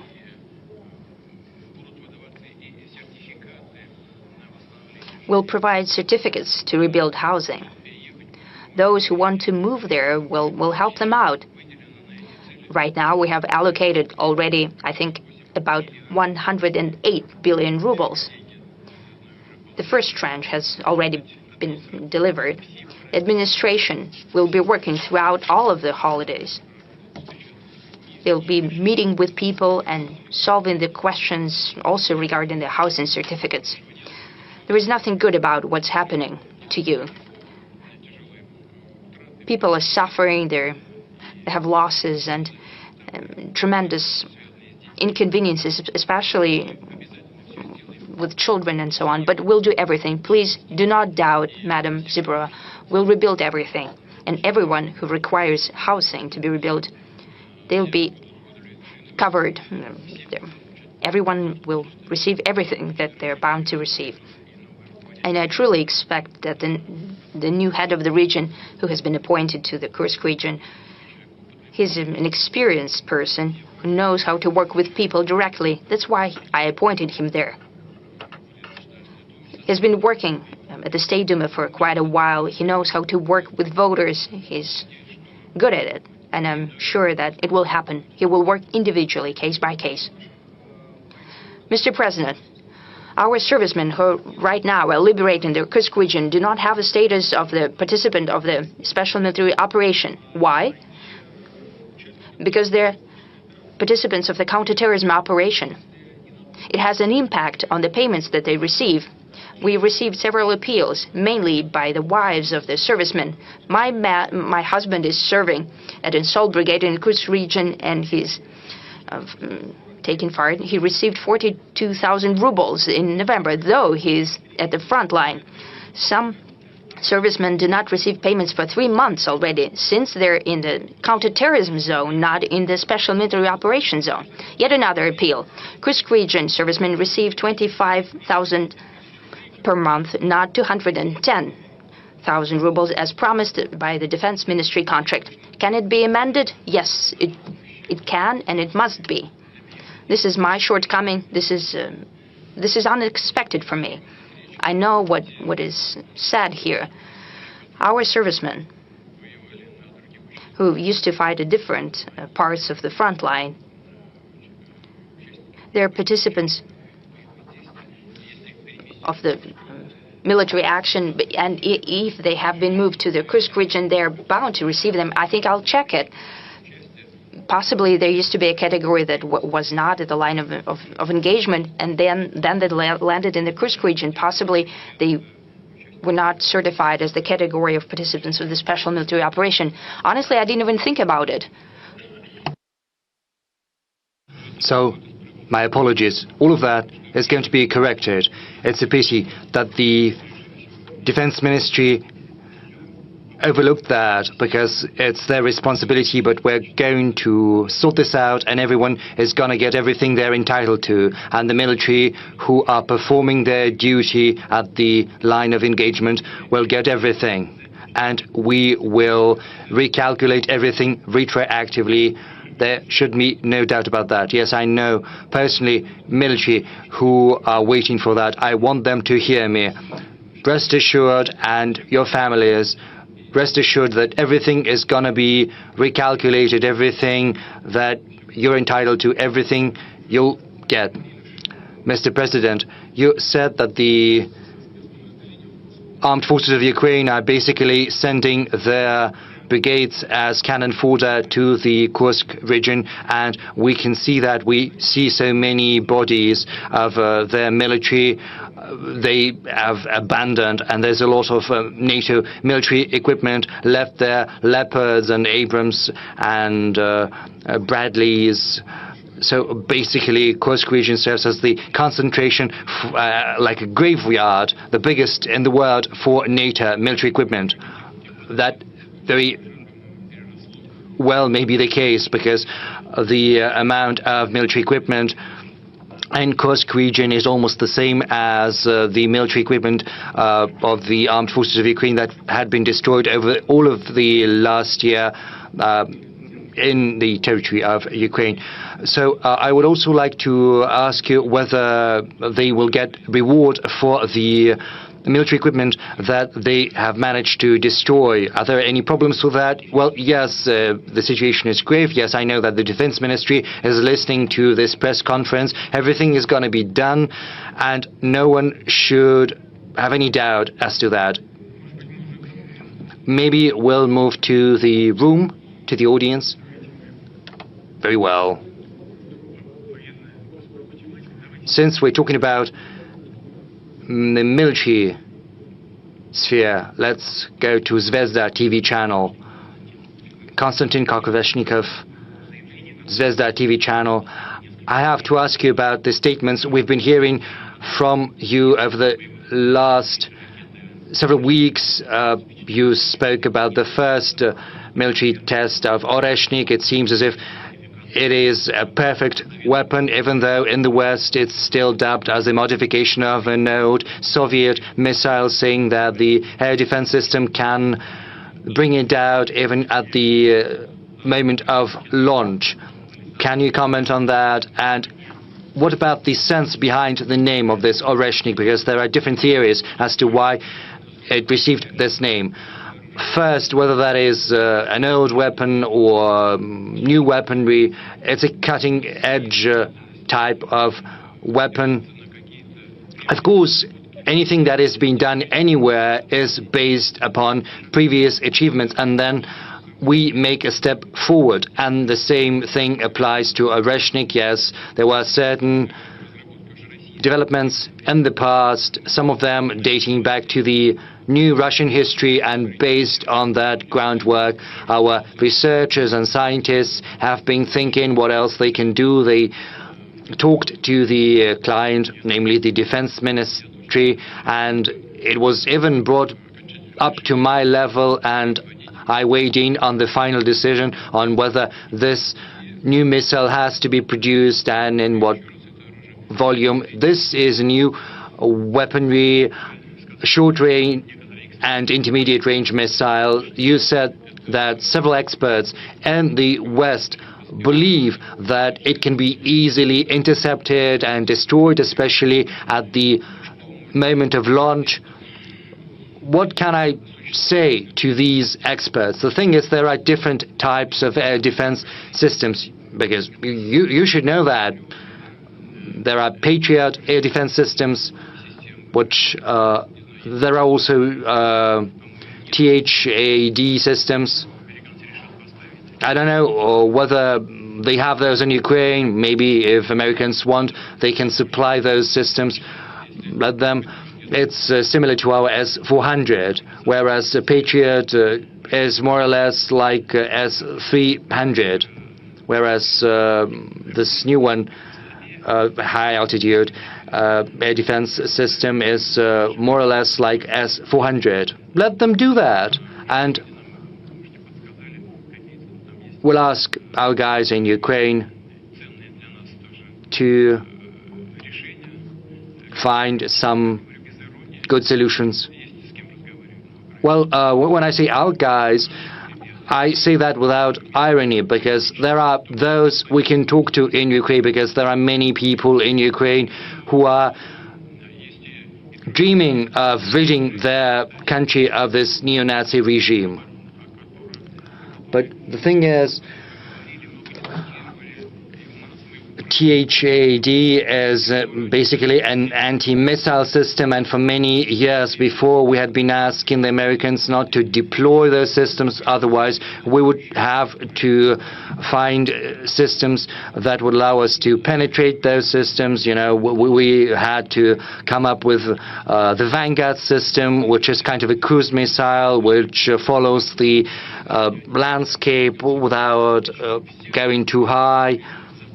So basically all of that is only leading to new expenses, especially for American taxpayers, without giving anything in return.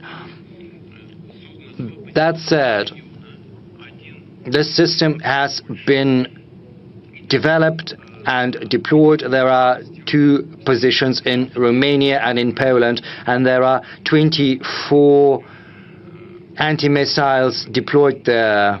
I think they're called Standard 3. In Romania, it's the 1B modification with a 300-kilometer range, and it can intercept missiles at 80 to 250 kilometers of altitude. In Poland, there is a newer modification. It can intercept as far as 1,000 kilometers and at the altitude of up to 500 kilometers, whereas Oreshnik is an intermediate range missile, and it's 1,000 up to 5,500 kilometers. That's the range of Oreshnik. Now, just imagine, our system is deployed 2,000 kilometers away. Even if the anti-missile is deployed in Poland, it's not going to be able to intercept. They say that the missile is very vulnerable at the launching stage, but they won't be able to intercept those missiles so far. Moreover, the launching sites are protected. Moreover, it takes time for the anti-missile to get to the missile, but it takes several seconds, and then it's too late to catch or to intercept it. So there is, before the separation, so there is no chance that the missile is going to be brought down by the anti-missiles. So if the experts in the West think so, well, let them come up with a proposal to us and to the US. They can suggest kind of a technological experiment, kind of a high-tech fighting duel of the 21st century. They can designate a target, say in Kiev. They can concentrate all of their air defense and anti-missile defense there, and we will strike it with Oreshnik, and we'll see what's going to happen. We are willing to conduct such an experiment. What about the other side? Are they ready? Well, we understand all of their anti-missile and anti-air defense systems are on high alert. They're ready. But, you know, what I've just told you is what I have learned from our engineers, from our scientists. And of course, the American political leadership also get their information from their experts. So let's conduct this duel and look at the outcome. It's going to be interesting because it's going to be useful both to us and to the American side. And what about the name? Honestly, no idea, no clue. Well, let's ask some questions from the audience. Yes. Rossiyskaya Gazeta. Maybe you'll ask something about the peace. Rossiyskaya Gazeta. Mr. President, you have recently signed the amendments to the nuclear doctrine. Do you think the signal has been received and understood in the West? I don't know. You should ask them. I know what the amendments are. The doctrine is not new, but the amendments are somewhat new. I'll tell you about the key changes. We talk about the new emerging military threats that can turn into military threats, like the emergence of anti-missile systems and several other factors, and they're all named in the doctrine. We also speak about raising the responsibility of non-nuclear states that might participate in an aggression against the Russian Federation, together with those countries that are in possession of nuclear weapons. And if these countries, just like their allies, create any threat to Russia's sovereignty or to the very existence of Russia, then we believe we have the right to use our nuclear weapons against them. And there is another component, which is also related to managing our military arsenal. The fourth thing, we have made an announcement. We've made an announcement that if similar threats are created to our allies, to the member of the Union State of Russia and Belarus, to Belarus namely, then Russia is going to view that in the same light as creating similar threats to Russia. So we're going to do everything in our power to ensure Belarus's security. This is something we're doing in coordination and with the consent with the consent of the President of Belarus, Alexander Lukashenko. And I think this is a very important component of Russia's updated nuclear doctrine. Another question from the audience. Well, we have agreed not to shout out. Let's show some respect for one another. Yes, but before that, let's give the floor to the one who, to the lady who wants to ask about the Arctic. Daria Shuchalnia, Republic newspaper. Thank you for getting Rostislav Goldstein back to us, to our region, and he started working right away. He's a very good leader. Yes, he is very sensible, very reliable, and very consistent, and I hope that he's going to succeed. Thank you for sending him to us. My question then, in the Russian High North, in the Russian Far East, in the Republic of Komi, there are many settlements with a population of under 2,000 citizens, but unfortunately they are not entitled. They're not entitled to this program of building a cinema, and we know that some people want to stay in these settlements, but unfortunately there's not many opportunity for spending leisure time. Maybe some changes, some amendments could be made to the federal program so that the settlements of the Russian High North of under 2,000 people could still be entitled to this program. And I know that as a student, you worked there somewhere in the north, and you know how efficient it is. But unfortunately, these student brigades could be used again. Maybe amendments could be made to Federal Law 44 so that when construction sites are organized based on municipal budget, then at least 15 or 20% of that could be carried out by students, because it provides students with very good experience, and it's also a huge help for Russian regions. It helps building social facilities. 10% or 15%. So yes, 10% of money allocated for construction could be funneled to that. Well, I'll talk to Marat Husnulit. That's possible. We're trying to revive this program. I think this very movement has been revived right now, and this funding mechanism could be used. It's already in use, but I'll check it and I'll talk to Mr. Husnulit. Thank you. yes, gyms and cinemas, yes, that's great.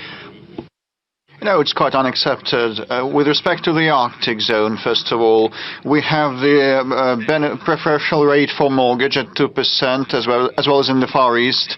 The mortgage interest rate is at 2%. It's beneficial, and people have been using that. And for new territories, we also have this rate at 2% for mortgage lending. Besides, in that zone, we have an entire brand new program for small towns with 25 citizen towns participating. Well, if it's about numerically small settlements, they may not become part of that program of 25 cities, and we will try to figure out what we can do additionally for those small settlements in the Arctic zone, because most of them have a few residents, but we actually assumed that broadband internet was the main need. But when it comes to movie theaters and movie hall, the atmosphere is different, and now we have lots of Russian patriotic high-quality films and movies. Yes, it's a separate topic to cover, and many of the film manufacturers and producers have left us, which prompts us to boost our own cinema production, and giving this rise in society, enthusiasm in society that we are now having. All our historical tales need to be promoted, and I often watch those with my junior family members, and we'll try to respond that positively. Okay, dear friends, when you ask 2 questions in a row, you deprive some of your colleagues the opportunity to ask a question. Let's go that way. Let's move that way. Well, let's see, Krasnoyarsk, probably, the city of Krasnoyarsk. Good day, Yenisei channel, Dmitry Novikov, Krasnoyarsk. Mr. President, you have called Krasnoyarsk to be the center of Russia. Now we are getting ready. Just apologize for interrupting. It wasn't me who called. It's the geographic center of Russia, Krasnoyarsk. And we're getting ready to mark our 400th anniversary in 2028. And using the opportunity, would like to invite you to visit the anniversary. But my question is, now Rus Hydro headquarters is moving to Krasnoyarsk at your behest, and probably it will be coherent to prompt other state-run and private companies to move to the region, which would give new tax revenues and opportunities. Do you contemplate and entertain such opportunities? Well, first of all, I believe it is a proper way to do, and possibly some of the federal authorities should migrate to different regions. That would prompt and boost the development of our government. We're trying to concentrate all the judicial power in St. Petersburg, and that kind of separates the judicial branch of power from the presidential branch of power, making the former one more independent. And some of the functions of the capital city are transferred to St. Petersburg, and other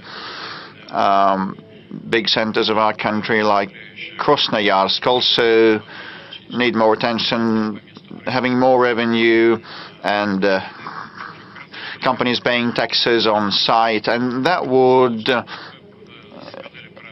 encourage the region's development. And you have mentioned Rus Hydro. Indeed, when I blessed the future CEO Ukhmarin, I just asked him, will you be ready to move to Krasnoyarsk? Yes, and your wife, she would agree, but that takes time. One needs to move the manpower there, and people don't want to leave Moscow, not because they're lazy, but, They are ingrained in Moscow with schools and kindergartens, and you need to train staff on the ground, and the still Rus Hydro will be moving, and we will prompt more big companies and governmental bodies to move to other parts of Russia. We have the biggest land mass in the world, and major manufacturing companies should be spread evenly across the country, as well as governmental bodies. But, you know, there are some limitations, like president and the government should be next to each other to interact properly. Yes, thank you for the invitation to visit Krasnoyarsk. Some of the businessmen suggested moving the capital to Krasnoyarsk. Yes, or Irkutsk, and Peter the Great wanted to have a capital, the capital in the south, to move the capital in the south. He had two options, either St. Petersburg or a city in the south, in Taganrog. Well, originally he wanted to install the empire's capital in Taganrog. I can see Andrei Rudenko, a military correspondent of ours from Donetsk. I can't but give the floor to him. Mr. President, I've been around in Donbass since 2014, and I had state TV company Donetsk, and my question is quite serious. Across Donbass and Kherson and Zaporozhye region, a great deal of reconstruction is in progress, but still war is waged and there is a lot of fighting, and the enemy has been destroying our settlements. Will we have enough capabilities and funds to fully restore the historical lands that we have returned? No doubt, without a doubt, we will have the necessary capabilities and resources. We have a huge program in place to restore these territory. This program is valid until 2030, and work is underway on a number of spheres, like the road network reconstruction, the housing reconstruction and construction,